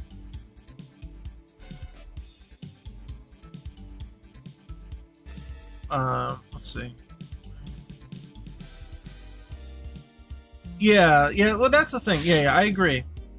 They don't need to change F-Zero to bring it back. For two reasons. One, like you said, F-Zero is unique enough in the racing space that it's still unique. Nothing's really challenged it in its space. And that's absolutely true. And all they would need to do, and I was saying this the last stream or the stream before, all they need to do is they could just take GX, give it an HD coat of paint, and ship it out the door, and it'd be fine. We haven't seen an F-Zero game since the GameCube. No one outside of like F-Zero fans would even know it's not a new game. Like, we haven't seen it in so long, you don't have to do anything. You just re-released the last one, and it would still sell. Like, no one outside of F-Zero fans will even remember it. It's been that long. It's fine. Like, you could just do that. I mean, I wouldn't want to just do that. But you literally could just do that. I haven't played Wipeout. I've heard of Wave Race from the N64, but I don't know Wipeout. Wait, isn't Wipeout the one where they have the literal jet ski controller, like you sit in it at the arcade? The last F-Zero game was a game from the anime on the GBA that never came out in the West? Wait, what? Really? Hold on, I don't know about that one. Okay, hold up. F-Zero games.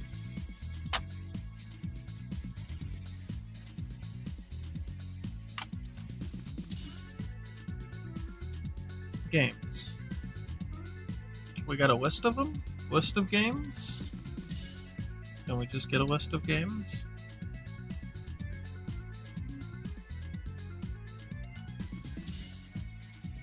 This is not helping. I want a list of games. I wanted to dig through. Alright, whatever. Maximum Velocity. That's a Game Boy Advance one. That came out in the West. Here's GX. GP Legends. This one? Oh, maybe this is it. No, that's an American box art too. Climax. Oh, here we go. Released in Japan for the Game Boy Advance. Like its predecessor, GP Legends, Climax was published by Nintendo and developed by both them and Suzak. This is the first F-Zero game to have a built-in track editor without the need for an expansion or add-on. Custom tracks to save, blah blah blah blah. Okay. Yeah, okay, yeah, this must be it. Really? I had never heard about this one.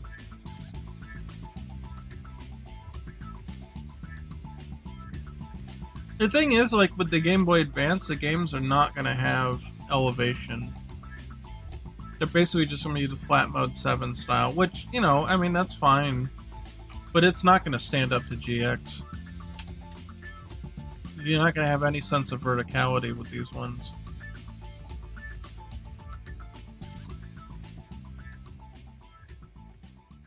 I mean, it looks pretty, but I feel like after GX, like, you kind of can't go back.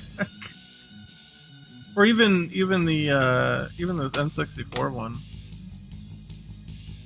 I don't know.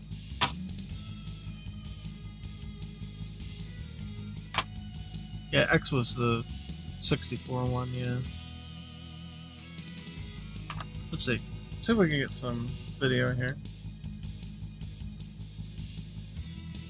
F-Zero Climax playthrough.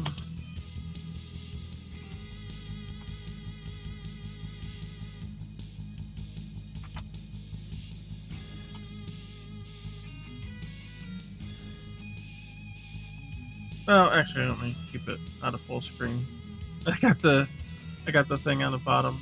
Yeah, I mean, like, as far as like it's an Super Nintendo-esque one, like it looks good for that. It's just like once you get the X and GX, it's kind of like, yeah, that's cute, I guess. But it's like the series moves so far past this that, like, I don't know. It's like, it's alright. It's cool, I guess. But, like, that's kind of all you're going to get out of it. It's cool, I guess. Time-lapse was repetitive? Yeah, this is a GBA one.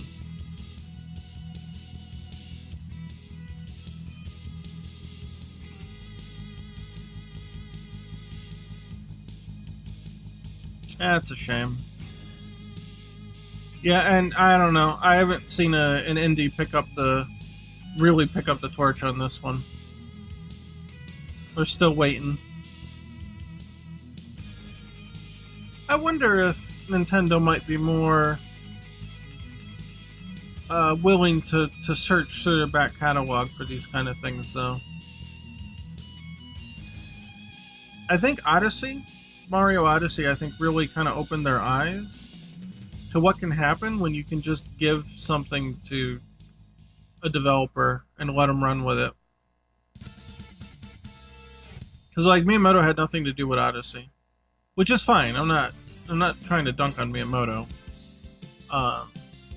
But Odyssey was definitely really good and also, like, super refreshing for what it was. It brought Mario back to how he felt in the early 90s. When you had games like Mario Land 2 and Mario World, like, that was a magical time for Mario, and it feels like Odyssey brought back to that era. Oh my god. No, yeah, bye. Get out of here.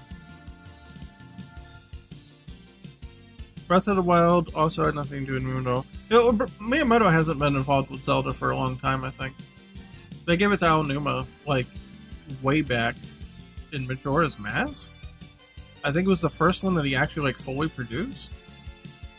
Or maybe... Yeah, because Miyamoto still had a big... Miyamoto still had a lot to do with Ocarina, I believe. I think after that he was just kind of done with it.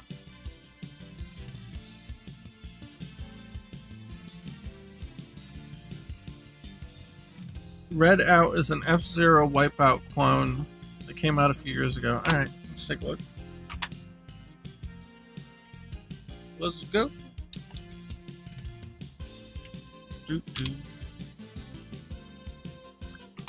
Red Out. Okay. Actually, this seeing the thumbnail here actually was kind of familiar. Yeah, I've seen this.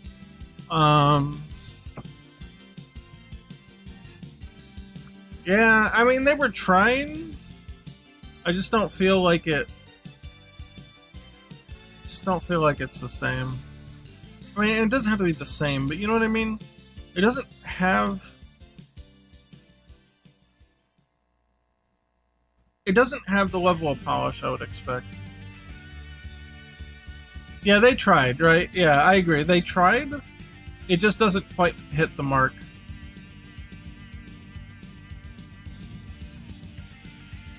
Yeah, it's more Wipeout than F-Zero. Yeah.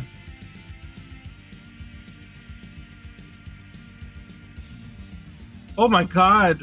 Holy shit, what the hell was that? Were they trying to give me a fucking headache? What was that? The entire screen was covered in just like white and black sparks. What the fuck was that supposed to be? Was he hitting the rail or something? I don't know what that was. That was blindingly awful though. Look, I get trying to make like an impact if you're touching the side or whatever, but holy shit. You can't do that. That will really fuck with your players. Alright, it's coming up again, I think.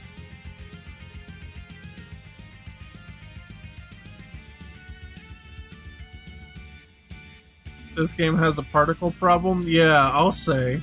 Oh, here it is. Is it every time he goes up? Yeah, oh my god! What? Alright, look, the quote of James Rolfe, what were they thinking? Holy shit. Yeah, well, that ain't it. That ain't it. Oh my god. I don't wanna... I'm kind of afraid to look at another track.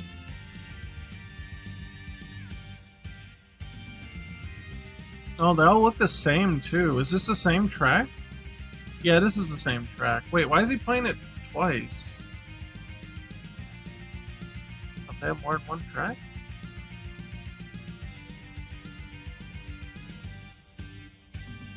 Then there's Fast RMX on Switch. I don't know if this is another track or the same track. They all look the same.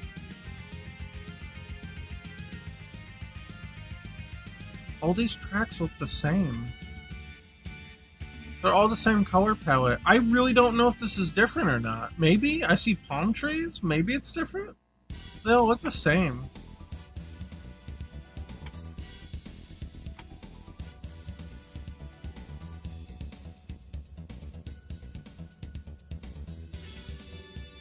Let's see. Fast RMX. Oh, wait. Wait.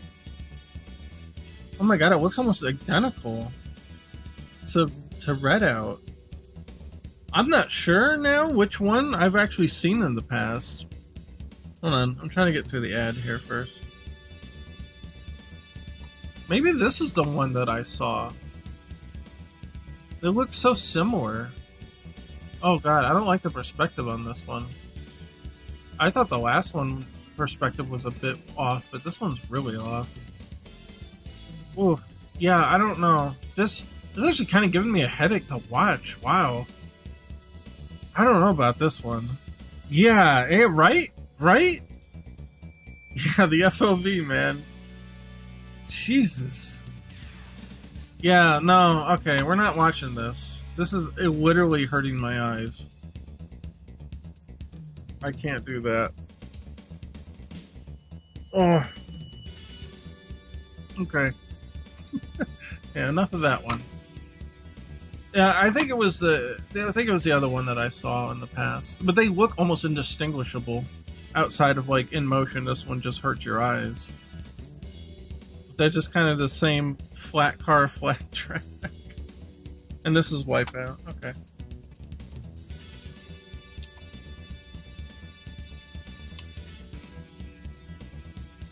Oh.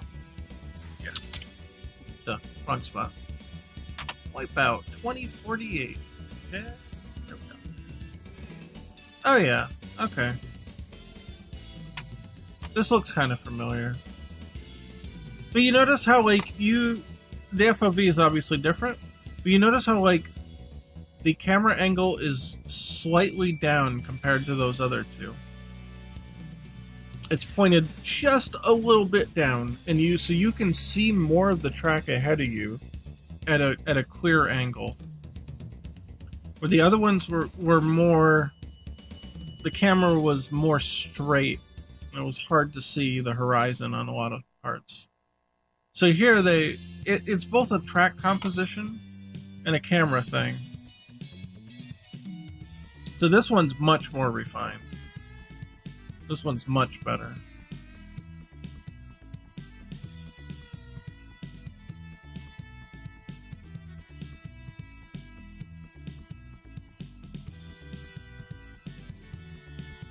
I wonder if Distance ever released. I don't know. Is that another racer? Wipeout Omega Collection came out on PS4. 2048 is 10 years old. Yeah. This is what happens to good games when they get forgotten. You're like, wow, remember that good game? And you look back and you're like, oh, that's a long time ago.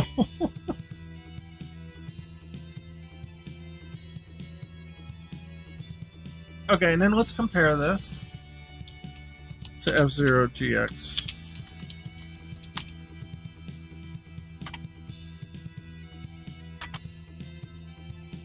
Ah! 3, 2, 1, skip it!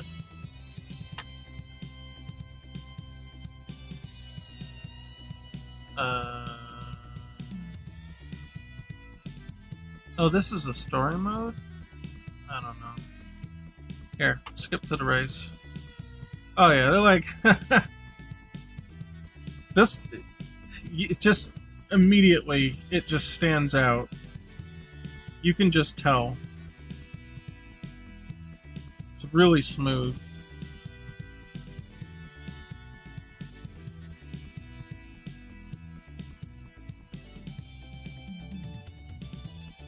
Yeah. Yeah, seeing them all back to back like this, there's just no comparison. Notice how clear the visuals are here compared to the Wipeout one. Look how much more clear and readable everything is here. Between the color choices, you know, the effects that they're using. Nintendo is really on top of their game, man.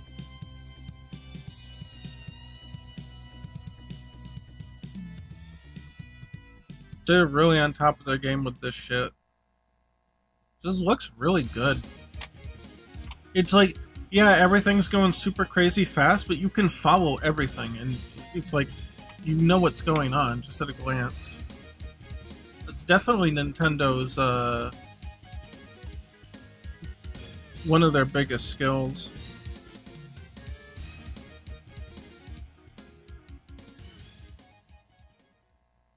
Okay, yeah, fair enough. They paid Sega to make it.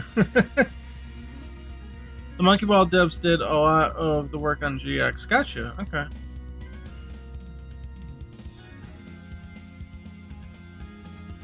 Well, they know their shit too, then.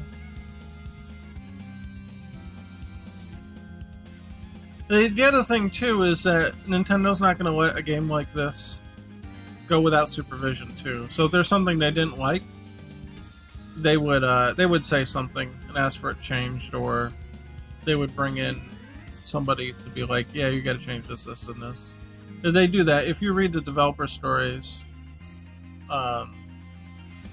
like back in the day, they would just send Miyamoto out to like check up on games and then like tell them what to do if they didn't like something.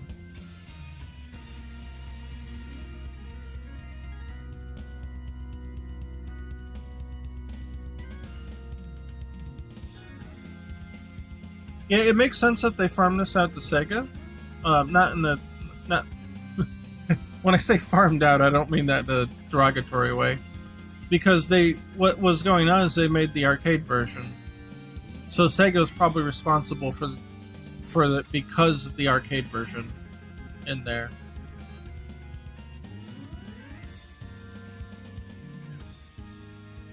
So it made sense for them to do it. Because they would produce the arcade cabinets, develop the game to work on it, and then also make sure that it worked on the GameCube. So, like, GX was kind of like the port from the arcade. I'm not sure exactly which one came first, but yeah. It's running on the Monkey Ball engine? That's funny.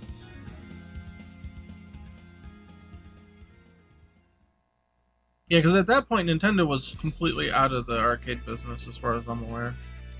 So it would make a lot of sense to have Sega do this, because they were still doing that. Can you imagine?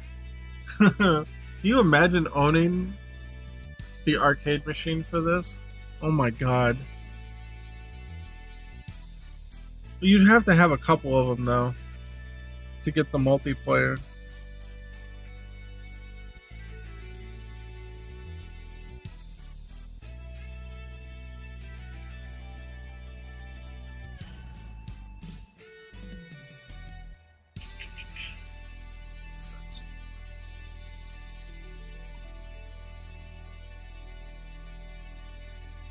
I really like how they handled the engine effects.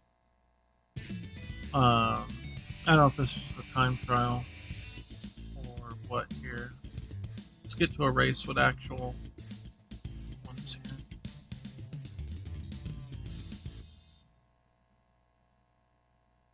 Yeah, because you had the actual sit in the seat and shit, yeah. Skip. So here, notice, this is the thing that stuck out to me. Even when the cars are far away, look how they shine so bright from the engines. Like, they really shine. Like, you can see the light beams coming off of them. That helps you keep track of them really easily. That's the thing that struck me the first when I saw it. Like, that's really good. You don't lose track of anybody that way. You can clearly see the flow of traffic and where everybody's going.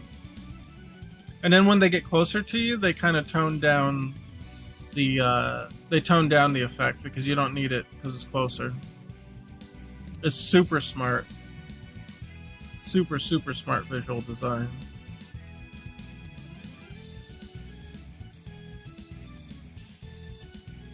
Which reminds me, I'm pretty sure I'm buying Monkey Ball 1 and 2 next month along with Metroid. And those will be my 2 Switch games for the rest of the year, yeah? Sound design is super good too. Yeah, I gotta mute because we're playing music though, but yeah. I feel that, like, I bought... Oh no, I didn't even buy. Amber got... Hyrule Warriors 2 for me for Christmas. Dude, that game lasted me months. I didn't even play that on stream. I just played it on my own time. That game lasted so long. I would just boot it up for a couple hours here and there. Like, I don't know if it's because I'm getting older or what, but... Like you say, you buy those 2 Switch games and those will last you the rest of the year. Like, I feel that, like, super bad. I feel that. Alright. Musou good games are good for that kind of thing? Yeah.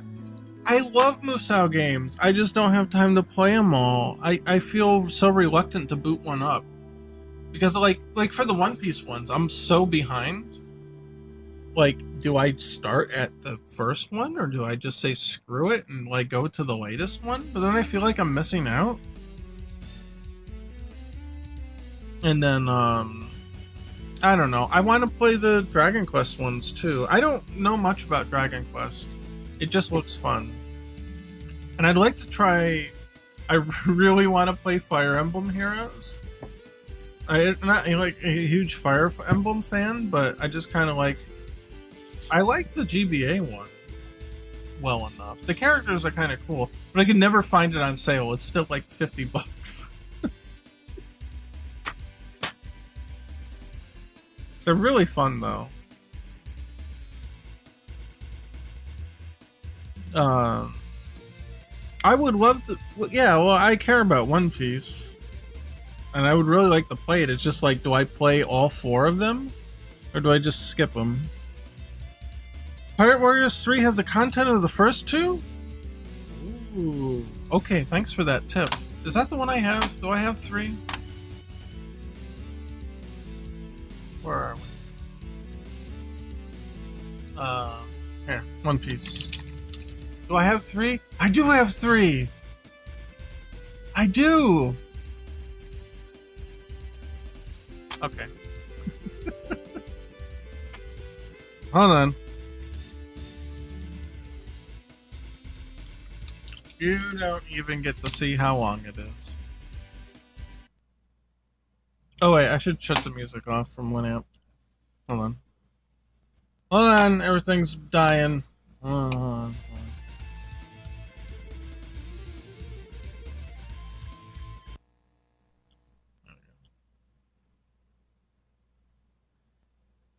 Okay, here we go. Here we go. You've convinced me. Here we go.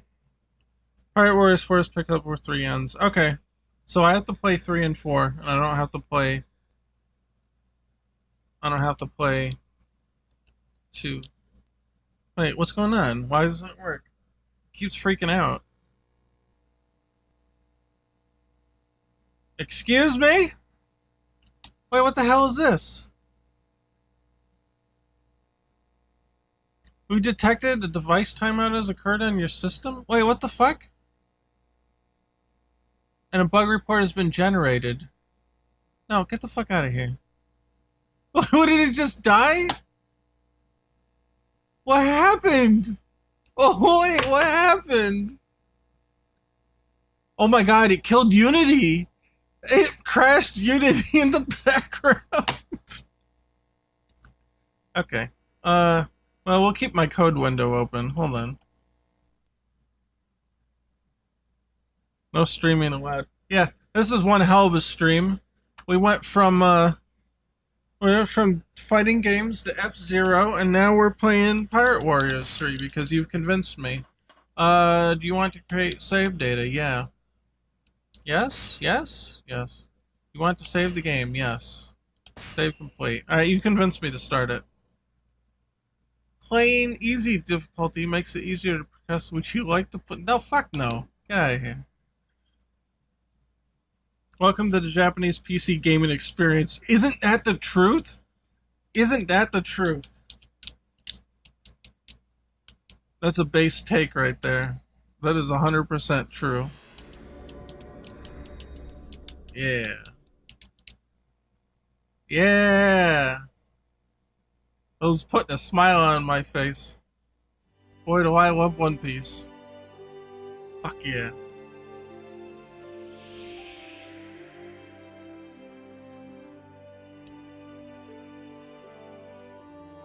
Oh no, wait for the 50,000 DLC pop-ups? Uh-oh.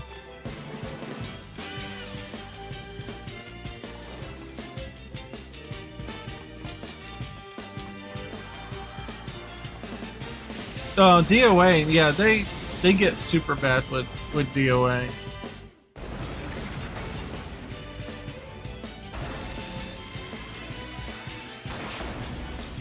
I don't know, I think I bought this when it was on sale. I don't know if it includes stuff or not.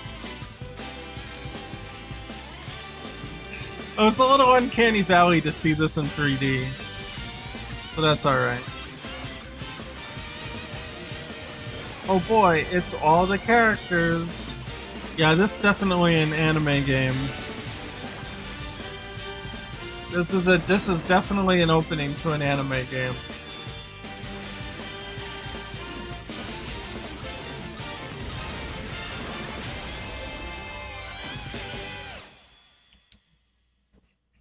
Alright, let's be real. It's a Musou game. This is what you're gonna get. Cool. I guess I unlocked all the characters by watching the intro. Oh god, I hate it when they do this and they tell you each and every one. Is this like DLC stuff that was added? Just because I bought DLC? I don't remember. Oh my god, can you just give me a list? I don't want to be clicking OK all day. Oh no. The Steam version has everything? Yeah, I guess so. Oh my god. Okay, good. Are we done? Oh, thank god. What do we got for options? It's hard difficulty. The life gauge display had, yeah, something. Discover story. Wait, discovered story elements. Is that? Oh, is that like auto skip if you played it already?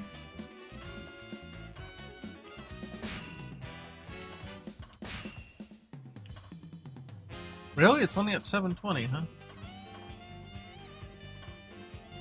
Wait. What is the slash for? Is that like a sub-resolution? Okay, whatever. Just 60, please. Watch it die again. Oh no, it didn't. It worked. It's alright. Quality settings. Custom. Displayed characters. Maximum. View distance. I guess far? I don't know. Let's just max it out. It's fine. It's a PS3 game, right? So this shouldn't be that taxing. Save, yeah. Let's go. Like Dreamlog, Adventure in an Unknown Sea. What's that? If you log in Dreamlog, you can select any character and use an enhance. To use an enhance. Also click. Yeah, sure. 時は大海賊時代。ある者は海賊王を、ある者は財宝を、またある者は海賊の撃滅を目指して日々戦いに。It's all subtitle. It's all in Japanese voiceover based. そしてここにまた一人熾烈な戦いに。Get your 4-kid shit out of here. Alright, I don't really care. Let's go. Wait, what is this? Oh, like generic pirates 1 and 2. Okay, other Ivankov, Tashigi, Law, Hancock, Shanks. Yeah, there you go. Play as Shanks.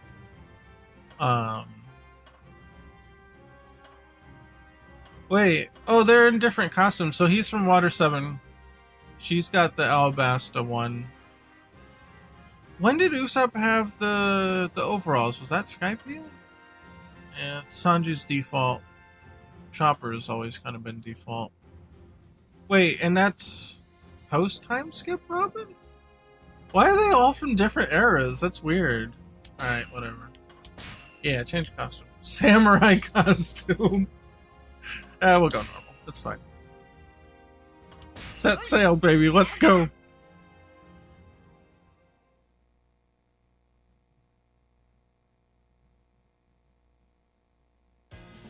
I played PC ports of 360 games that ran way worse than they should compared to native hardware.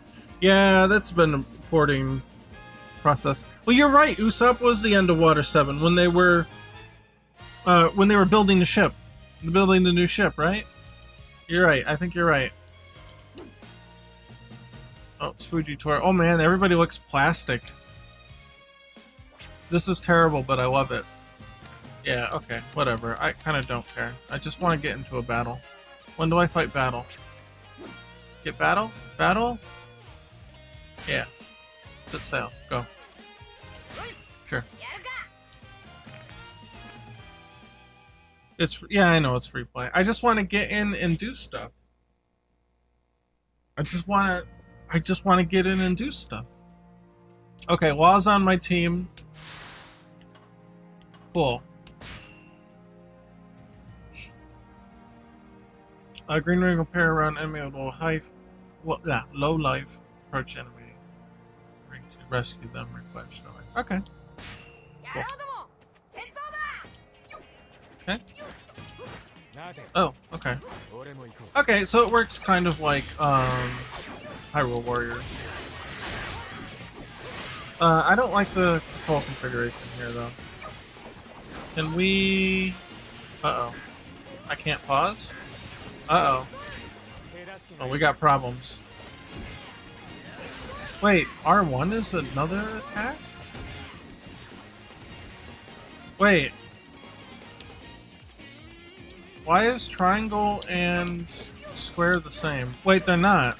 One dodges and one runs automatically? Or maybe not, I don't know. Okay, my controls are all wacky. And I can't pause. I don't know.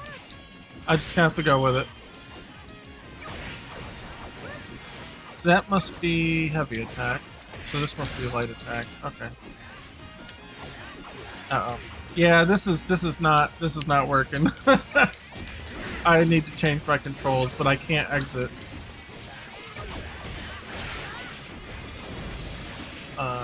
Wait, what's this? That's like a charge attack?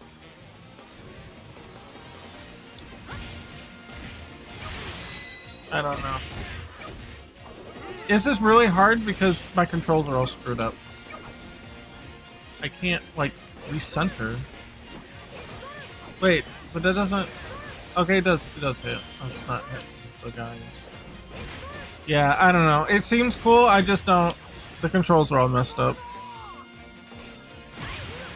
There's a super. Oh, I don't know what I did, but there's a super. Alright, let's see. Let's try to figure out what these are. Okay. 2. And that's... Okay. 1, 2, 3. Oh, I don't have a... Oh, I don't have a 1, 2, 3 heavy attack.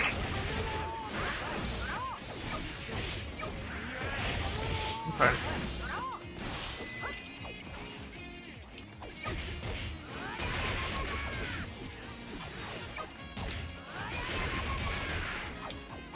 It's cool. I just definitely need controls to be changed. Wait, did I grab him? Cool. Why does it go black and white every once in a while? Is that because of law?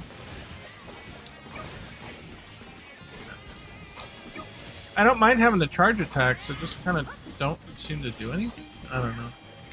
I can't control the camera with the right stick. That's really pissing me off.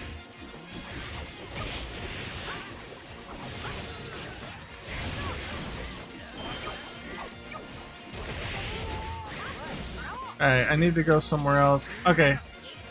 Wait! What is start? What was that? I pressed start and everything went weird. I don't know. I don't know what to do. I don't know what's going on. Oh, it's a double attack? Okay. That's cool, I guess. Alright, whatever. I can't play like this. This is not working. I can't. How do I escape? I saved a screenshot. How do I get out? Oh my god. Alright, never mind. Alt F4. No, that doesn't work? They don't let you Alt F4. Alt Tab. You will die one way or another, game. There you go. Yep. I'll have to figure that out later. Well, that ruined the whole experience. Not having proper controls.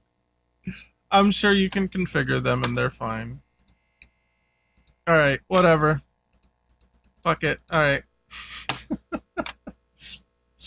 Whatever, man. There's my alert boxes. Yeah, we go all over the place on this stream. That's fine. That's cool. Not like I could have programmed anyway today. Everything was all super broke. Okay, I think we're done. It's almost 1 in the morning now. I think we can close it up. I think we're good.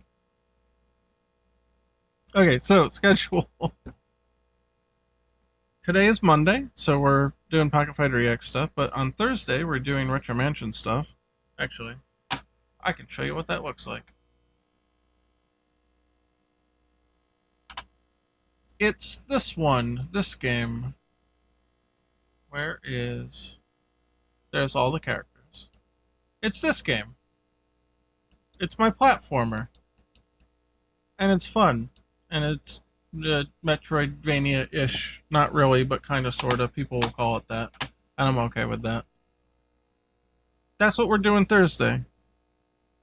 We work on that one. And then on Sunday we play a game. I finished Demon's Crest. I finished Demon's Crest, and it took a long time. A very long time. Because the last 2 bosses were incredibly difficult. And that's fine, that's cool. I just didn't really realize it was going to take that long. I'm sorry, C64. We ran the gambit. We went everywhere. Went to F-Zero to One Piece to everything.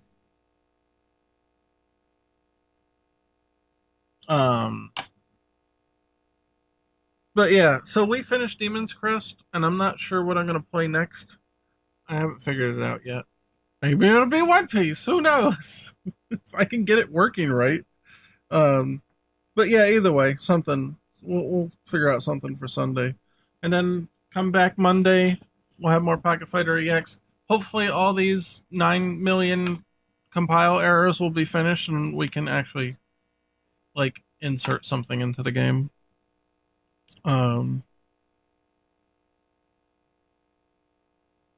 Team One Piece, the KOF 13 style One Piece fighting. Okay, hold on.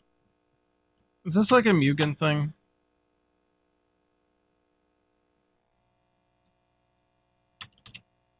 Alright, let's see. Fighting, One Piece fighting adventure? Okay, alright, hold on. Let's bring it back. One Piece fighting adventure. Oh, this is like Jump Superstars style or something. Yeah, I guess this is a Mugen thing.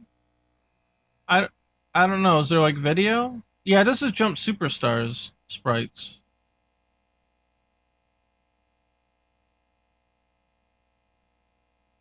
Oh, they're not really original. They're from Jump Superstars. I mean, they've drawn new characters in the style, but yeah, it comes from Jump Superstars.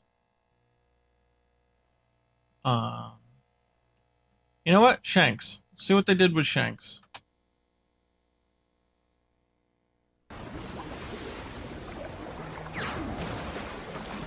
Okay. Looks alright.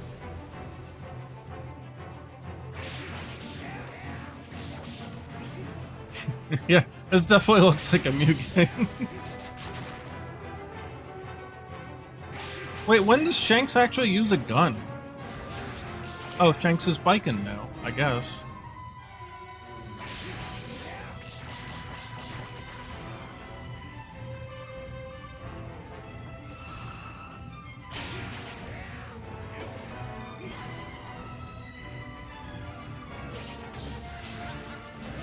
Wait, that was a Melty Blood. That was a Melty Blood sprite. The claw? That was a Melty Blood sprite.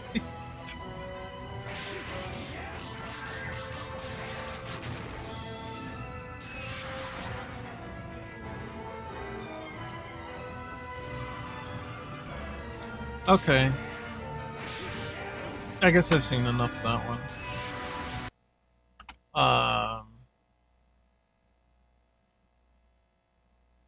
Well, you know what? Here's the litmus test. How they handle Luffy will tell you everything you need to know about the designer of the game. Where is... Can we just go to their channel? Where's the Luffy video? Okay, here. Luffy versus Rob Lucci. Here.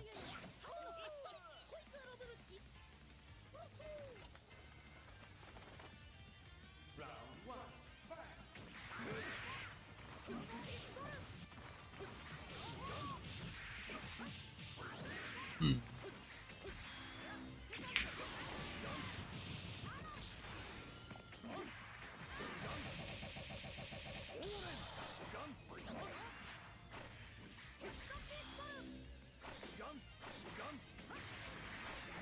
I can taste the melty anywhere. I'm actually not sure how exactly Luffy is being played here. Like,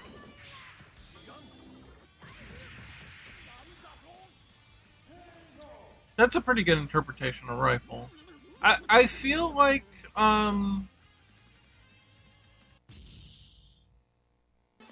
Luffy has really weird range? Like, what? Hold on, let's watch that again.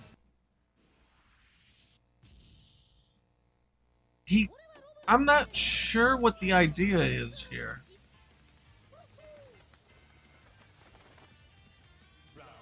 Like, what's Luffy's game plan? What, like, as a fighting game character, what is Luffy's game plan? It's not very clear to me what he's trying to accomplish. For being a character that's supposed to be long range, with sniping attacks, it seems really arbitrary what is and isn't a long range attack with him.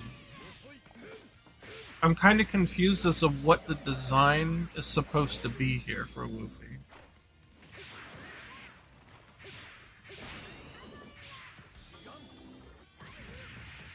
Yeah, it just doesn't look like his normals are really that long range. Like, Gatling is like point blank range. Like, I don't know. Yeah, I don't know about that one. Oh, let's see what Zoro looks like. Zoro should be a straightforward character. Anybody could design Zoro. He's super straightforward.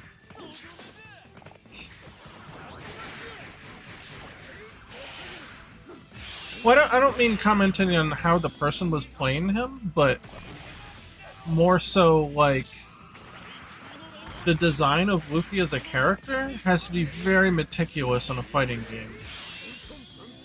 Because he's very not straightforward. It's really easy to make a character like Luffy really awkward or really super OP, if not handled correctly. Yeah, Zoro looked alright. He's pretty straightforward. Alright, let's see. Let's see, my man Sanji. What you got?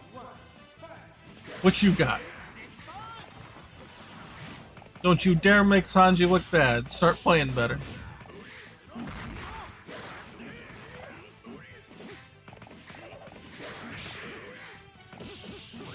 I feel like Sanji is really slow here. I would have expected him to be faster, I think. But that's just me. Was that a counter? Wait, what was that? I could see Sanji potentially having a counter. Oh, hey, there we go. Oh no, he got knocked right out of it. Oh no. Oh no, he's got it still. It's just not on all his sprites. Okay, that's kind of neat. That's kind of neat.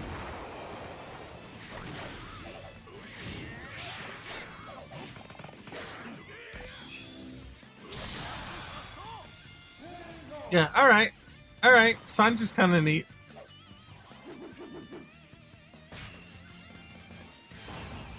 Oh, that's the end, huh? Okay. I guess it's out. Oh no, they got 1 billion characters. Uh-oh. I hope it's not quantity over quality. Oh god, they have like Wiper even? And they're really digging through the ranks for fighters. Drake, Boa Hancock. Here. I wanna see how they did Robin.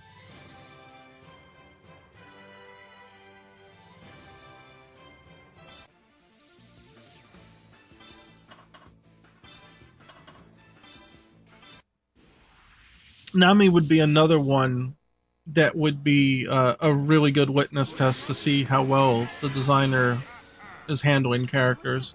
Because Nami would have to be kind of a set play character.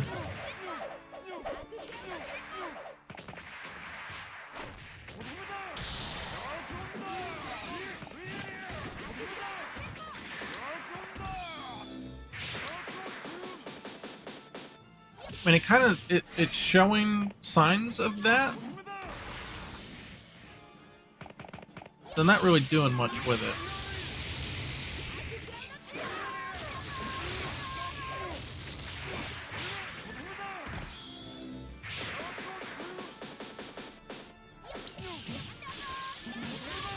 I don't know if they're trying to make her kind of like Rachel from BlazBlue.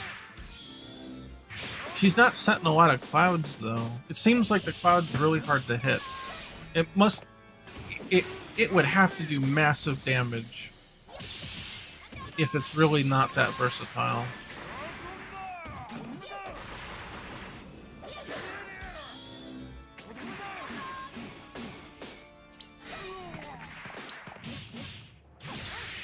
Nami and Robin are pretty bad in this game. Yeah. I was gonna say, I'm kind of getting the impression from Nami that it doesn't look like she can do that much. That's unfortunate. Oh, she definitely would be one of the more difficult ones to develop and design.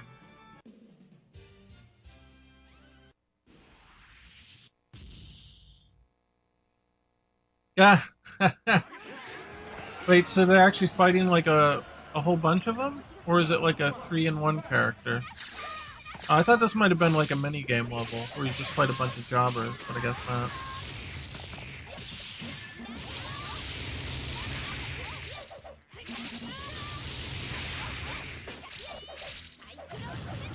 Man, this really makes me wanna... This really makes me wanna, like, do my anime crossover game idea. Seeing this stuff's getting my blood boiling.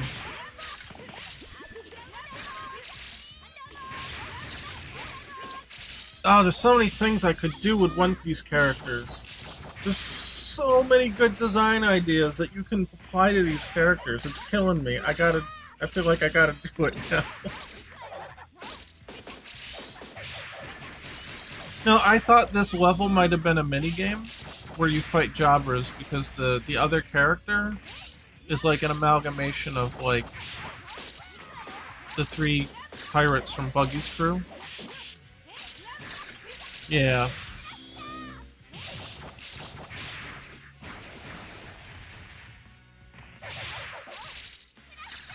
Dude, Vivi looks like she hits like a fucking truck. She was never this on point in the anime. Like, what's going on? Oh my god, dude, she's out there like a fucking Under Night In-Birth character.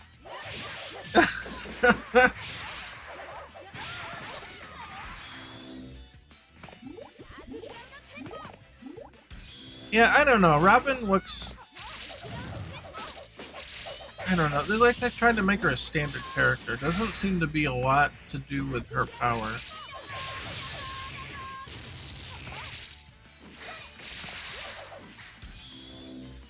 I feel like for Robin would actually end up being a zoner. And not like a rushdown or whatever.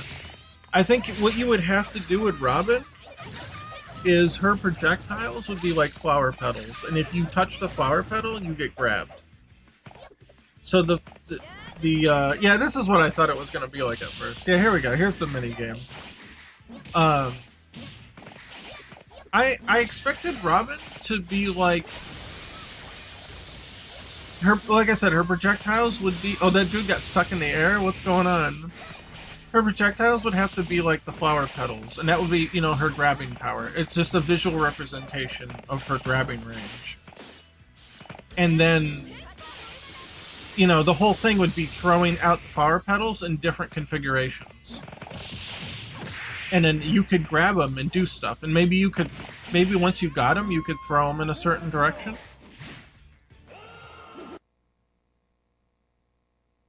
But, like, that should be the foundation of her character.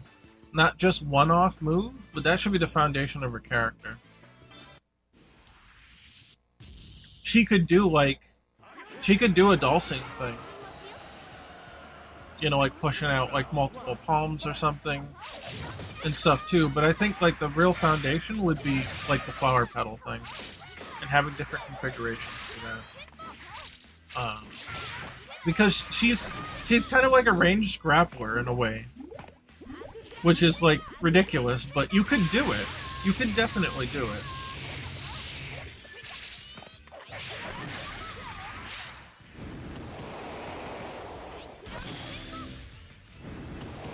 Well, let's see. What else we got?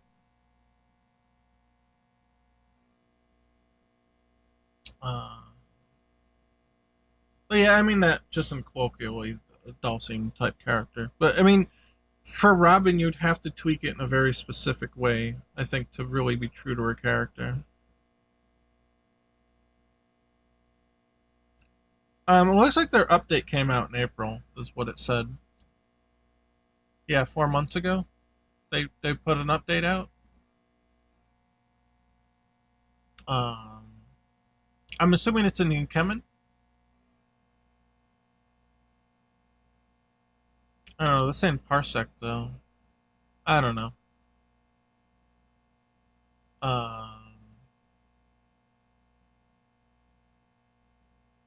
Where is...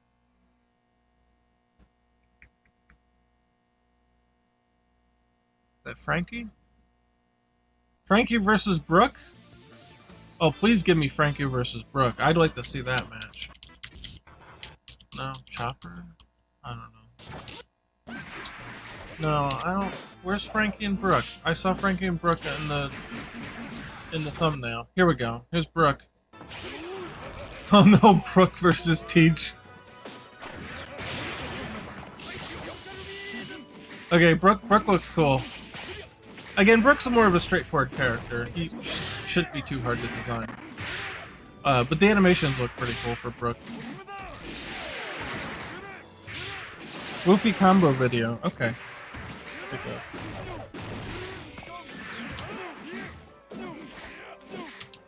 I know I said I was going, but now I'm interested.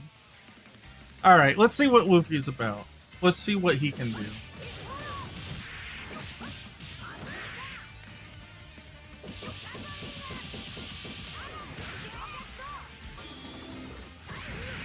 Wait, hold on, let's go back. Okay. Okay. Right. Rocket. That's a weird use for Rocket, it feels like. Okay, that was kind of neat. That's the kind of shit I'm talking about. That was kind of neat.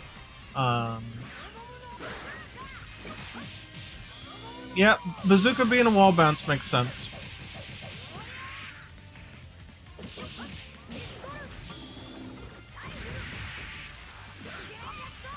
Yeah, that's good. That's kind of the shit that I was expecting. Where you grab him and like swap places with him and stuff. That's cool.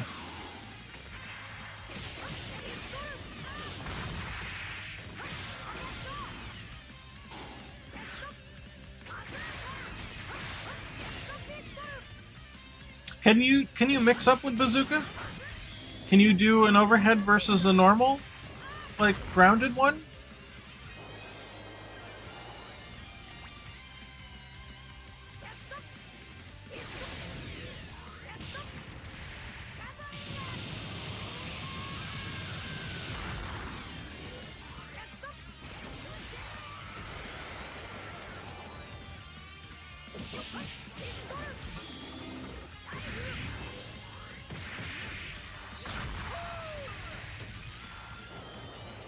Okay. And he's certainly got a lot of moves. Yeah, it is kind of funny that he goes small at the end, right? I don't know if competitively that's the best idea, but it is kind of true to the show, at least. That move better do ass loads of damage if they're gonna gimp you and make you small for a period of time. Yeah, it would have to be a finisher, or you'd be screwed.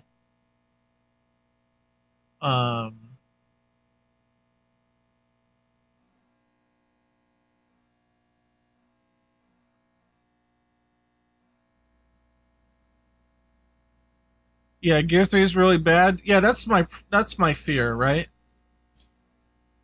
That, yeah, maybe you get damaged, but if you don't finish them, then what? Yeah, let's look at Brook again. I didn't get to see anything of Brook, really. Damage is not worth it. Yeah, that would be my fear with that kind of thing. That's a shame.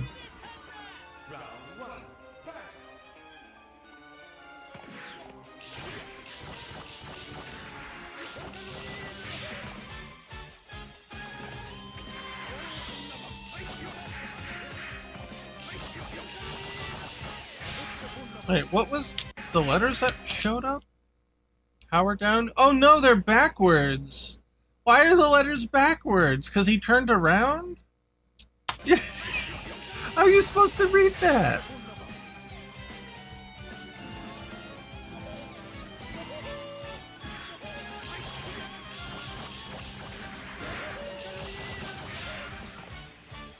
Yeah, that's what I mean. Luffy would be a hard character to design. It's really the one that's going to put the designer through the ultimate test.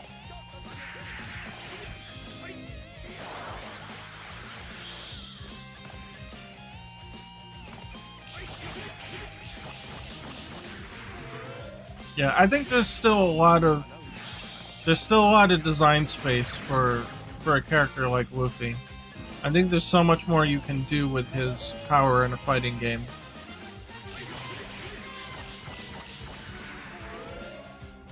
Yeah, Brook, that seems good for Brook, because that's kind of his whole thing, the buffing and debuffing, like even in the show.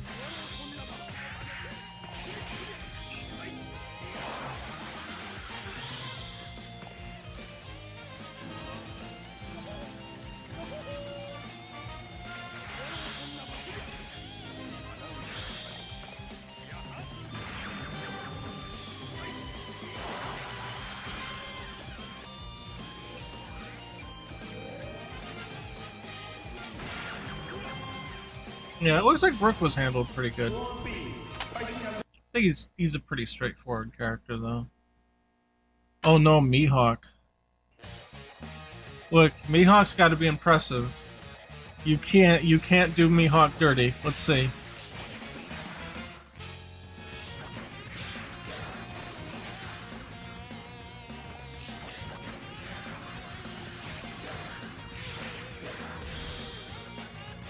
That's alright. I think part of the problem, we haven't seen Mihawk really fight all that much. So it might be hard to pull up some moves for him without just making shit up.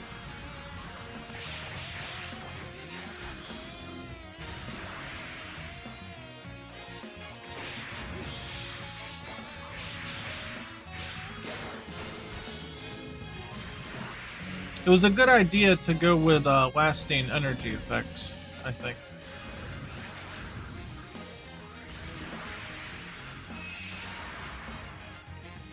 I don't know, I didn't see Katakuri on there, but there were a million characters on the select screen, so maybe I missed them.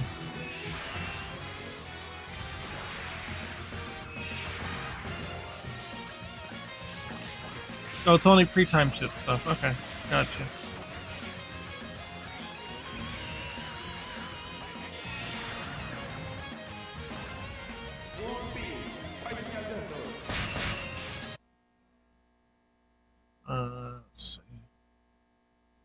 Hey, let's look at a Robin combo video. See if this looks any better than the match footage.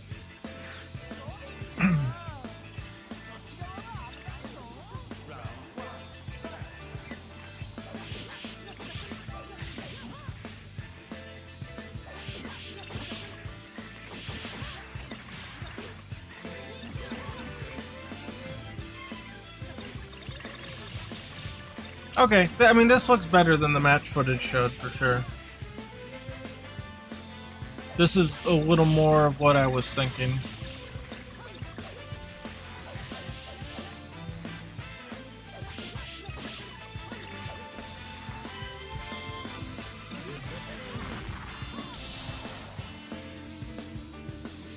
Oh, and Nell.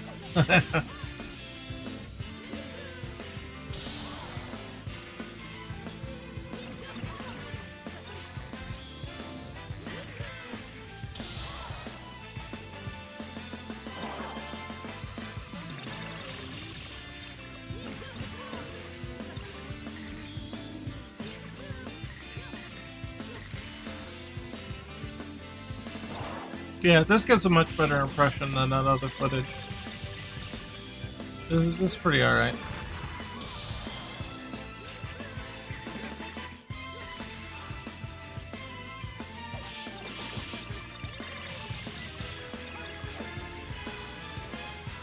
Wish they had her in her Water 7 costume, though.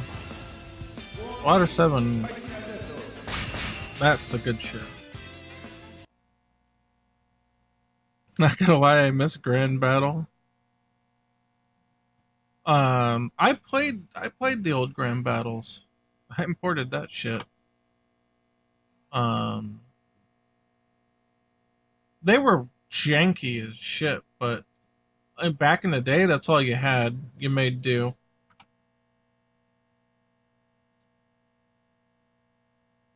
Well, the old ones were 2D fighters, though. Like, gameplay-wise, 2D fighters, I think. The later ones were 3D. Like, run around and shit. But the original Grand Battle? I'm pretty sure those ones were the more 2D fighters. But that was like on PS1. Like, that was way back in the day. Here, let me see if I can find it.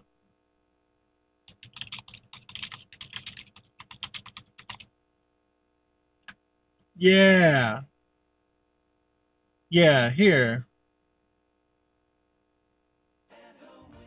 Hold on, ad. Fuck off, ads. You could do it blindfolded. Oh my god, it's an unskippable 15-second ad. Gross. No, fuck you, you're getting muted. There we go. From TV animation. Okay, this is the one I'm talking about. This is the Grand Battle I remember.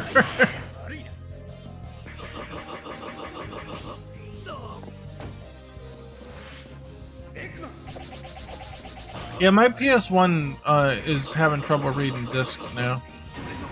I think the laser's going. Yeah, this is the Grand Battle I remember. The old ass PS2 one. But it was 2D. It wasn't like run around a 3D environment like Power Stone. It was 2D. Well, gameplay wise, obviously 3D graphics, but the gameplay was 2D. Yeah, they just made up whatever shit that they could get, man. they don't care. Shanks just a generic swipe and punch and all sorts of shit. They didn't care. Wait, is it English? Did they actually localize this, or is this a patch? This must be a fan patch.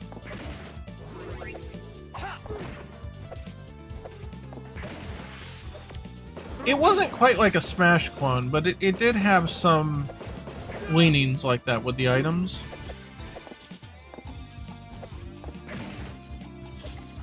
Oh, there was a lot of them. There was a lot of One Piece fighters that never got released outside of Japan. A lot of them.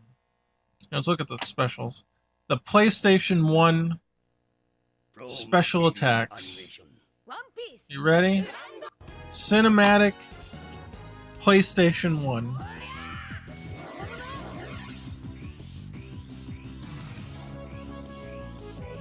Okay, I'm not gonna lie, that actually looked pretty cool.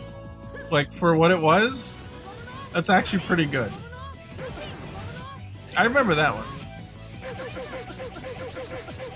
They got the angles pretty good.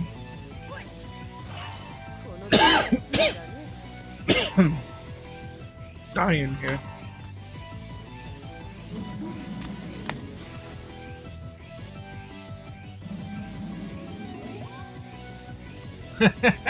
He's confused, like, what?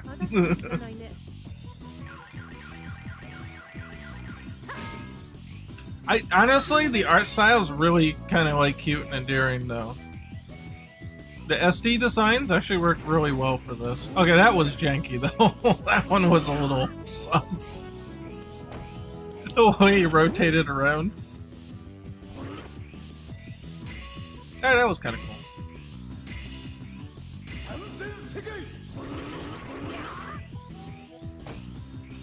I don't know much about the Naruto games.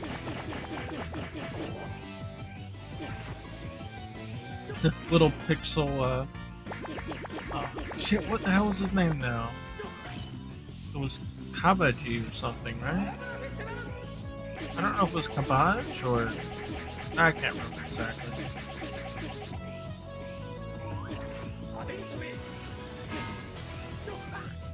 It was old East Blue shit. I don't remember everybody's name. Do you realize when East Blue aired... Did you see Project Fighter? I'm so crying blood about that. I don't know. What's that? Is that the... what the hell is it? That the League of Legends one?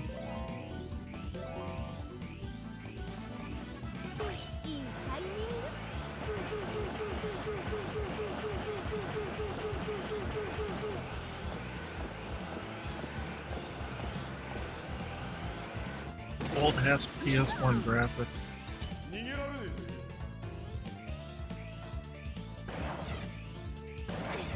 Have you ever played Jump Ultimate Stars? Hell yeah, I did. I imported that shit.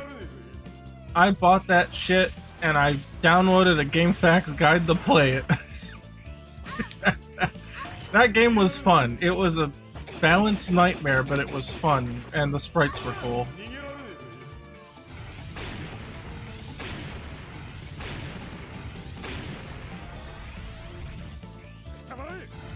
Yeah, I'm pretty sure I got close to 100% at least. I played Superstars as well. Dude, Jump Ultimate Stars was so popular in America. American retailers were literally importing and selling them. I saw that shit at Best Buy. And maybe GameStop too. Like, literally. They imported that shit. The Japanese version, untranslated, imported and selling on American store shelves. It was so popular. Isn't that fucking wild? I've never seen that. Never seen a game get imported and sold like that before. The only one.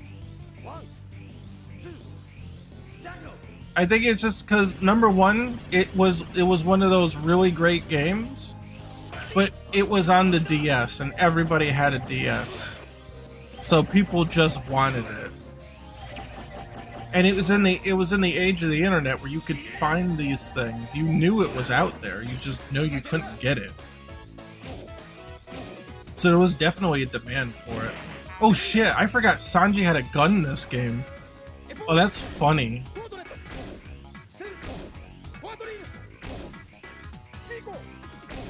What's really funny about this game in Sanji is that all his attacks change if he's fighting a female character.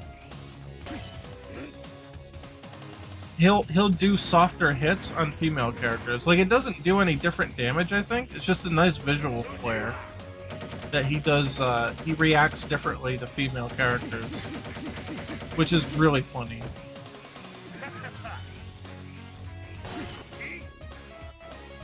God, One Piece is so old it has a PlayStation 1 game. It just really hit me. Oh, I'm sure, yeah, I'm sure they've done English fan patches for sure. But they've never officially released it in anything outside Japan. In Japanese.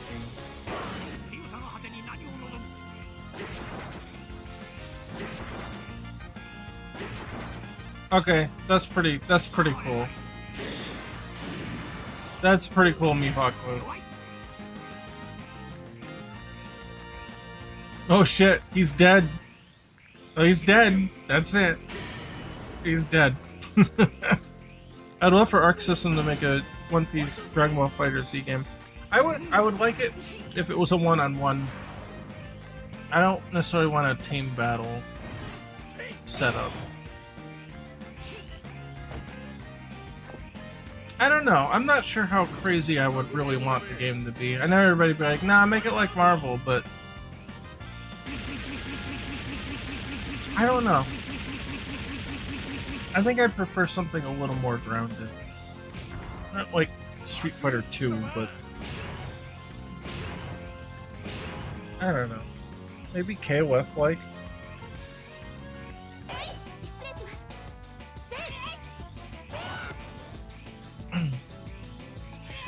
If it was like KOF intensity, but one-on-one, I think that's a decent approximation of what I would probably want out of the game.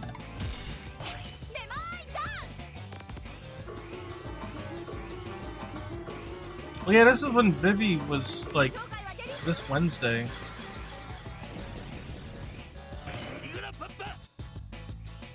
Oh man, this is so old. This is so crazy old. Oh my god.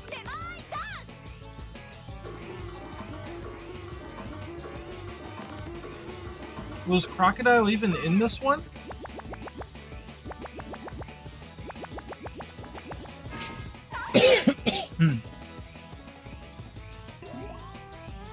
Oh my god, I wonder at what stage of the series this was made. Oh no, Panda Man! That's right, Panda Man was an actual playable character in this game. That's wild.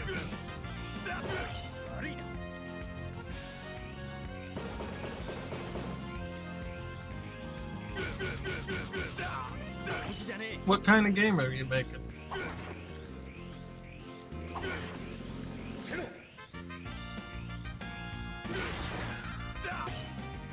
Your Shanks with all his made-up moves.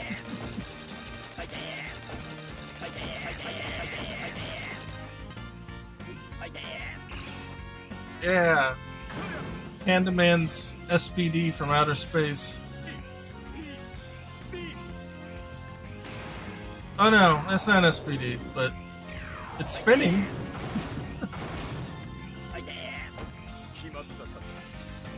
To take on Super Mario Bros. Multiplayer. Mario Brothers multiplayer is really difficult because in 2D you just get in each other's way. I feel like for a multiplayer Mario game in 2D you would have to be able to walk past each other and not bump into each other. And don't make the run button like a pickup move for the other characters. Kind of like in New Super Mario Brothers, where you can pick up the other characters and throw them.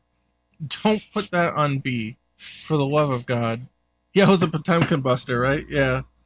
Spinning Potemkin Buster. I've thought about this for a while, way back in the day. Because New Super Mario Bros. Wii is super frustrating to play with multiple people. Because you keep bumping into each other and you keep throwing each other off cliffs and you don't mean to. But Mario 3D World is super fun to play with multiple people. And the big difference there is that you can walk around people. You still bump into people in Mario 3D World. Here, let's try to... Super Mario 3D World multiplayer. Yeah, 4-player. Come on, 3, 2, 1, get the fuck out. Watch it low key. Yeah. Oh, Doing one world per Okay. episode, 100%. oh my god, shut up. There we go. What are they doing? Are you playing the game or what? Okay, let's skip ahead. So here's the thing, even though it's like got 2D platforms, kinda sorta, there's still depth here to walk around the other characters. And that's a key difference between the new Super Mario Brothers games and the Mario 3D games for multiplayer. The fact that you can maneuver around the other players in the 3D games is what really makes it work. And so when you go to New Super Mario Bros. Wii, you're bumping into each other, you can't walk past each other, and that kind of ruins the experience. That's just like my blanket analysis of why these two games work and don't work. Where the 3D ones work really well, and the 2D ones just don't.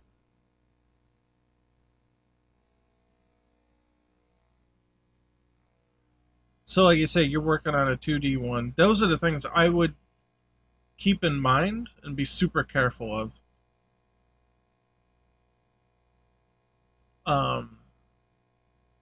Try to minimize, in a multiplayer game, you have to minimize the interference between the events of one player and the effects on another player. And what I mean by that is like, and I don't think this game does it, but if one player gets hurt, like, and they shrink, the game pauses for all players while they shrink. Yeah, there, you saw it. Toad got hit.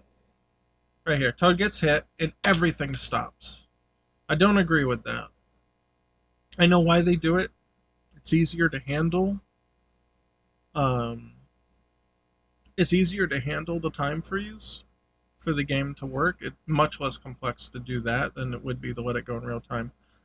But if you froze Toad and only Toad, then you would give the other characters, you wouldn't interrupt the other characters' actions. They wouldn't lose button presses. Their momentum would stay.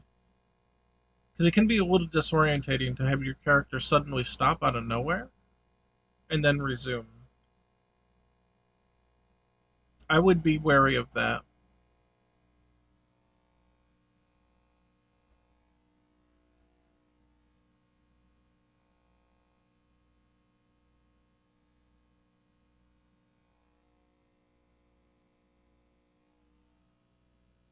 It's based on the original Mario Brothers game and Mario 3 Battle Mode.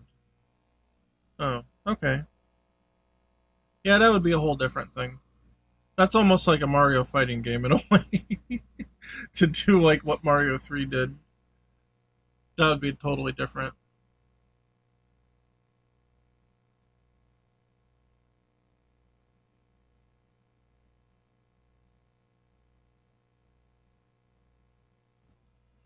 This is Project Fighter. Okay, let's see. That's the League of Legends thing, right? Oh my god. How many fucking ads? Yeah, 15-second unskippable ad for, I don't know. Next. Go! Oh yeah, okay, this is the fucking 10-cent game. Wait, Bandai? Hold on, alright, maybe I don't know what this is. Oh, this is the One Piece fucking, oh, this is the mobile game. Yeah, it's just a fucking mobile game, though. Right? Isn't this the mobile game? Yeah, I don't know. I can't get excited for mobile games. Yeah, this fucking mobile shit. On-screen buttons. Yeah, well, yeah. Just prepare for all the microtransactions and all the grinding and all the bullshit. The lure you're in with fancy little graphics, but yeah, I got no hope for this one.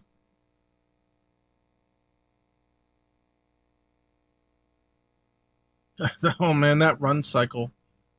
It's got no impact on it. Yeah, this was like mobile game shit. I can't get hyped for this. lackluster animation mobile shit. Sorry. I have no hope for this. This is basically just King of Fighters All-Star, is what it looks like. Just without, like, the depth movement.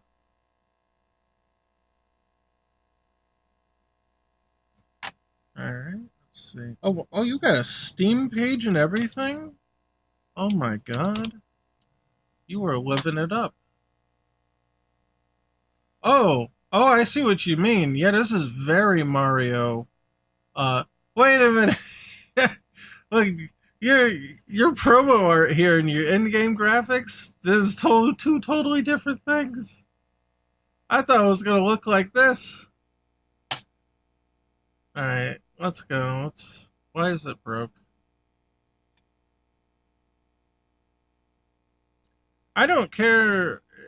The mobile games are designed to soak you for money. I don't care if you can get everything for free. You will spend so much time grinding, you might as well fucking not bother. It's a damn trap, is what it is. I don't care if you can get everything for free. I'm just not playing them. They're really shitty. They're designed to be boring so that you'll buy the fucking microtransactions. Why can't I skip ahead here? Here we go. Okay. Alright, here we go. Gameplay, finally. I like the armadillos. Or what? Are they armadillos? They look like armadillos.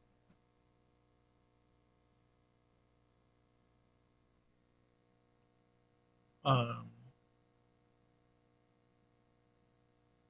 trying to figure out what's going on here. Wait, are the red boxes attack boxes?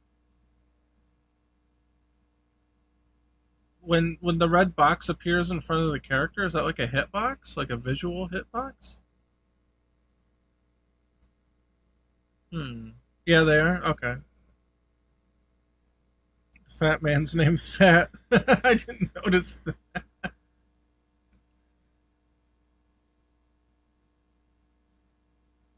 Yeah, it's tough to tell. There's so much shit going on the screen, I'm not sure what's going on. So it's tough to tell, like... It's tough to follow. I don't really know what to think about it. Yeah, I don't know. It was really hard to follow. I don't know what was going on. How do you take out the other players? Can you just hit them? Or do you have to, like, throw shit at them? I don't get it.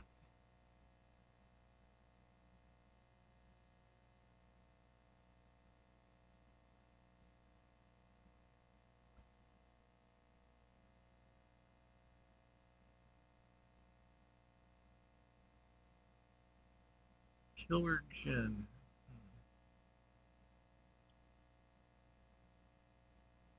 I wish there were more videos. It was really hard to follow in that one. I'd like to see like a match from start to finish. Uh-oh, what happened? Did the internet go out? Wait, my chat died.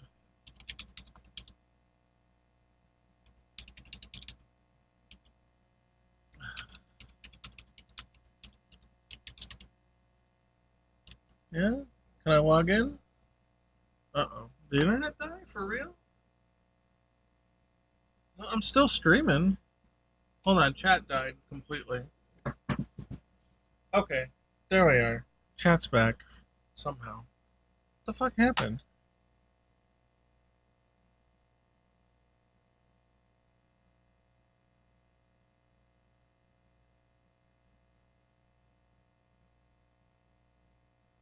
Yeah, I would say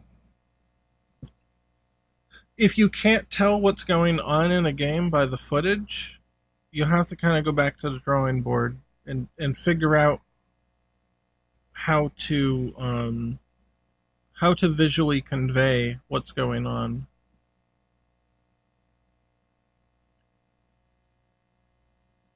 I mean, you'll get some games that get like super, super, super complex, and it's hard to see at a glance what's going on. But I don't think a game like this should have that problem. So it might be a visual clarity issue, or something else that might need to be addressed.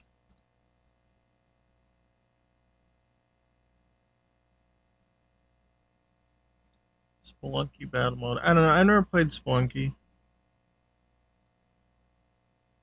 I don't know. It seemed like there was a lot of shit going on too, and maybe it was like too many effects on screen. Let me see again. Why is it my fucking thing? Log in. Log back into my goddamn chat app. So I don't have to crane my head 90 degrees to see chat on the other monitor. There we go. Finally. Right, refresh. There we go. Okay. Right, let me look again. Do you have a YouTube page? Because this is... Steam's video player is fucking terrible. Okay, let's see.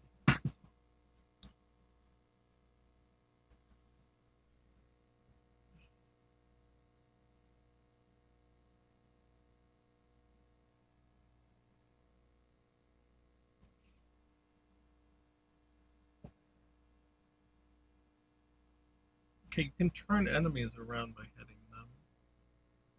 Does that make sense? What's the house? The floating house? Is this just a background thing?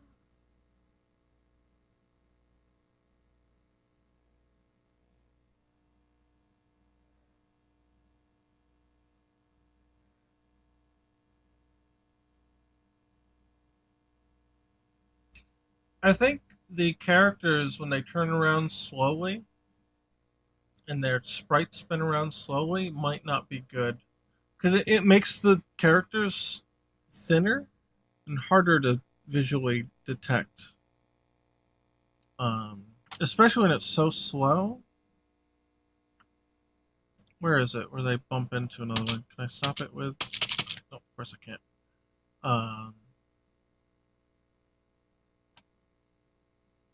Where is it? Right there. Shit, go back. When the characters bump into each other and they turn real thin, that'll make you lose, especially in the heat of battle, you're going to lose visual on that character. I would make an animation for them, even if it's just them looking at the camera, like looking forward at the camera before they turn around. You could just hold on that frame and then make them turn around and walk away. Like, it wouldn't be a huge investment to do it, but when they get really thin like that, they effectively disappear from the player's sight, especially in the heat of battle. It'd be very hard to keep track of them when they do that. I would recommend changing that. I think that's part of the visual problem here. Oh yeah, the background here, too bright. The background needs contrast with the characters and things at play, but these specs are so bright, they're interfering with the readability of everything going on. That's part of the problem here, where I'm having a hard time following what's going on.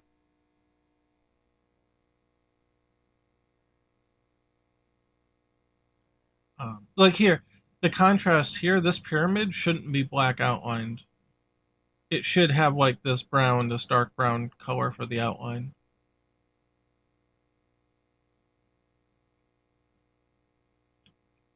Like, you want to have the contrast ratio for characters be higher than the background typically. So the characters can use black, but don't use black in the background like that. Especially not when everything else is so soft. You want to make sure everything in the background is softer in contrast than the sprites and stuff in front. So I would definitely change that. Unless the pyramid's supposed to be like a wall that you can't get past. Because things that are interactive have higher contrast, so that they kind of all stick out. I would say like the armadillo doesn't have enough contrast, perhaps. He almost doesn't stand out because he's so dark. The birds, I think that was a bird. They similarly have a problem too. And it could be that their colors just don't stand out too well. But also their wings flap so slowly. It's kind of hard to, they don't, I don't know, they just don't feel noticeable from like a motion standpoint.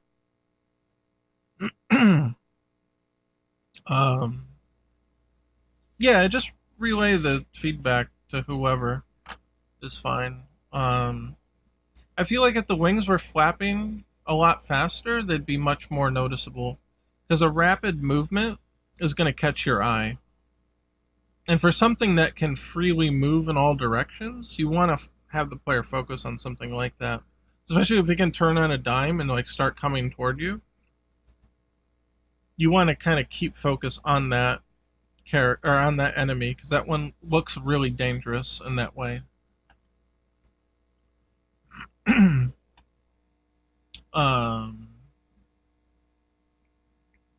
coins look okay. When the characters get turned over and they get turned dark red, it makes them very hard to see. They blend right in with the background. If they were flashing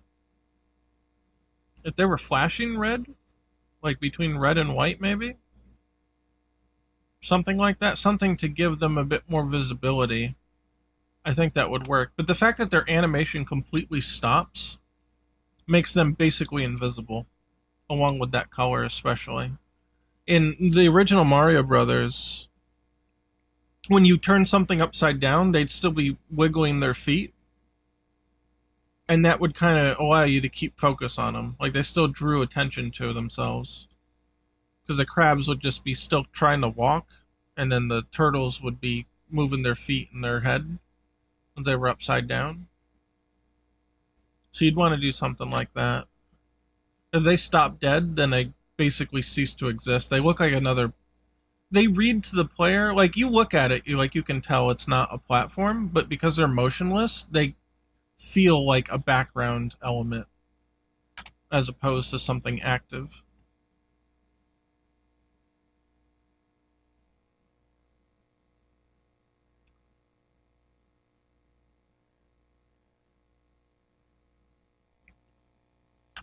Yeah. So, I don't know, that would be my biggest points of advice at this stage.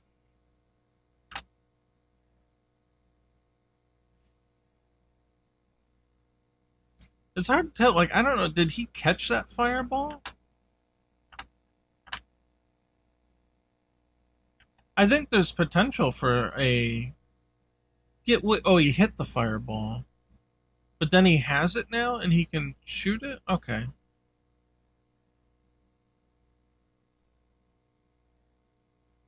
Yeah, I think there just needs to be a lot more thought into, like, the visual communication that the game gives to the player. I think the goal here would be get the visual communication to the point where you could show someone a clip of the game and they know exactly what's going on. And I think right now it really struggles to do that.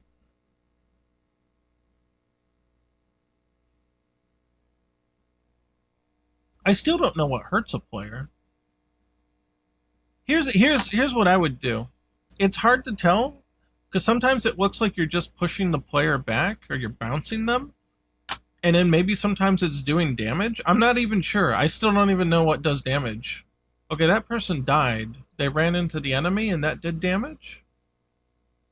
The enemies and hazards hurt the players. So when the players hit each other, they just bounce each other around? Is how it goes? Okay, what I would do in that case, I would change two things. Aside from fireballs? Okay. Whenever you get hit and it does damage, show a heart leaving their body. So like you got the hearts here on the HUD. Whenever they get hit and they actually take damage for real, show that heart leaving the body. That'll be a very clear indicator of I lost that heart because of that interaction when that happens.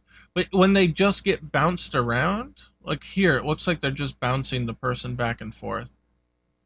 When you just get bounced around, I would do something like, kind of like in Street Fighter, when you get dizzy and you see the stars above your head, you could do something like that to indicate that they've been stunned. And it's just a visual effect. Some kind of an interaction that you know that that interaction caused that effect. And that way you can easily discern. Like, it's just very intuitive that, you know, when you actually took damage, you saw the heart fly away. So you know that that actually hurt you. But just getting bounced just dizzies you. Or doesn't necessarily dizzy you, but you get, you know, you see that kind of reaction from the character, kind of like they're like, oh, like I got dazed for a second. And that doesn't hurt you because you don't see the heart go away. But it definitely indicates a status effect of some sort. You know, the interaction there was more clear. Because when you take control away from the player, if they're getting bounced, right? That's kind of like being dazed or being dizzy. Because you're not hurt, but you're out of control. That would be a decent intuitive indicator for that. Oh, this, I don't know if that's just because of the video. Never let the player get that low on the screen, especially that you can't see their feet. The entire match needs to be contained. I don't know if that's a recording error, but you should at least have one block from the bottom. You really should have 2 blocks from the bottom. Just a recording? Okay. Yeah, because I see it. The whole thing here is like that. Don't let the player walk on the bottom. There has to be some 4 here. You could zoom the camera out if you need to make more space, but don't ever let the character walk along the border of the screen. The screen shake is also a little bit much, maybe. I know you hit the POW block and it's supposed to feel impactful, but I feel like using that intensity of screen shake is pretty disorientating. There's other ways you can simulate a screen shake without actually necessarily shaking the screen. I'm trying to think of what you would call it now. Yeah, I would definitely still shake it, but not as much. But you can do... Man, I don't know. I don't know what this is called exactly. If you did... I'm going to just draw this really quick. What we got? Can we get an 8x8? Oh, what did Control G do if it didn't bring up the grid? Grid settings. I'm going to do 8. I'll do 4x4. Now we'll do it 8x8. Okay, so this is like your screen, right? Let's see. We get this and get this. Oh, jeez. Yeah, they are small. Okay, that's fine.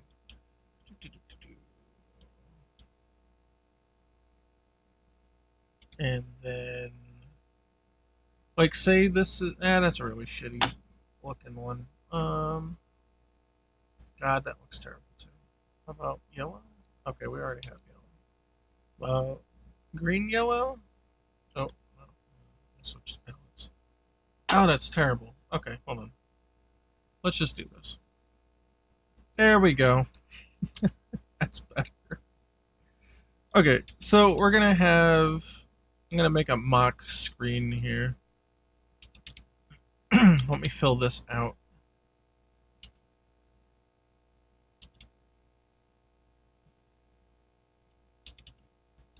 I think this might help if you really, really need to do a screen shake like that. Here, and then just whatever. You get the idea. It's not proportional to your game, but I would do something perhaps like this.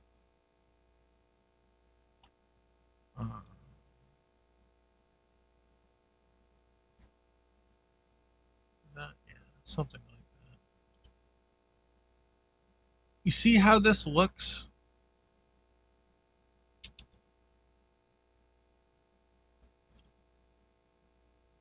Where you can have a multi-layered effect of like zooming in almost. Like this. So like if you animated something like that, and actually, yeah, let's do that. Let's just animate it. So, yeah, we'll have none, and then this, then this, then this. So something, oh, they're hidden. Here. Something like this can give you the effect of an impact without actually shaking the screen. I would still add just a little bit of screen shake there, but if you multiplied the screen shake with this, you could get a really impactful effect without being too disorientating. You would have to fine-tune it and test it, but doing something like this would really help, I think, as opposed to just violently shaking the screen. Because the original graphics are not disturbed. They actually don't move at all. If you take this away, there's nothing here. It's only applied on top of it that you get that effect.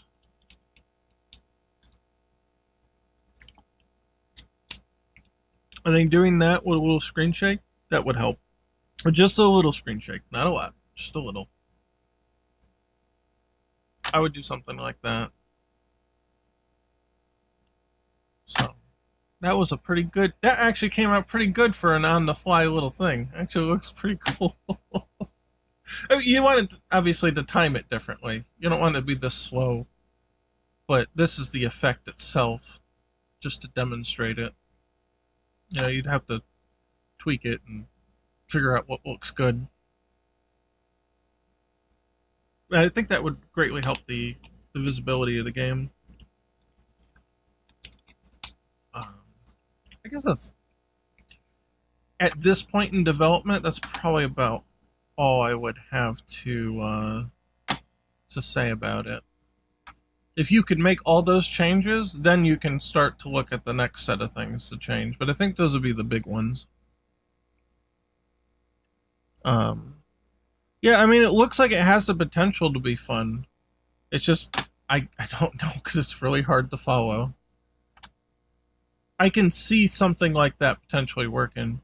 My only other concern would be how much space there is for the characters to move around, but that's, I don't know, it'd be more of a gameplay thing.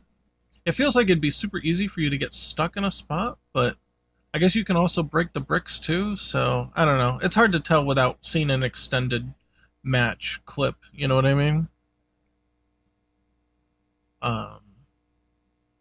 Yeah, I mean, that's it. I would like to see if you can implement all that stuff, then I'd take a second look at it. If you can, all the stuff we talked about. So, I would say if you wanted to try making those changes and then show me the result of that. Can only break bricks with a pig bomb and fireballs. Okay. Yeah, I'd be worried that potentially a character could get stuck between two other characters and not be able to get out, but it's hard to tell, because like I said, it's really hard to tell what's going on. Oh, you added a crouch super jump that'll break bricks. Yeah, that would be my thing. Like, if you could, you might need like a way to be able to get out from being boxed in by two players. Like on this map, it might not be so bad because you've got the open areas, but other maps might not be as kind about it. I don't know. It's hard to tell. I can't get a good read on it. It's abusive when you get stuck in a corner where there's no four. Wait, you can't. Can you or can't you? Hold on.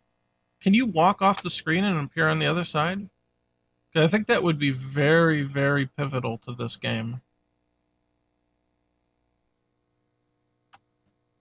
Can you walk off the left side and appear on the right?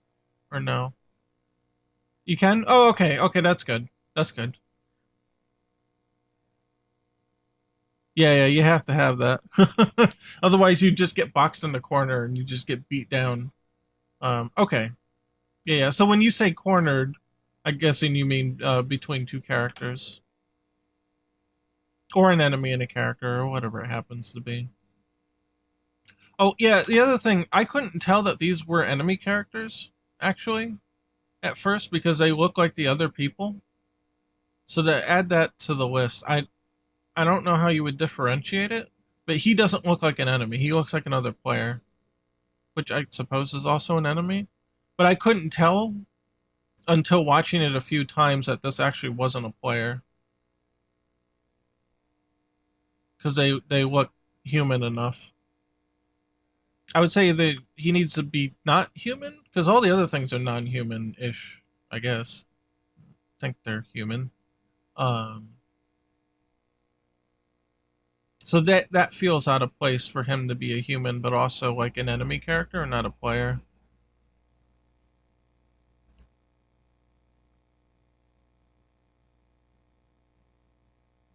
Yeah. Yeah, I would say that that's the thing you have to think of. Visual communication in games is super difficult. Like, it's not easy. You have to really, really think about, what, like, groups of things. Like, people naturally want to categorize things. If all the enemies are animal looking and all the players are human looking, that's an easy categorization for humans to pick up on. They'll be like, oh, okay, players are human, and all the animal looking things they'll just naturally treat as an enemy. They don't think that. Like, they don't know they think that, but that's what happens in their brain. They'll try to categorize things. So anything that they can put into a group easily, like, works. So, like, and you can do this with colors too. So, like, all hit sparks that do damage are red. All block sparks are blue. Things like that. So anytime you see a blue effect happen, as long as you're consistent with it, they know exactly what happened, that you defended that attack. If they see the red hit spark with its shape language and its color, that you use the same consistent type of palette with it. Especially red, because red means blood and damage. Like, naturally we incur fire and blood as red. And you can do that. So if it's spiky and it's red and it happens when you take damage consistently, like, that's a really good visual communication. That kind of stuff. Or like, enemies are all a certain color can also work. Like, say all enemies are wearing red and all players are wearing blue, something like that. There's a lot of ways you can go with it, but you have to think about if the player sees one enemy, they should be able to identify all the other enemies once they come into contact with one sample of an enemy. They should be able to intuitively identify all the rest of the enemies, unless it's specifically designed to not look like an enemy, like in I don't know if Zelda does this necessarily. Oh, excuse me. But some RPGs like Dark Souls, they'll have a trap box. So like when you open a treasure chest, it's actually a monster. That's fine. It doesn't look like a monster. It doesn't look like anything else in the game. But it's not designed to be. So it's designed to be a trick. But in a game like this, I would have every enemy should be identifiable as an enemy. As long as you've encountered one of them, you should be able to identify all of them easily. So, like I was saying, all of them look like animals, except for like the one with the thief bag. I guess he looks like a thief. So if he was an animal too, then I'd be able to infer that, oh yeah, he's an enemy without having to even think about it. That kind of stuff. It's more like categorization than it is one specific thing.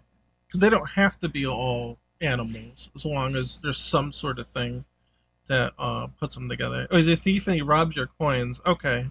I would make like an animal thief then, if that's possible. If it were up to me, I think the easiest thing would be like make an animal thief. Like like a rat. A rat man with a thief snack. Would a thief sack would probably work, something like that. There's one beast thief in there too. Okay, I didn't see that one, or I didn't pick up on it. I think the human does not rob them though. Oh, they both have sacks. Okay. Yeah, but like, hopefully you get what I mean. It's more about categorizing things based on easy reads that can help players kind of clue them into, oh, all these things are like this, and therefore, as long as you consistently do that for all the enemies, then it'll be very intuitive, and they won't even have to think about it. They'll just know, because the brain picks up on it. The human brain is a pattern recognition machine, essentially. It loves to categorize things, and it loves to see patterns.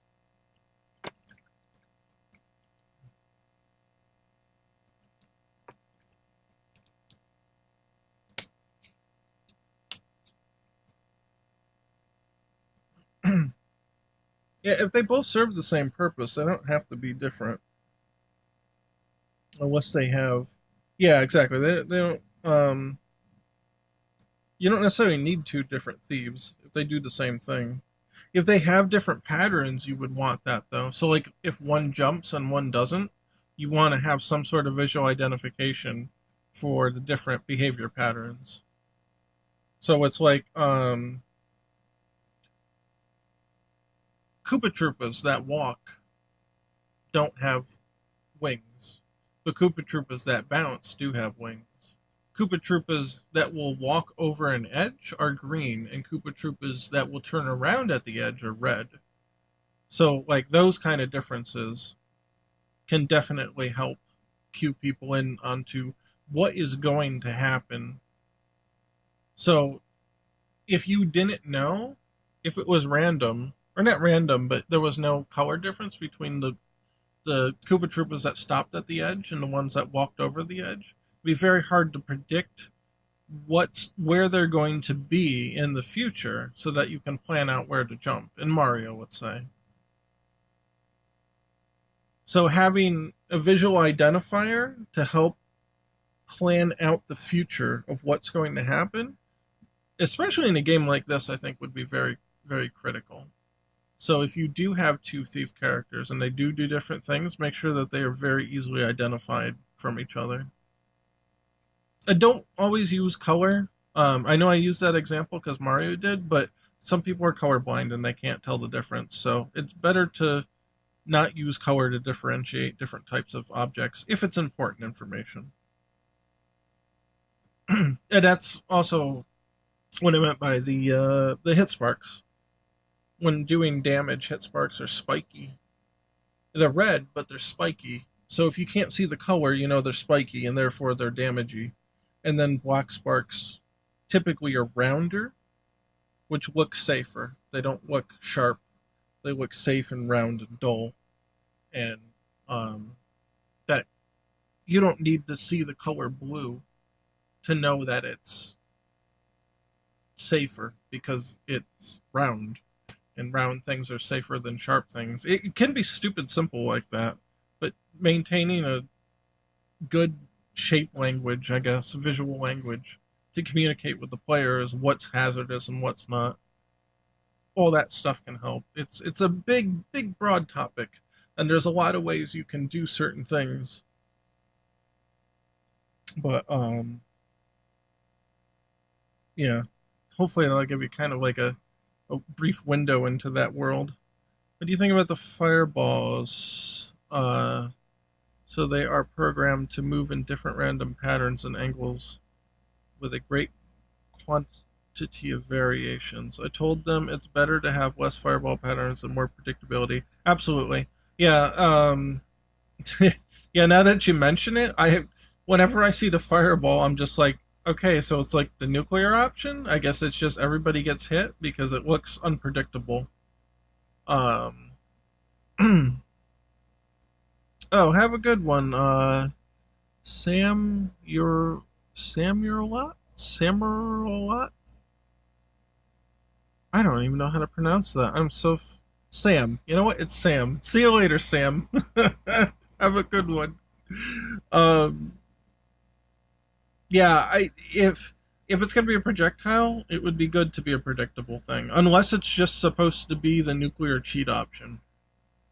If it's supposed to be the blue shell, then I guess, but I would prefer it to be a predictable thing because otherwise you can't really counter it. If it's going to be random and fly all over the place super fast, then there's no counter to it, and there may not even be reacting to it.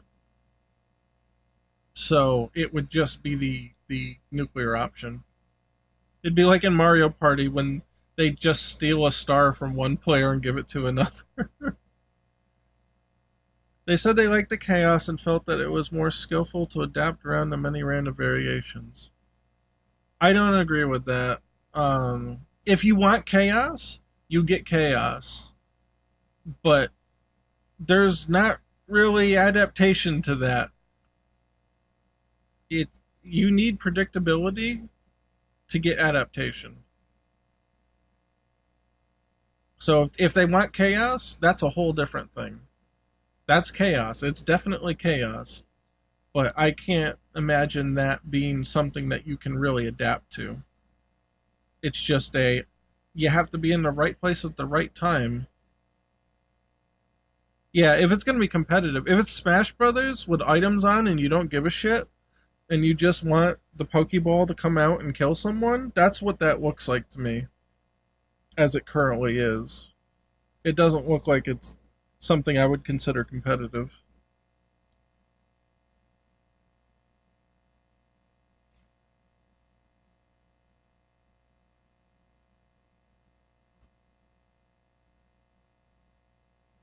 Hey, we ran the gambit on this one. Yeah, you can always just make, like, the chaos mode that goes bananas, sure. Like Smash Brothers. Items on or items off, you know what I mean? Yeah, and chaos can be fun, but it's definitely also frustrating if people are taking it serious, so you have to be careful with that. Yeah, if you just, hey, sometimes in Smash Brothers, I just want to turn on all the bombs and watch them fly. You know what I mean? So that's fun. It can be very fun, yeah.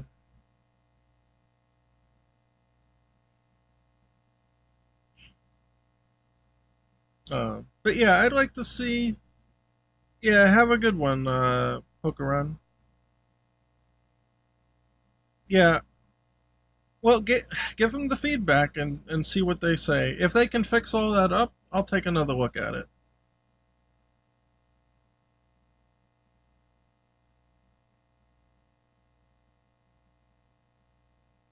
Yeah, they also need more videos on the Steam page too, I think. If they could just show yeah, and this VOD will be on YouTube too. So if you want to just give them the YouTube link, it'll be on Twitch for a while, but they delete it after a while. But if you go to YouTube Game Dev Scrubs, the VOD will be there. And it'll be there as long as YouTube will let it be there. So I don't delete any of them. If you just want to send them the link and the timestamp. Oh, what was I gonna say? I don't know. I'm really tired. But yeah, if they can fix all that up, I'll take another look. I think I think there's definitely some kind of potential here, but it just does need a lot more polish. Oh, you just released this. This is August 18th. That's super new.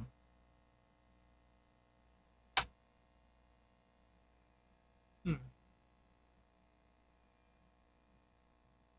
If you could get HD animation that looked more like your promo art, that would be really cool. I know it's not feasible for everything, but when you lead with promo art like this, you do set an expectation um, for what you're gonna see, and I feel like it's overplaying itself.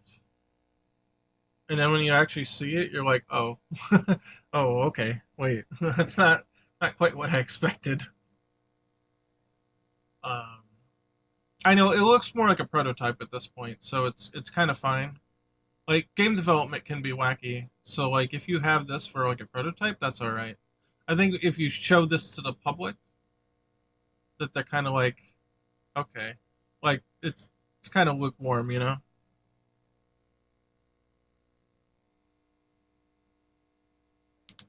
It, it's technically a spin-off of a huge RPG game that's called Killer Jin. Wait, so they made an RPG before this, and this is like the mini game of the RPG?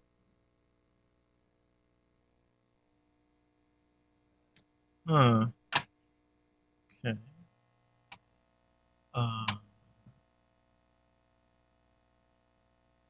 Okay. Hold on. Why can't I log in? Hold on. Hold on. Hold on. All right. We're just gonna have to go to Discord.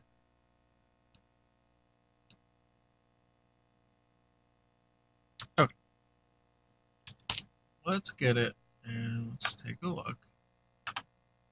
Okay. Okay. And I'm guessing that's where all the graphics came from. Uh, man, the Steam's video player is so terrible. Play. Why won't you play? Why?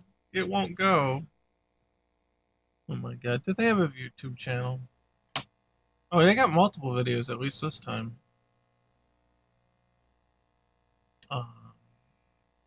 Yeah, I don't know. It won't fucking play, so I don't know what's going on.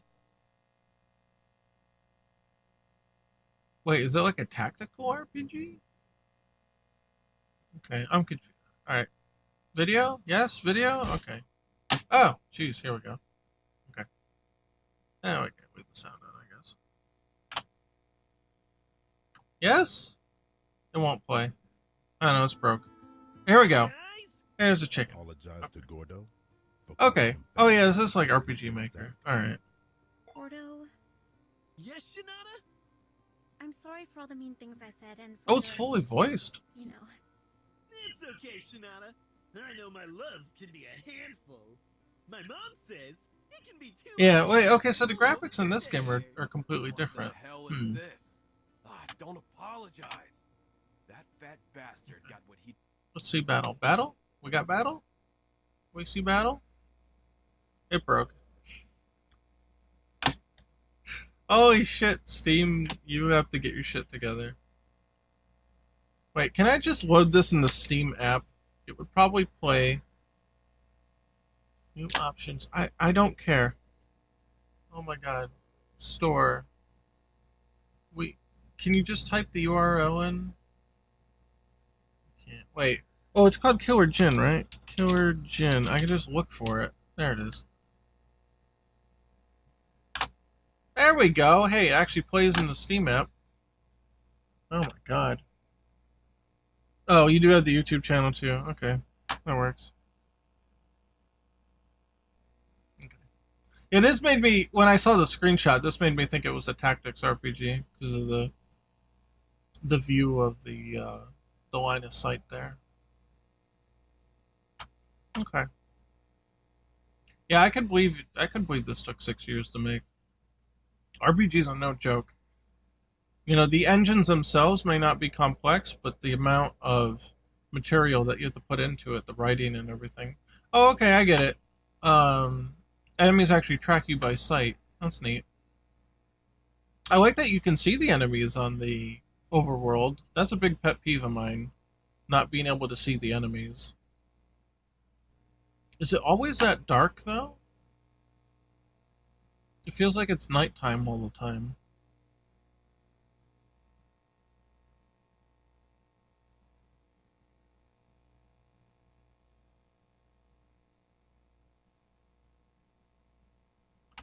It was just part of the game. I feel like if you're gonna do that, instead of darkening the entire screen and only illuminating where they can see, or where they're looking at, I would have some kind of, like, I don't know, you could have a slowly glowing red cone or something. Or, an outline. I don't know, nah, an outline probably wouldn't work. Probably not be visible enough. Because otherwise then it just looks like everything is nighttime. Well, whatever. I was gonna say, this, yeah, they released it last year. They're not gonna change it now.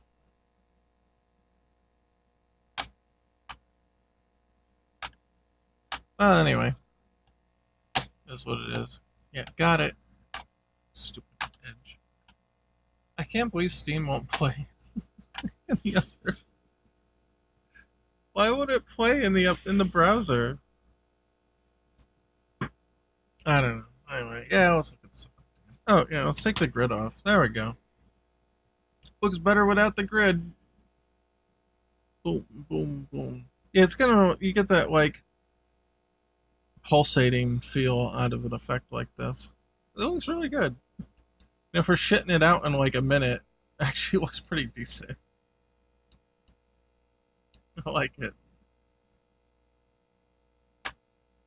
Yeah, anyway, alright. I'm really tired now, and I really have to go. It was fun analyzing, though. So let's close all that. Yeah, one more time for the people in the back. Sunday, we're playing a game, don't know what it is. We finished the last one, Demon's Crest.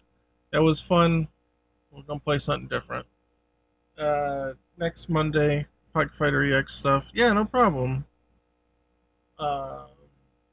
And Thursday, Retro Mansion game, which again is the game, the platforming game that looks like this. And I drew Ricky, and Ricky runs. Yeah, Demon's Crest is super good. I can't believe I haven't heard that much about it. Demon's Crest was so incredibly good. Yeah, very low key. Like, it's cool. I went into everything I liked about it in the playthrough, but like TLDR, it's really hard, but you get unlimited lives. So you can keep trying and trying and trying again. You don't have to worry about game overs. So that really balances out the difficulty being high. It's very deliberate, you know. Like, I know this is like a total fucking meme, but like, it literally is like a 2D Dark Souls. Like, before Dark Souls was a thing. Like, when they're like, oh, it's the Dark Souls of kind of meme. But no, it actually really applies in this case. It really does. I wouldn't use that for pretty much anything, but yeah, it really does. It's got very deliberate gameplay, and the fact that you respawn like that, and you can go back through, it's the same formula. It's really difficult, but you can respawn and retry instantly, and keep going and trying new things and experimenting and getting better at the patterns. Like, it really has that same kind of like cycle to it. And it's super dark. It's super detailed backgrounds, like really good pixel art, really great music. You know, it really fits the bill. I know it's the meme, but it actually is this time. Yeah, and then I don't know what we're gonna play. We'll play something, and then again back on Monday, more Pocket Fighter stuff. And next time, I hope the game will be able to compile so we can actually do like in-editor editing. Anyway, whatever. I got a Patreon, so if you want, oh no, I don't know if I can. Hold on, I gotta try to log back in. Game Dev Scrubs. Can I log back in? Why does my chat app not work? It's patreon.com/GameDevScrubs, and I can't get it to load because I don't know. But I do upload like development builds. Oh, here we go. Will that work? There we go. Jesus. All right. I was able to log back in. I do like development build stuff and like more private nuanced updates on there, you know, things like that. And so you can get development builds of basically up-to-date stuff of what I'm doing, even of Pocket Fighter. You can get development builds of that. I mean, they're unstable and broken half the time, but at least you get to like if I make a change on stream and you're like, oh, I'd like to try that out, you can. It's on there. So, or if you just want to drop me a dime, or, well, I guess, I don't know what the minimum, I guess $1 is the minimum. I don't know how Patreon even works half the time. Whatever. If you just want to drop me a tip, you can do it there. It helps out. It helps me pay for software licenses, like boosting a Discord server, that kind of stuff. It helps me dedicate more time to doing this kind of stuff. So, if you want to see more stuff and encourage me to do more stuff, then that's the place to go. So, and I have... Oh no, the browser crashed. Okay, alright, we're good. As I say, I gotta pull up the patron list, because I do a shout out to all patrons. So, let's see. Let's load that up. And yes, sort. There we go. Okay. So, special super thanks to Alex Smith and Mugen and Itchchomp, AJ, Angel, Wakened Emperor, Bryce Nagalingam, Cameron Weil, Garen Johnson, Mike Cruz, Taryn Williams, Variant X07360, Alex D, Ben K, D Money 107, LD Walker, Miles Griffin, and Omega Keo. Thank you guys very much. You know one of the guys on here.